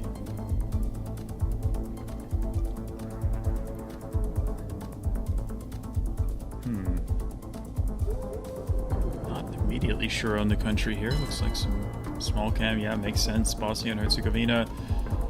MK clicking relatively central. Jim Timmy doesn't have anything. He's going to have to rely on a region guess. Okay, similar guesses all around, just kind of central, but MK closer. 130 points of damage to the multiplier. Jim Timmy's still alive. We saw 149 health come back earlier today, so it's not over for Jim Timmy. Not over indeed. First thought here was maybe West Kalimantan with those symmetrical poles that we have. But again, you'll look for a Kabupaten and I don't see one there, but we do have... Does MK have one? Meliao, I think, is what it says there. I don't think that is one, but that... Man, I'm not sure about that one either. So much to try and... Sangao! Okay, Sangao is definitely one, and he has Sangao. But I think MK... He's locked it in, so I wasn't looking at his screen, but I have to imagine he found it too. Jim Timmy has to be accurate here to stay alive. He's in the right cover button, but it's not that small. But they did go downtown, both of them. 2 turns into 7 with the multiplier. But yeah, that'll be Jim Timmy getting a rise in multiplier right there, so helpful. If MK blunders, Jim Timmy at least has 4x multiplier. Prediction really close on this, very high scores. Chile. Yep. Major highway here. The 5. Yeah. It's gonna be very long for sure. Jim Timmy locked. Quick guess in La Serena. It does say La Serena on the sign there, although, I mean, I haven't seen confirmation that that's the city we're in, but with 205 health, you have to imagine Jim Timmy feels decently confident that we're there. Otherwise, why would he have gone for it? Yep. Yeah, he does. That's 900 points of damage, puts MK on 2k health now. Jim Timmy also will go up in multiplier here, so again, Jim Timmy's not out of this. We go into round number 15 now. Can MK close it out? So Slovakia, again, I don't think this is really what Jim Timmy wants to see, because it might still be hard for him to win on a round like this, but very easy for him to lose. Yes. A couple signs here that we've seen, but moving past them quickly. Actually, MK taking some time on this one. I can't really read it. He hasn't zoomed in on it for us, but... Yeah, Zavod was one of the towns, but probably not very big. That looks better. That's the road number, the 2. Ooh, yeah. It's quite flat here, so I would have expected maybe more towards Bratislava, potentially. That's right. Good call. That's a good point. I mean, if you're MK, you want to find the 2. I would have guessed that would be scannable, but he has not seen it. So I'm not so sure. They're both relatively west right now. Gonna come down to region guess for both of the players. Yeah, basically the same guesses there. Wow. It's very far west, actually. I do Basically wonder on the border.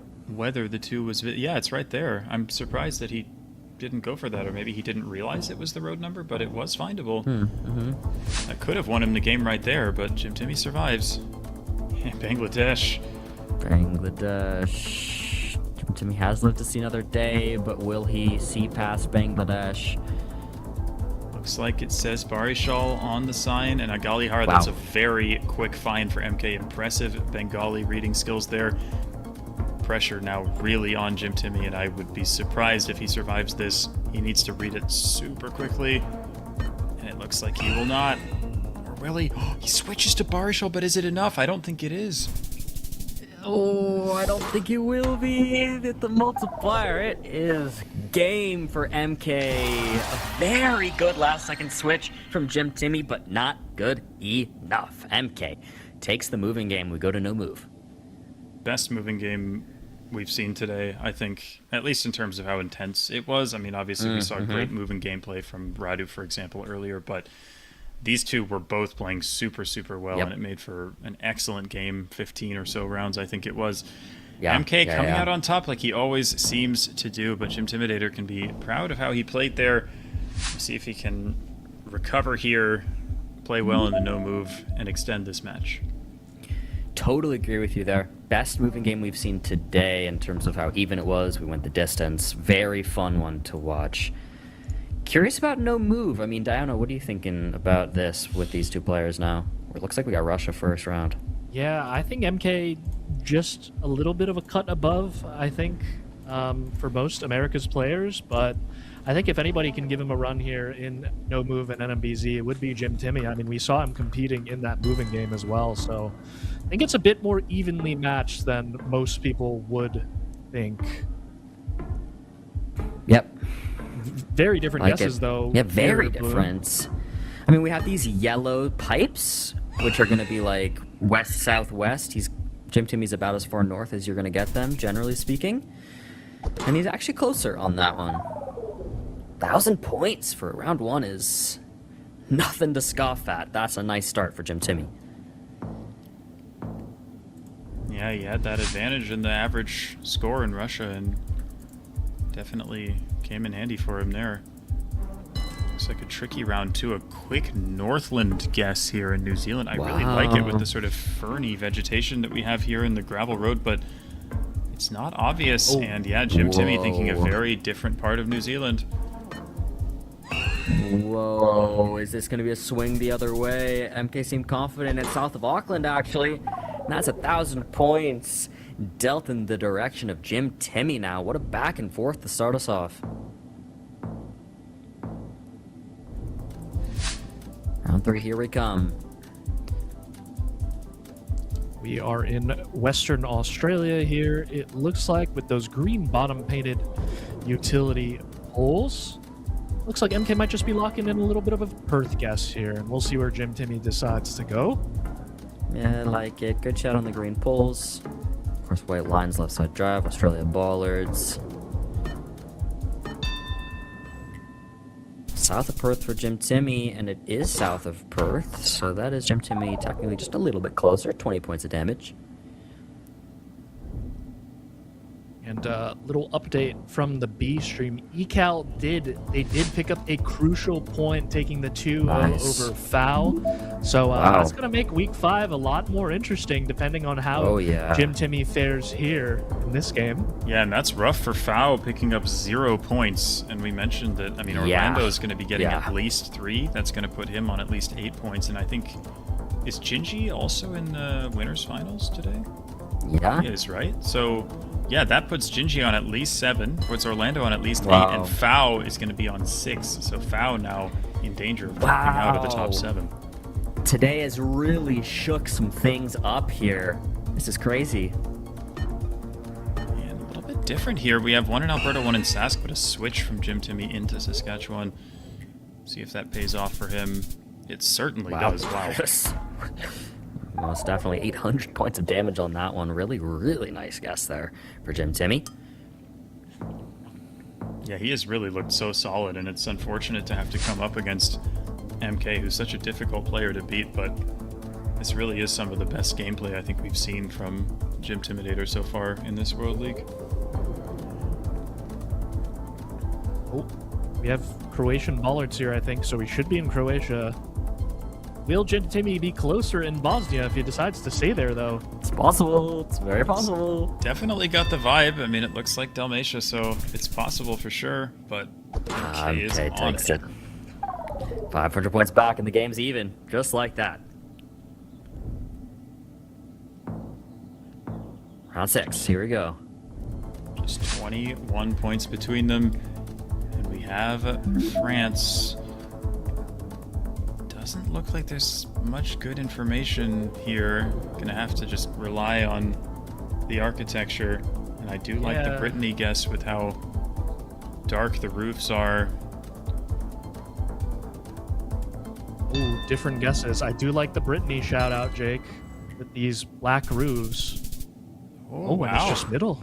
Okay. Wow. That's 600 points with multi.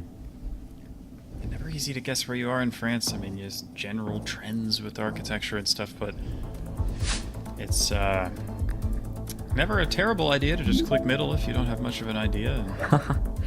That is true. Whoa, MK with a very specific guess. Southern Colombia near Cali. I mean, these sugar cane fields, you get so many of these in that Cali Valley. So, we'll see. He does not have a pin down. Jim Timmy! Oh my god, He he's in got one Ecuador. down, but it's in Ecuador. Well, who is it? MK just 5K'ing casually? What? That wins him the game, too, and no reaction at all from MK. He does not even seem to care. That is 4 points on the day for MK. But Jim Timmy has still got 3, a much-needed 3 for the Jim Timidator. So even though he's losing that game, he played well, and he's going home on week 4 with 3 points. GG's all around for what was a very fun match. I mean, it's one of those matches where 2-0 doesn't really do the game justice. I mean, MK did play better overall, obviously, because he won, of course. But I would say looking at the trend in the rounds and things, MK was definitely on his game, but Jim Timmy was not too far behind whatsoever. So fair play to him. And as I said, a 3 points on the day. He'll be happy to take that. But guys, let's take a look at the ways of the match. Probably goes to MK Die. What do you think? Yeah, I mean, it is MK on that no move, that Northland round, or where he guessed Northland and it ended up being southeast of Auckland there, but 7.7 seconds. Not our fastest today, but definitely one of our faster rounds there. And the surprise came from MK, who's used to guessing fast in the past. Maybe not so much nowadays, but still a fast player sometimes overall. Yeah, definitely. Lines up, makes sense. Good stuff from MK there. You know, occasionally he keeps that speed up and brings it back. We do love to see it. But guys, what's our ways moment of the match? I think there's got to be a couple in that one. I'll go to you, Jake, first. I will give it to the final round of the moving game in Bangladesh. I think that MK did an excellent job finding that information very quickly, reading the Bengali, knowing it said Barishal, and then finding the district near Barishal, all within 10 or 15 seconds, then sending and putting the pressure on.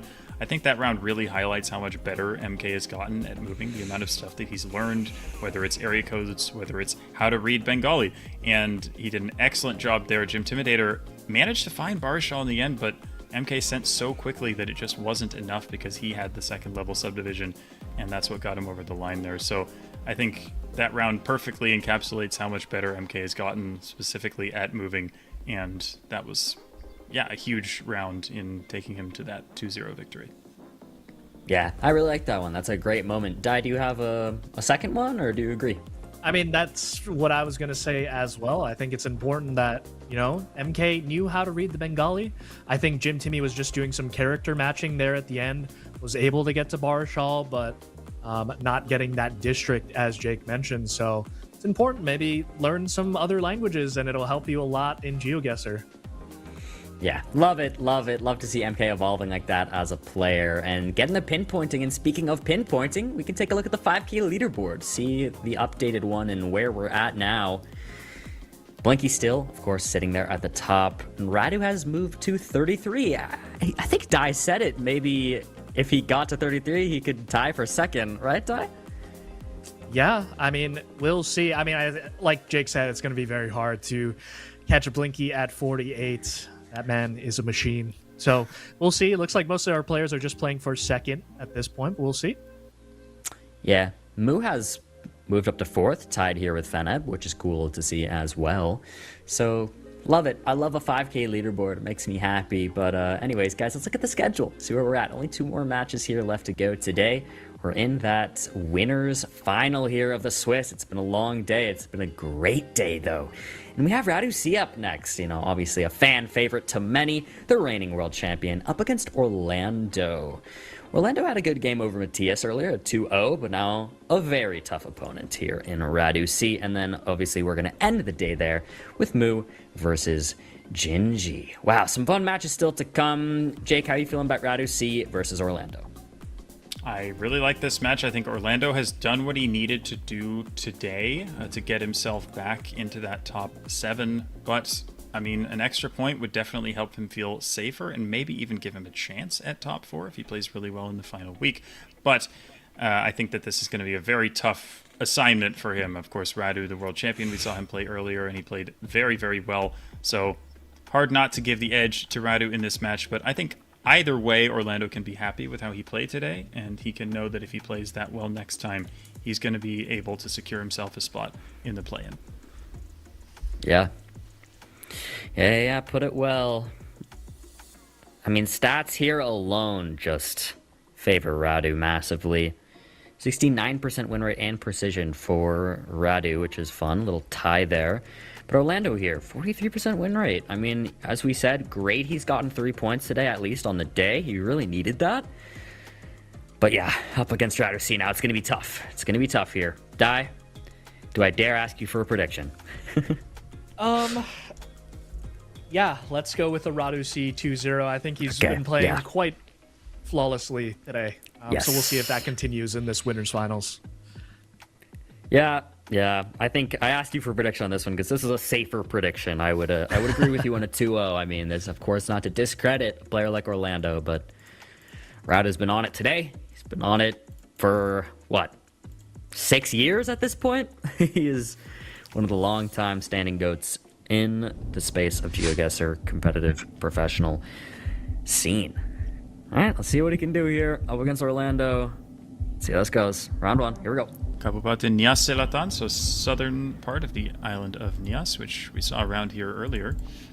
Both players will certainly know that. We'll see if either is able to find the town. It does seem to be a reasonably large settlement here, so could be 5Kable. Probably just click in the biggest town if you don't find the Ketchumatan here. It looks like Orlando's. Yep. It's on Radu's sign, and Orlando is in that town, and Radu has found it as well. 20 seconds to 5K. Radu thinks he's found it already. Different spot. Yeah, but he has. Radu has the 5K. 4997 there from Orlando, and that actually puts Orlando on for a 997 health. Yep, and that moves RC up to second place on the Red Bull 5K leaderboard. Boom. True. Officially just beat out Malfunction there, who he was tied for second with. Now at 34, second place. Welcome back to Indonesia.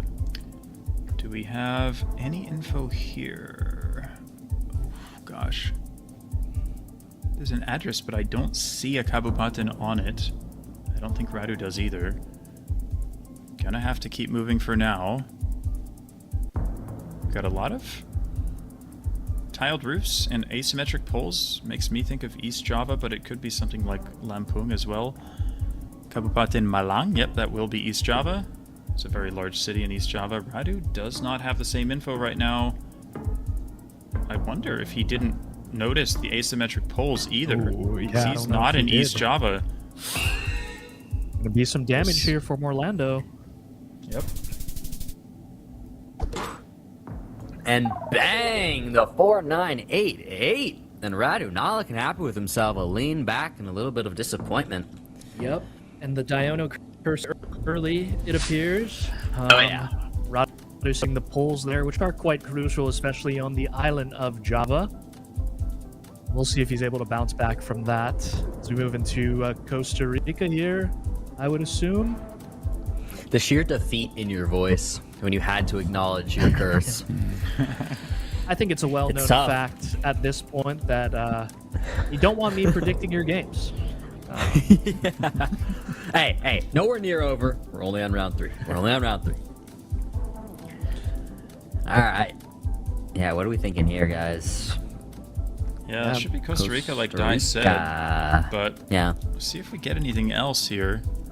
I mean, yeah, I was going to ask for any thoughts further than that, but without information, Costa Rica can be quite tough to pinpoint down. Region guessing can be difficult. Yeah, it looks like it's just going to be a region guess from the both of them. Unless, well, there is maybe a town name at the bottom of that. Radu just clicking all over the place, but it is southeast. He had a pin down there and then decided to just hedge. Wasn't too confident, which is fair, you know. Keeping things safe is not a bad idea. Especially at this stage of the game. Ooh, we have some kind of ski town here, potentially. Something like that. Some kind of resort town we're looking at here. Yeah, seems like it. I think we'll be in Czechia here. Yeah. It does look like maybe a ski town. I think you're right. Maybe thinking on that German or Polish border then, given the hills and such, but Ooh, does that say RC PL? knows something. Oh, I think it says PL on the sign, as in we are close to Poland. And then Spindel, yeah, Spindel. See, it does say PL, and then it says Spindel something, and Radu has a town that starts with Spindel, so I do like his idea here, but Orlando has a blue sign. Does that help? Doesn't look like he's looking at it.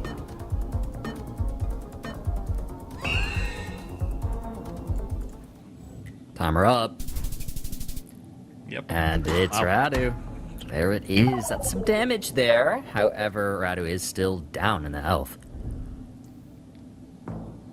Solid for him, though. He has the multiplier advantage as well. Just got to shake off that one bad round in Indonesia and come back stronger. We know he is perfectly capable of that. Looks like Bulgaria here. Somewhere urban. Can be tricky sometimes in Bulgaria to find the name of the city you're in. See if either of them succeeds at that. Does it say Bielgrad, as in Blagoevgrad? Or I might have hallucinated that. I only saw it for one split second there. Looks like he's scanning for something, though. Yeah, I wish I could see the taxi again. What does that say? Bielgrad. Is that not Blagoevgrad? That's what I would think. In the southwest of the country. You see it there. There you go. Nice. Good deduction there from Radu. Looks like he's got there eventually. Orlando's not far away, though.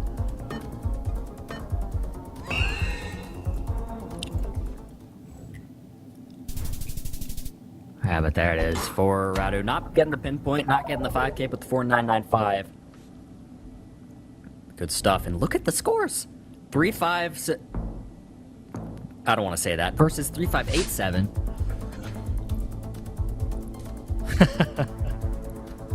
I don't want to say Radu's health. No, I completely understand, Bloom.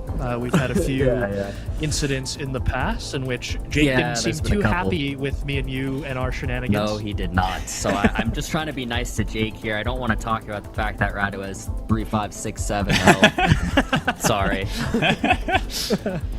I can't stop you guys. Don't worry. Oh, we are looking at Salala here, maybe for Orlando. Yeah. Maybe he's just scanning it to rule it out, potentially. I don't know if we're going to find much info here, especially in Oman. Hard to come by info in this country.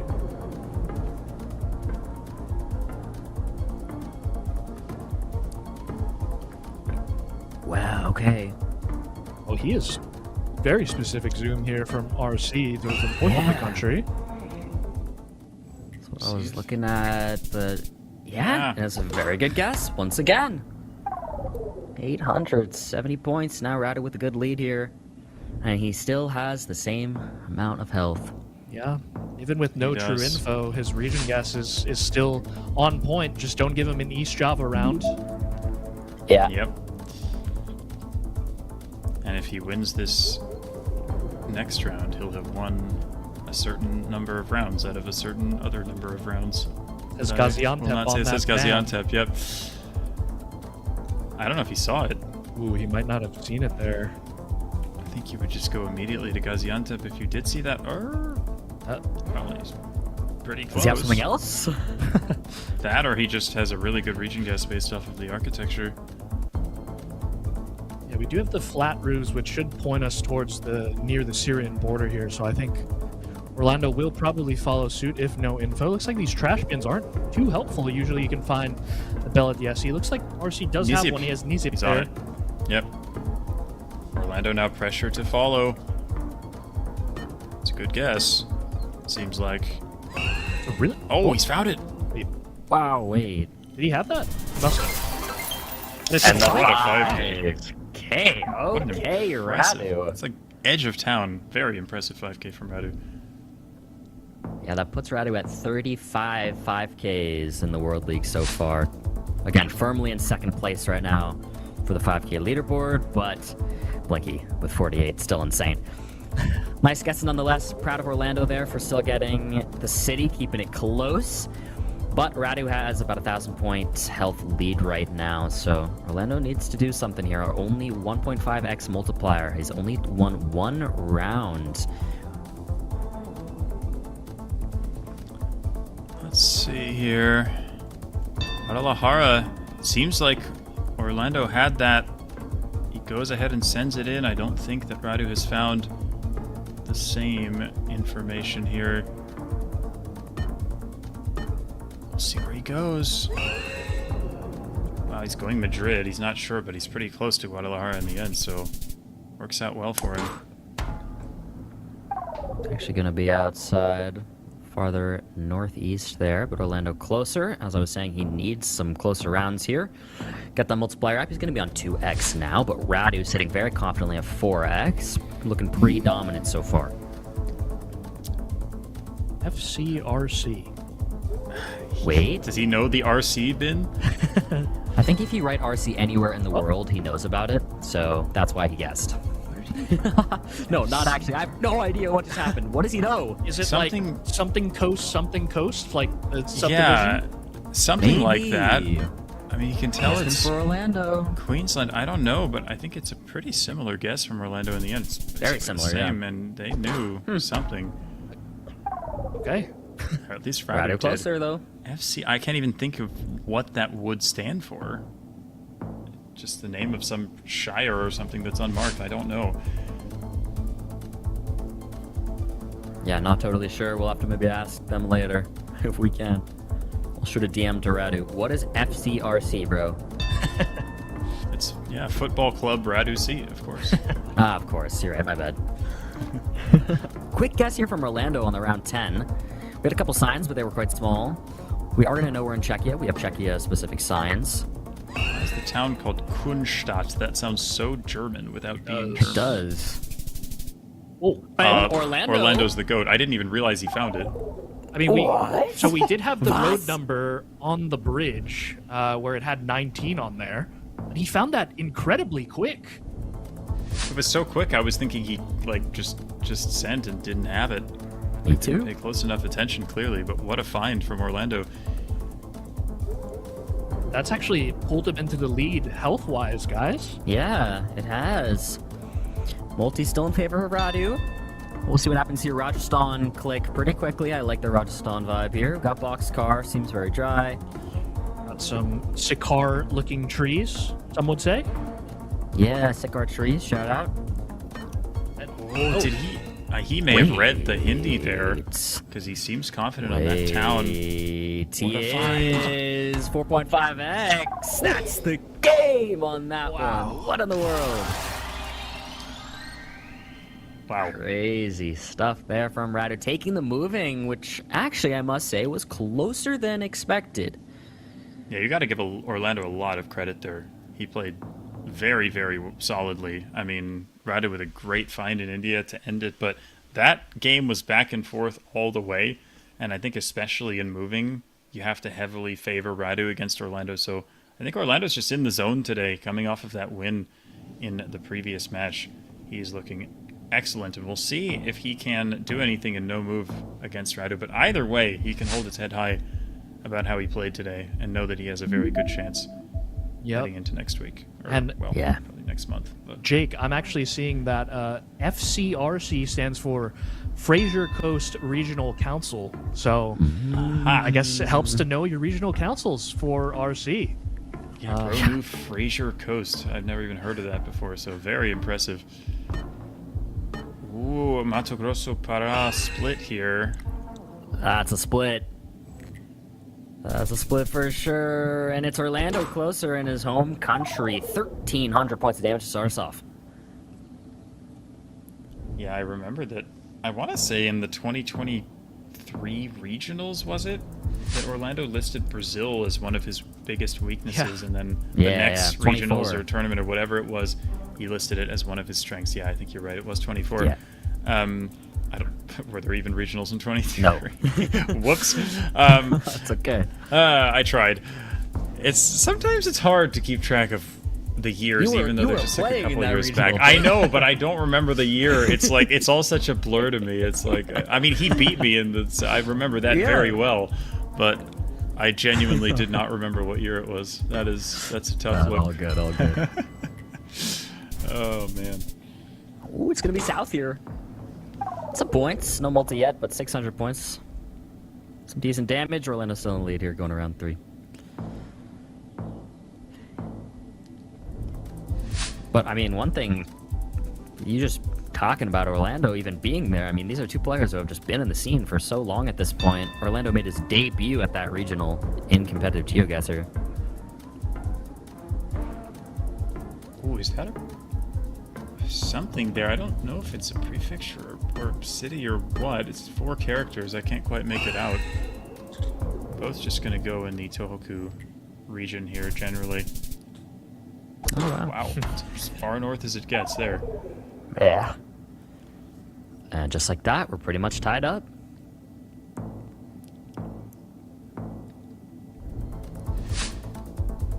So getting to round number 4 now.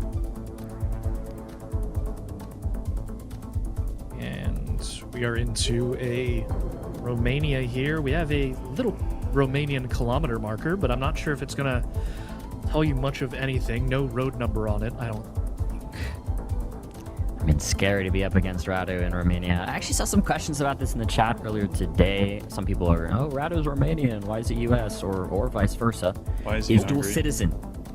Wait, Orlando's in Hungary. Well, we have Hungarian, right? But we should be on in the Hungarian-speaking part of Romania with that kilometer marker? Which unfortunately for Orlando is not near Hungary. It's more central Oh, Radu's actually going far northwest. I mean, there are Hungarian-speaking areas here too, so maybe he's just thinking the architecture fits better for the border. I trust him more than I trust me. Yep. Wow. Whoa. He's almost He is. aiming them. He is. He is still closer, though. Yeah, you get a lot of Hungarian sort of central Romania too, but around the border you can find it as well. So fortunate for Orlando that that's where it was. Fair enough to get baited by that Hungarian language there, but just got to compose himself here. And Radu in the US is quite a formidable opponent. So not what Orlando wants to see here. More fun health to look at. 3622, 3633. Kind of funny. I like that. I had to do a double take at the health bloom. I thought it was going to be another funny numbers joke incoming, potentially. To me, this is a funny numbers joke, but not the other funny number. Okay. When you said 3622, I was wondering if 22 was like the new meme or something. I was like, did I miss something? No. I just found it funny that it's like 36 and then a repeated number on both sides. Got you, Bloom. Okay. Love the way your brain works. Yeah, thank you, man. I'm unique, I guess. Orlando was clicking around. jumping all over the place there. Oh, yeah. Wow. But it's just going to be Nebraska, Radu. As you were saying, like, what do you do against Radu when you're in the U.S.? He is so good at the U.S., especially no move. I think Orlando was in northwestern Nebraska to start off that round, and then he was doing some Wow. jumping around, as Jake mentioned. Now, is this going to be... Yeah, Flinders Island is my thought here. I think on King Island, we would see maybe a bit more of those typical trees you get there. I don't exactly know what the species is, but I think it fits a bit more for Flinders. The lack of those trees. But RC is staying on King Island. Town called Pear Shape. What an excellent town name. That's phenomenal. We have an island split here. Oh, do we now? Will he Radu switch? considering switching to Flinders. Ooh, he's Not thinking sure. about it. 5 seconds to decide. It looks like he may stick with it. Let's see who actually has it. It's Orlando, and that's 1,500 points of damage. Only his second round win, but he's got the lead in health here. Orlando keeping himself in this game, playing very impressively against such a strong player. The 261 road number there in New Mexico, which I think RC saw. So they're both going to be scanning. Looks like Orlando has the road, and so does RC now. Yep. Try and narrow this down. Wow, that looks pretty good, actually. This could just be the 5K for Radu. It is. Add another to the tally. On round 7, he gets the 5K. He's still down in health, though. 2,700 for Orlando to 2,100 for Radu.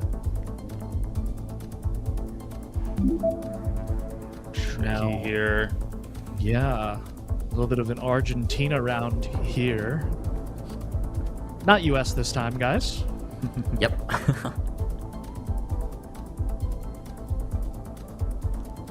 It's a big zoom here from RC on this white road here, the 44. Yeah. Trying to line up the mountains. Sees the very tall ones to the north. Seeing if he can find a road that fits. Orlando, I think in a similar area, maybe a little more south right now. Yeah, I think he's looking at Santa Cruz, and RC is currently looking in Chubut. Looks like. Yeah, he's very far south, Orlando, right now. That doesn't look road too looks bad. decent, though, to be fair to him, yeah. He's locked it in. We will find out. It's locked. Let's see, it's a big difference. Insane! It's a 5K from Orlando. Wow. Unreal. Wow. Wow, that's one of the highlights of the whole league. I mean, that's one of the best 5Ks I've seen in competitive GeoGuessr. That is incredible. What a find. Yeah, spectacular stuff. And Jake and I were saying it does look quite good, but we weren't quite sure. But Orlando, man, what a way to win the match as well against the reigning world champ, and we're taking it into NMPZ. Wow, wow, wow. And I gotta say, it's a deserved NMPZ. Orlando has been phenomenal in this match. Ooh. And are we in Israel here? Yeah, I think so. Yeah, that was my thought too. Kind of not obvious. You don't see the yellow plates and things that you normally do, but it does look like Israel, so looks like the players will converge on that. Nice guess again from Orlando, though. Yeah, good start. Anyone's game now. You know, we were really feeling like Radu's game, which again on paper makes sense. But the fact we made it to NMPZ just puts so much up in the air. Signage in Mongolia? Am I dreaming? I can't read it, but this is very rare to get a sign like this. I guess it says Parkorin on there, potentially, is what both players are focusing on. Maybe. Looks like a very long word. I'm not sure exactly what it is either. Yeah, I cannot tell from here, unfortunately, but let's see what they're able to make of this. Orlando has locked in a curve that he likes. We shall see. Radu on a white road at the moment. Not actually sure where they are in relation to each other right now. Oh my god, he's actually possessed. Orlando's on it. Orlando's on something now. Wow, wow, wow. He has absolutely locked in. This is awesome. Where was this before? I swear we haven't seen Orlando play like this yet in this league. I mean, this is incredible. He's been so good. Yeah, was thinking this road as well. I think Orlando's guess is, I mean, he might be locked in right now, guys, if this is correct. Yeah. The die curse is real. Like, yeah, literally. I mean, I don't know what to say anymore. The 2-0 is already dead, and we might see RC potentially. Okay, they are on the same road here at the very least. Oh, wow. It's not. It's a different one. That's not it, yeah. Not actually it there, but finally Rado gets on the board. He's going to have 1.5x multiplier now. On to round number 4 here. Orlando trying to prove that he deserves his spot in the top 7, and I have to say it's looking right now like he does deserve it. He wants to show all of us that he does. Yeah, I mean, Orlando, it's been a mixed bag for Orlando. He has some days and even years where he's performed amazingly well. For instance, his rookie season, he came out really strong. I would say 2025 was a bit shaky. Been a bit shaky here in this World League so far in the 2026 season, but right now we are seeing that top Orlando. And it's beautiful to watch.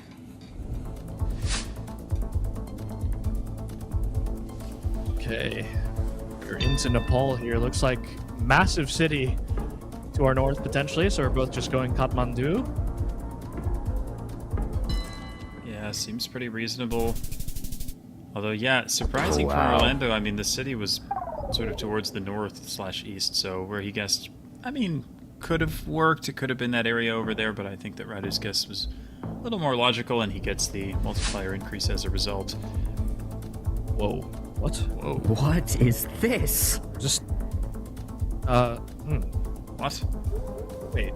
Was? What? What am I looking at right now? I'm so confused. Is this Peru? Is this Lesotho? Is this like, what am I looking at?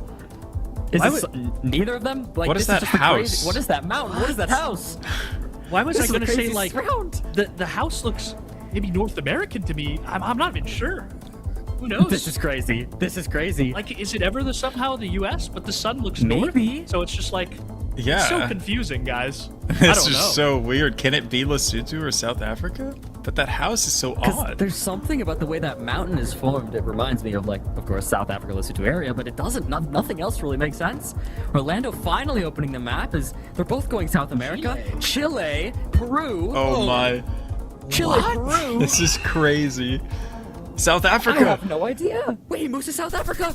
He got it. It is Lesotho. It is Lesotho. Unbelievable! Orlando does it. He 2-1s Radu C in the winners finals. The curse. The curse is real. The Diono curse. It's real. It's real. It's actually real. Oh my goodness. What a performance from Orlando. That is crazy. I mean, that's one of the best performances we've seen, I think, from anyone in this World League, but especially to do it in the winners final against Radu. And you have to say, with how he played, Orlando fully deserved that. He almost won the moving game too. Incredible.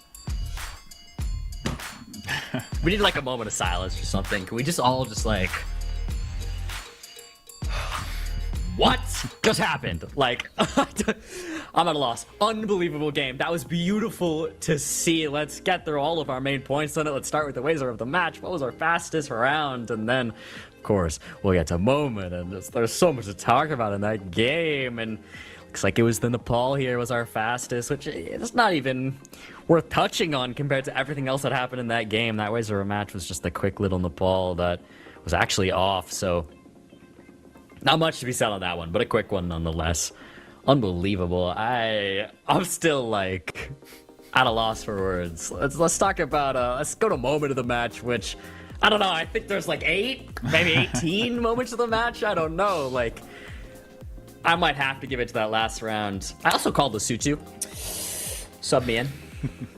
Sub me in. No, I'm just kidding. But anyways, guys, I don't even know what's. Yeah, I want to hear a moment of the match from each of you, and let's each give a different one because there were so many good ones. Let's start with Jake. Oh no. Well, okay, that's unfortunate because I was about to say I agree with you on your choice, and now I. No, that's okay. That's okay. That's okay. Now I'm like in that moment of panic when I can't remember anything that just happened because I was like. Yeah. No. Fair enough. I mean, man.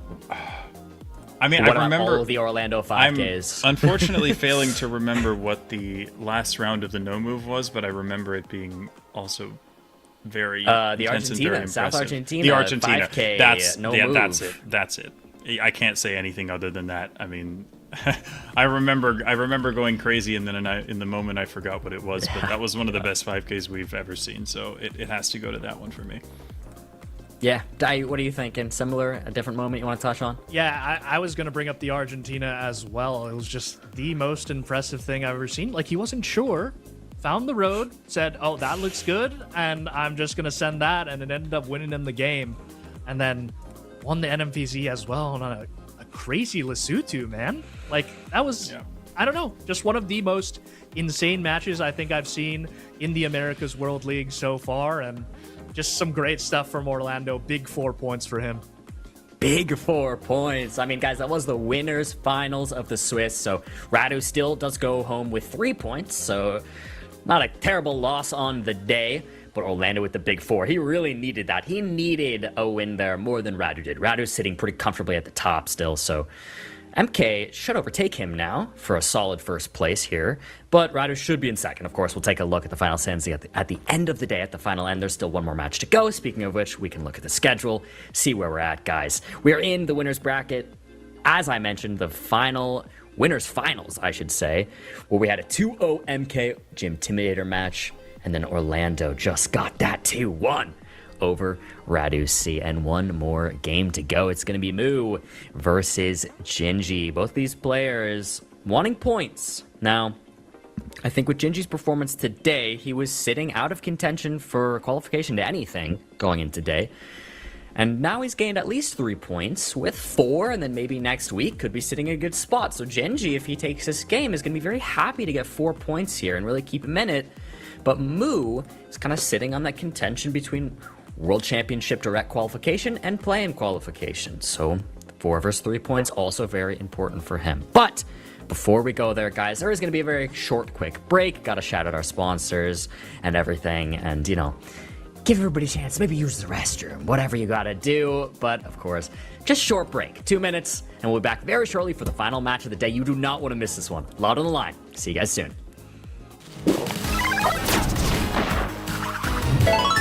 Red Bull gives you wings.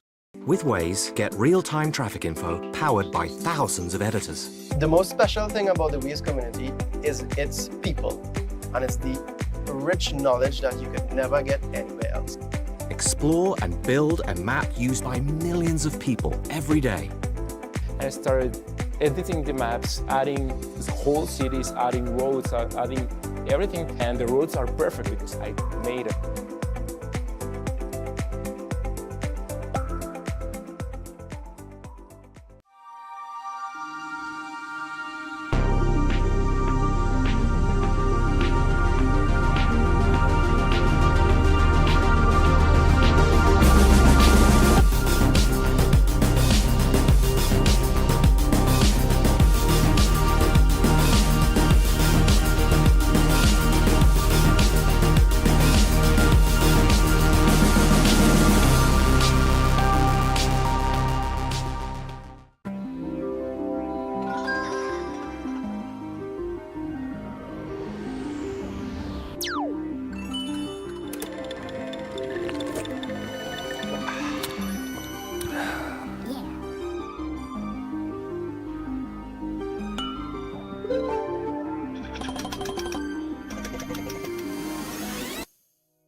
So slow.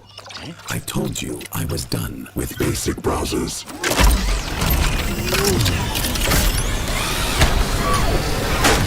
Your setup wants Opera GX, and you're holding it back.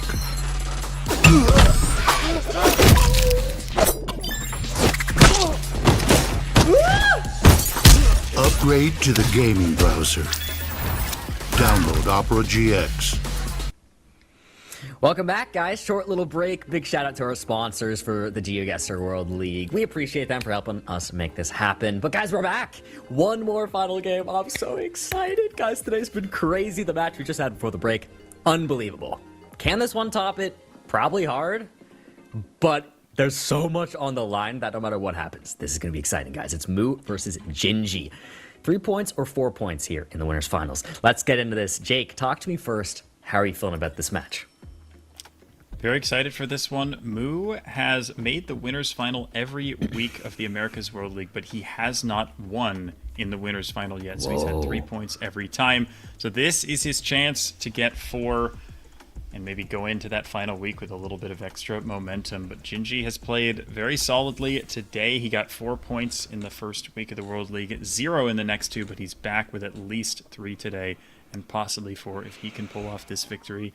I think he's going to be in that one of those play-in spots going into the final week, regardless of what happens in this game. But still, very, very important. That 1 extra point. Moo wants to solidify his spot in the top 4, and Gingy wants to put a little more distance between himself and the bottom 5. So we will see who takes this one.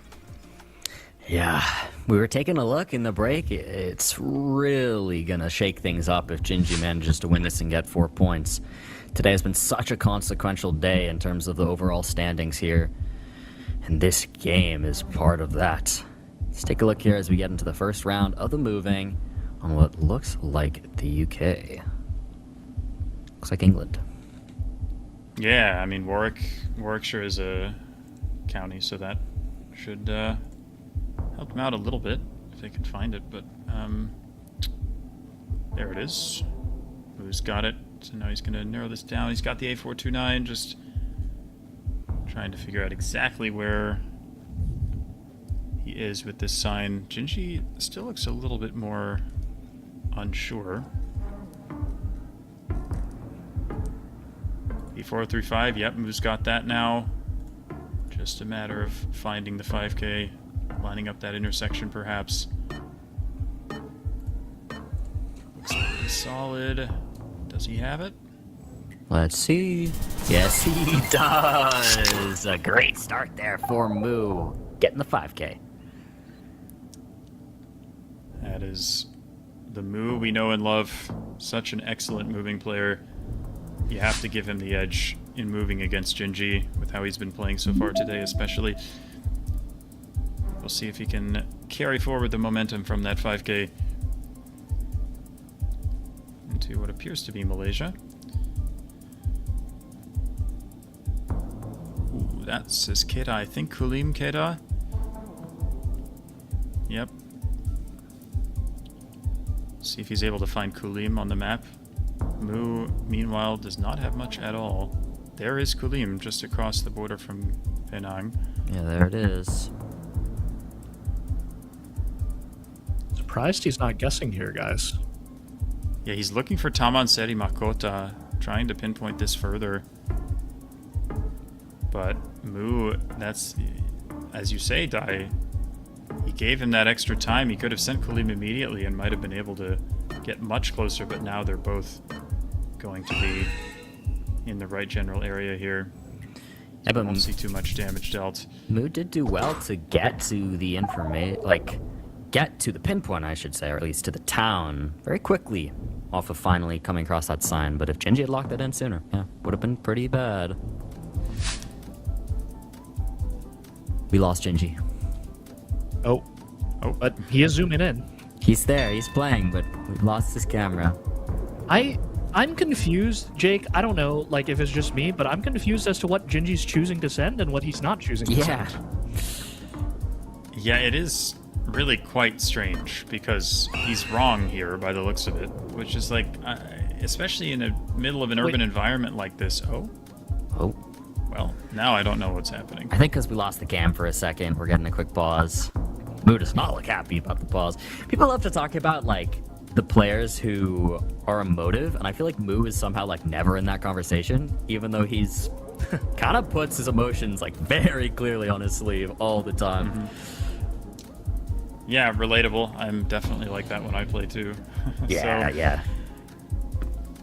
Never forget. Feeling. Never forget. Watching Jake play was a classic. The passion, yeah, the sheer I had a couple passion. good moments. Yeah. Usually ended in disappointment, but there were a couple of very good moments in there. Oh, yeah. Had a lot of fun. What's that Do you one? guys think? Sorry, go ahead, Dai. Oh, do you guys think it's the moving players who are typically more expressive, or do you think that's just like you, Mu? I don't know. I feel like Feneb's very expressive sometimes when he plays. Yes. Certainly. It's a good question. Well, actually, Blinky's very. Blinky is. Blinky's pretty stoic. Yeah, I was gonna bring him up as a counterexample. Yeah, yeah. The theory just got ruined a little bit, but. Yeah, never mind. Maybe there's a small correlation. Yeah.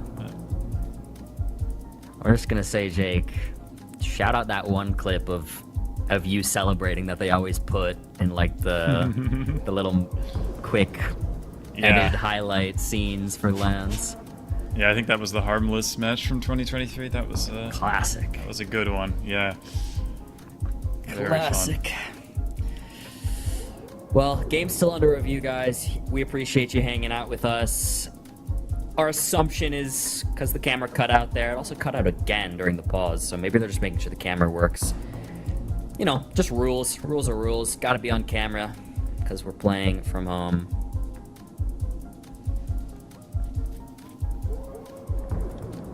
What do you think they're thinking right now? Gingy doesn't seem like he cares at all. What else is new? Mu looks like he's trying to stay composed as much as he can. Look at that. The big deep breath.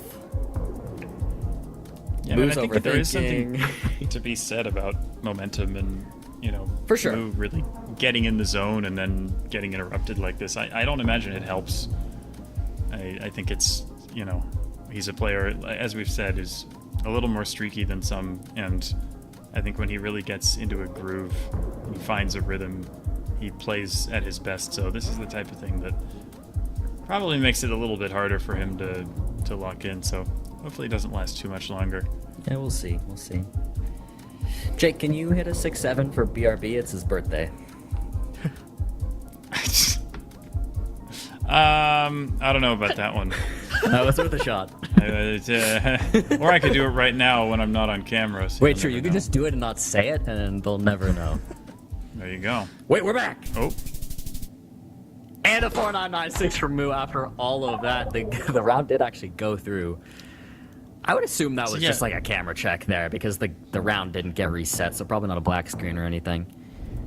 Once again, just a perplexing send from Gingy. Yeah. As you said, it's just like I don't know why he spent so long on that Malaysia round when he instantly had info, and then on the Sweden he just went for it immediately when he seemingly didn't have the necessary info. Just, yeah, sort of odd. Yeah, he's going for it again here, which I like a bit more because, yeah, I mean, no signage on this road, it appears. Very similar guesses there. It's gonna be further east. Move closer there, 350 damage. Yeah, once again, it's a very specific region guess, though, and yeah, I don't know if that's gonna put you in a good position, especially on hedges, to potentially pick up multis if you're insta-sending, so I don't know. Pavia, he's totally wrong side. Pavia's near Milan. Oh no. Yeah. I'm not sure what the strategy is here from Gingy, but it doesn't appear to be working right now. Of course, he got himself to the winners final, so he did something right, but yeah. Currently, especially in insta-sending these heavily urban rounds, just I feel like doesn't make a lot of sense because there's just so much signage nearby, and Mu is so good at finding it and using it. It's just never going to end well. I mean, he's also not taking the hedge, as I mentioned, Jake. Like, yeah. He could have just maybe sent the middle of Po Valley there, maybe minimize the damage if Boo were to find a sign, but yeah, it's just, I don't know. It's interesting. We got Peru here, potentially going for a send, thinking about it. It's so funny how this is the round where he's taking his time. Yeah. And you're in the middle of a city and then he's not. It's just so contrary to what you would expect. Does Mu have enough time to find anything? I'm not sure there's good info there. Wow, he's very far east here. Interesting. Whoa. Very interesting. It's a bold guess. Very bold it's guess. wrong. And it is wrong. What? I'm confused. There's some confusing stuff going on in this game. I'm confused by the thought processes. I mean, we've all watched a lot of competitive GeoGuessr. Usually we can follow along with what's going on, but I'm a bit confused here. Speaking of fun health numbers, though, we do have a 1, 2, 3, 4. Wait. Jake, I love you. Thank you for that one. You're so very welcome. And we have 2 + 1 + 4 = 7, I guess. But maybe that's a little too much of a stretch on the other side. No, I like it. I like it. Wait, lock in from... Wait, where did Gingy lock? What? Wait, I'm confused. Wait, what? I think the map might be glitched. Did he? I don't know where he clicked. He didn't go Antarctica, did he? I don't know where his pin... It doesn't look like it's in Sweden. Huh? What is happening? Oh, wait, what? Wait, what? He just Okay. materialized. Well, 4999. Okay. Oh, and not 10? No. 10 points. What is happening? 10 points. He has 10 health. What is going on in this game?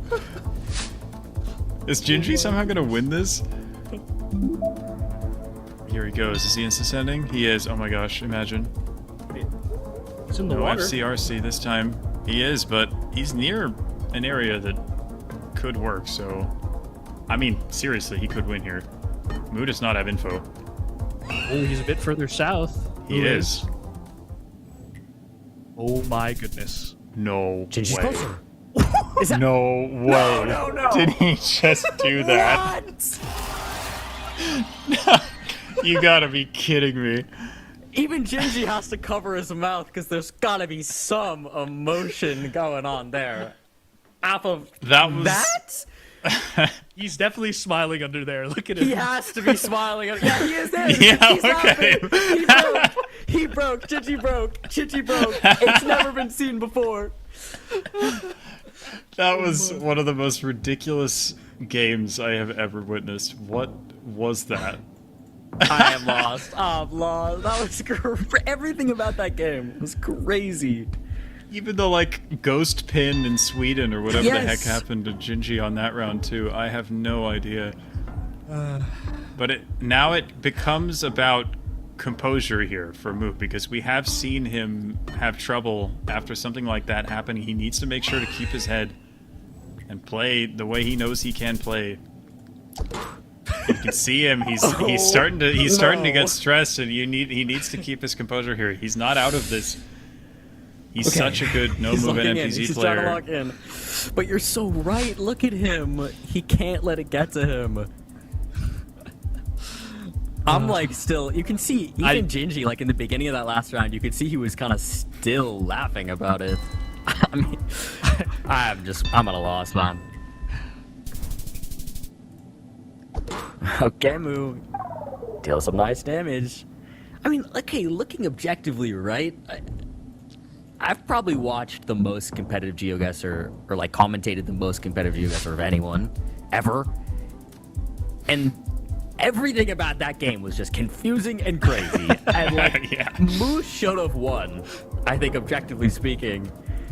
Because Gingy just was so blasé, just putting pins anywhere, and it just worked.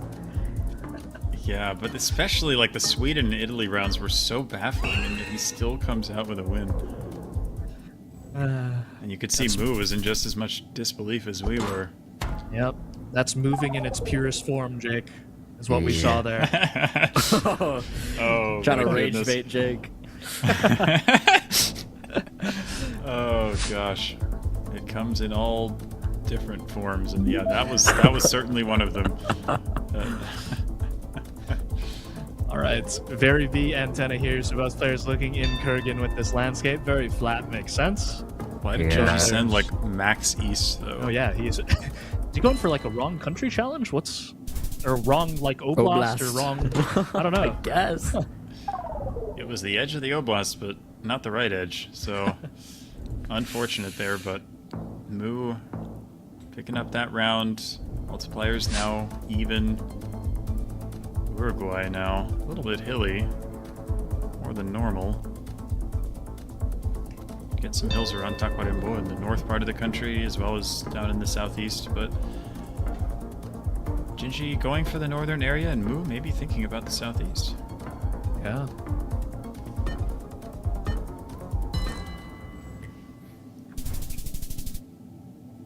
Okay. That's 1,300 for Moo. Gingy in the yellow.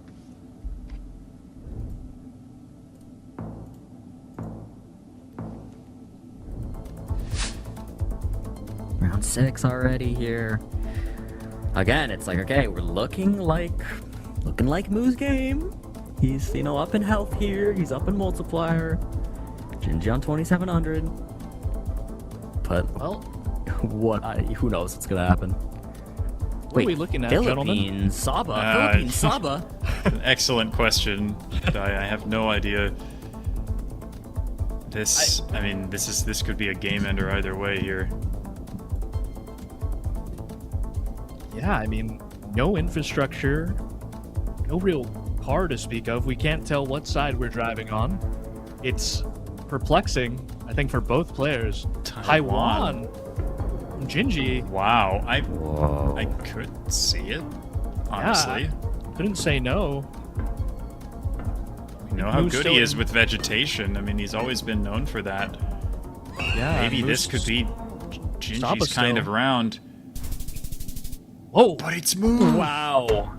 That's an amazing guess from Moo, and he takes it. We got an NPC. I mean, what is happening in this game right now?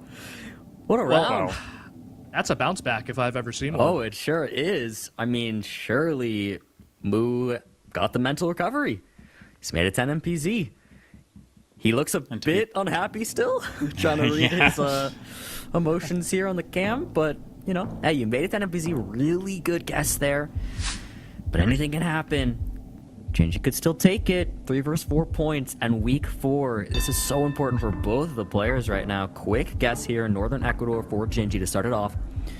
Moo's still considering. Map finally open. Ecuador as well, going Quito. One of the crazier matches we have seen. But as you said, the points are important here. This NFPZ game certainly matters, and great job from Gingy getting the North vibe there. Yeah. Great start. Round number 2.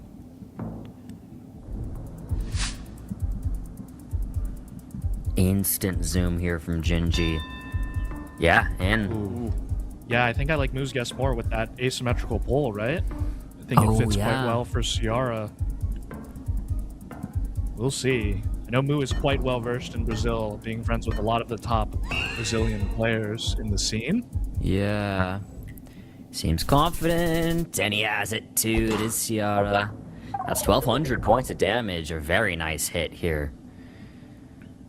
And now, just like that, Moo about 1,000 points ahead of health right now as we just go into round 3. Multipliers 1.5x for both. We're thinking near Vladivostok. Gingy so fast. I mean, he just has to be Wazer of the match. He's had multiple guesses faster than some Wazers of the match today and other full matches, but just in this game. Birch trees here. I feel like Gingy's a little bit south for. Oh yeah, that's actually a good shout. So I kind of like Moo's guess a little more here. Yeah. Yep. Good shout. And that's 1,100 points of damage. Same place where he was that round that he won in NPZ earlier in the day. Was right around there as well. True. Moo knows that road well. Sure does. In on round 4, both players insta-zoom into Japan. Pretty similar guesses here as well. Yeah, we're just at rapid speed here. I mean, we have those red roofs, which are quite common in Chugoku, especially in Hiroshima and surrounding areas. Yeah, Moo thinking closer to Okayama right now, but both in that Chugoku region. Scanning, maybe looking for some mountains that fit what they see here. Yeah, we're in a very flat sort of plain, agricultural plain, and then you do have those mountains. Moo is really trying to line this up. You can see the difference in the way they're scanning for this. Gingy kind of very slow panning to different valleys. Moo is just zooming around.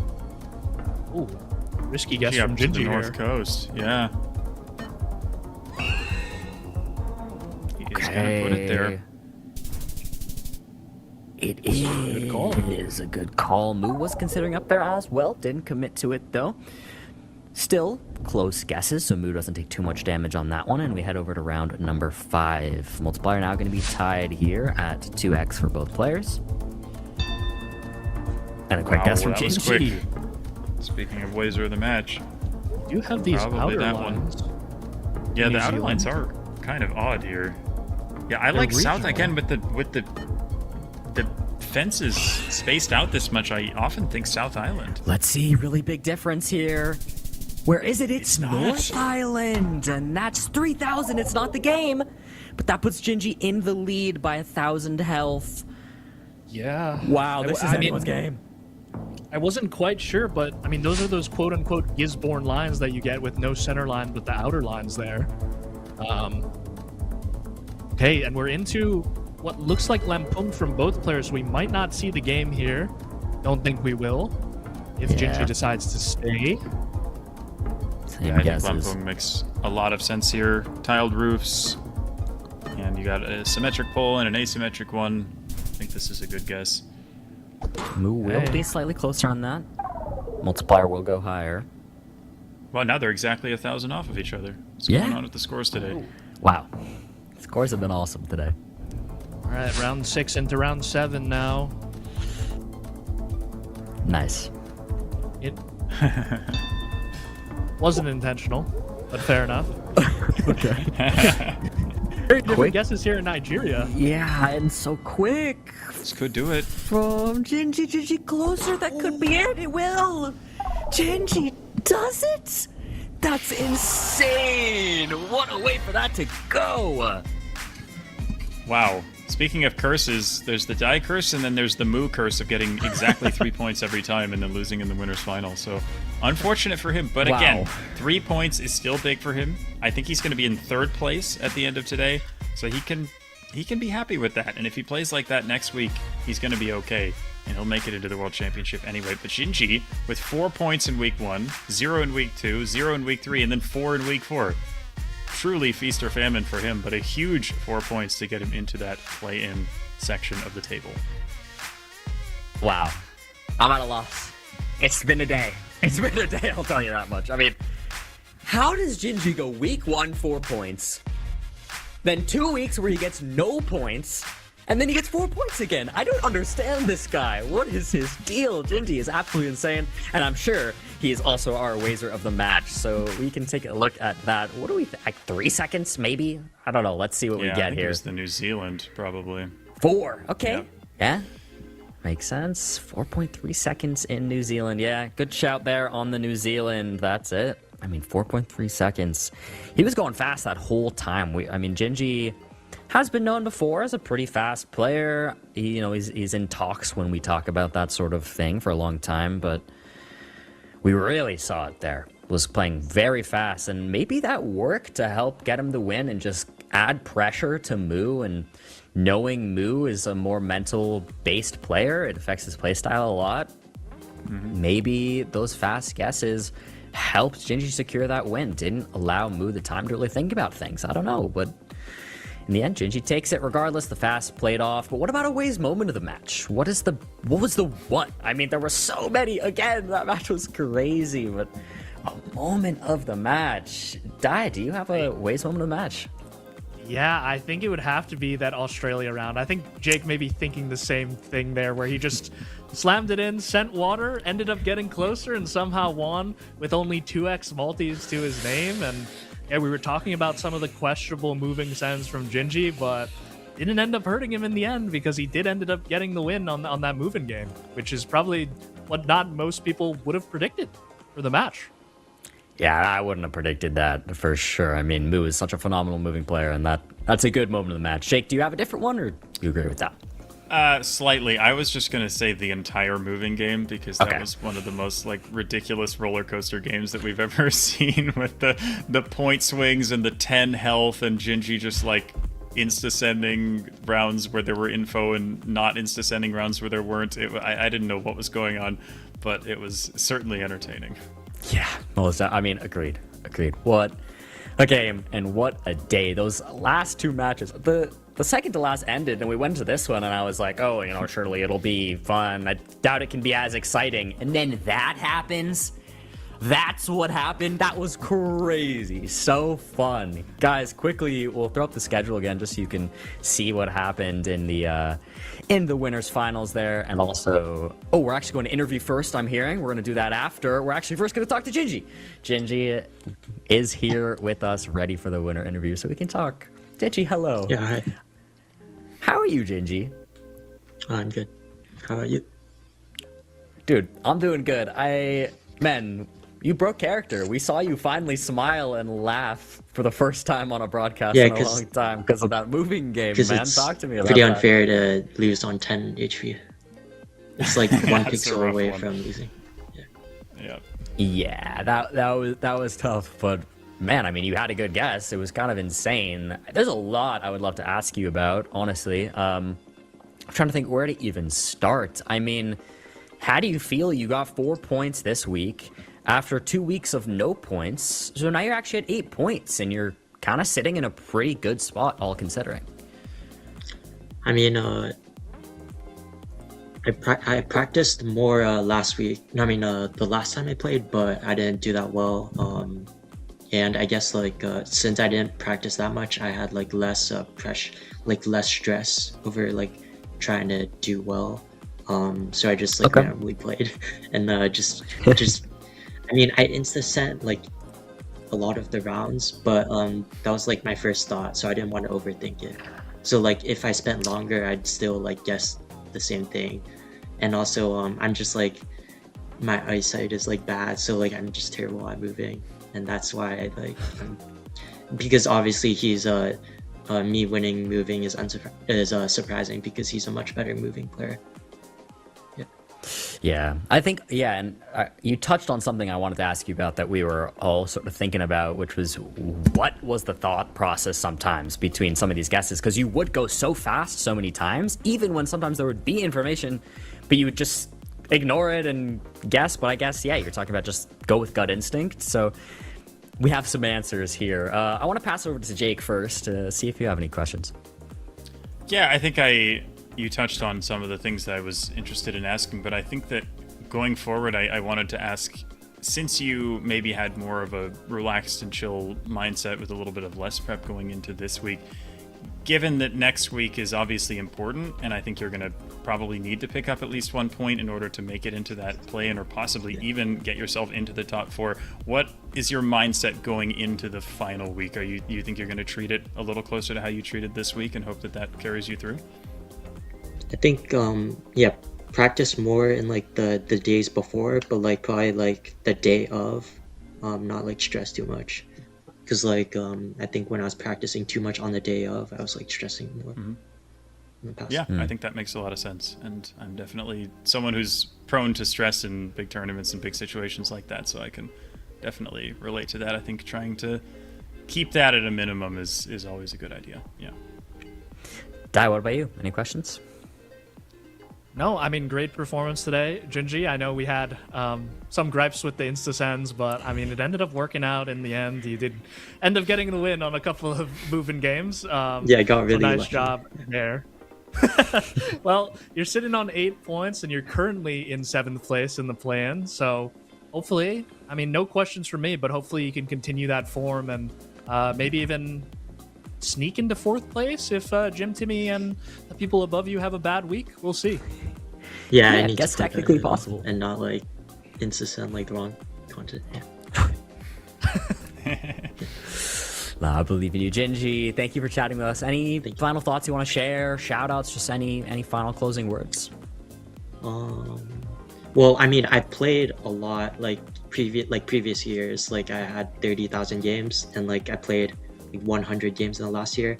But like since GeoGuessr didn't like, there's not that much new coverage, so like a lot of the memory is still intact. And except for there's like one round against MK that was like new Mongolia coverage, and like I guess more east, which like there isn't that like coverage. And I lost that round because of that. Yeah, fair. You still got it in you, man. Congrats. And yeah, again, a final just good work today on the day. We're excited to see what ends up happening next week, whether or not you can clinch that play-in slot or maybe even better. But best of luck to you, Gingy. Thanks so much for chatting with us. Thank you.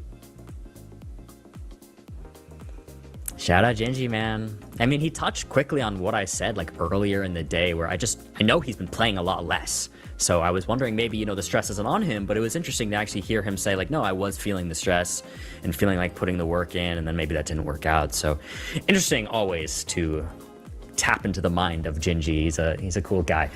But yeah, guys, that's going to be it for week 4. We did it. Week 4 is done. Guys, let's look at the schedule here, talk about what we did, and then we'll finally take a look at the leaderboard to see where everything is at. This was how things ended out today, guys. We saw a lot of fun stuff today. These winter final games were cinema here, people. Wow. Jake, what are you thinking looking back at today?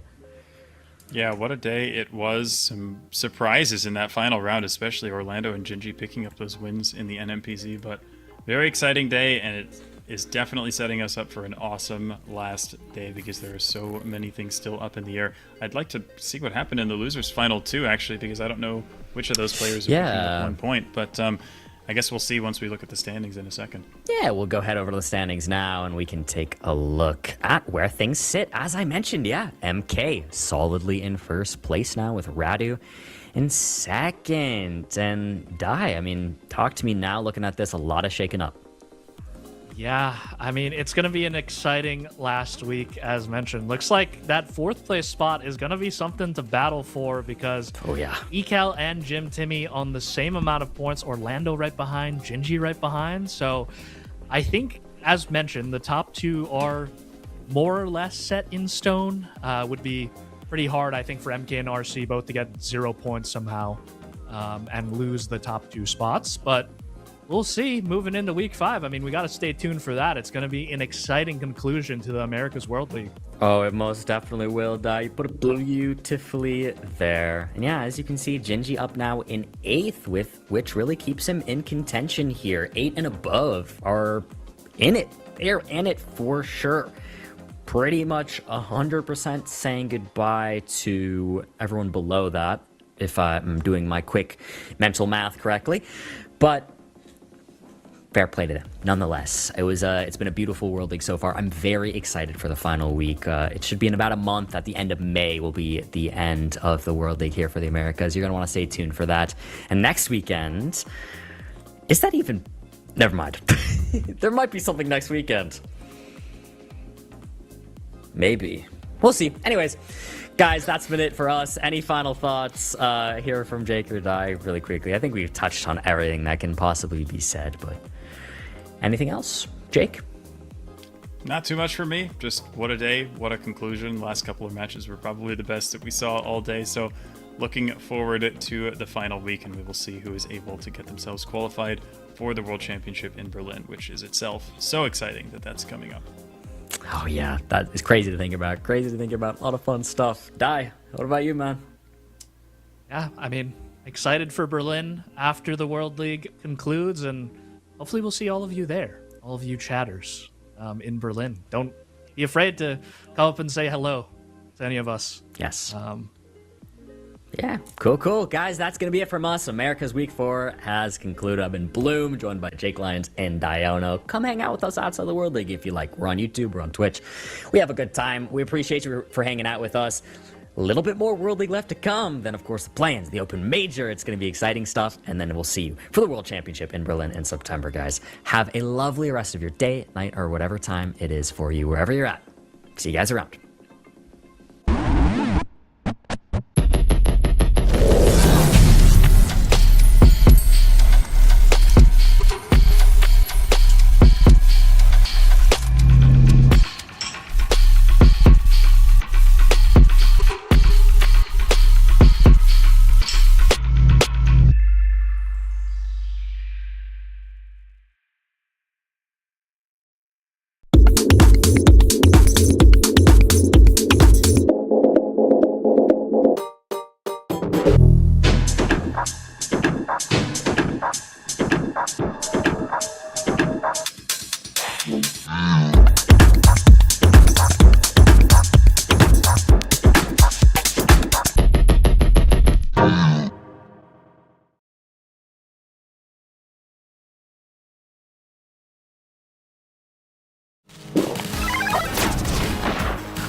Red Bull gives you wings.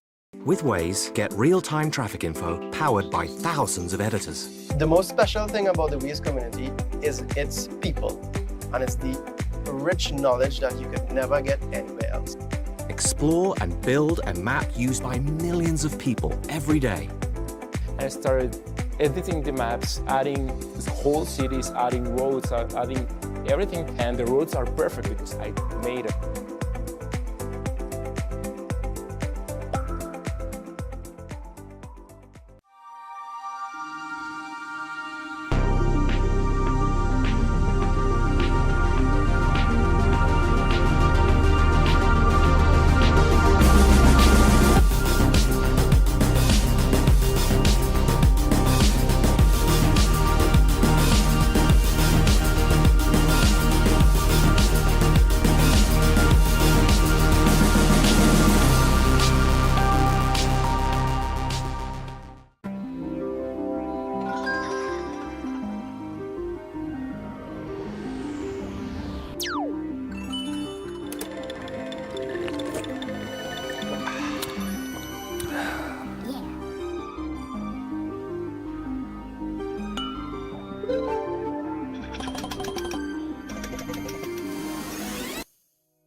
So slow.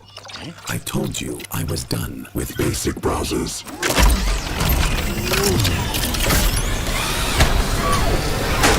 Your setup wants Opera GX, and you're holding it back.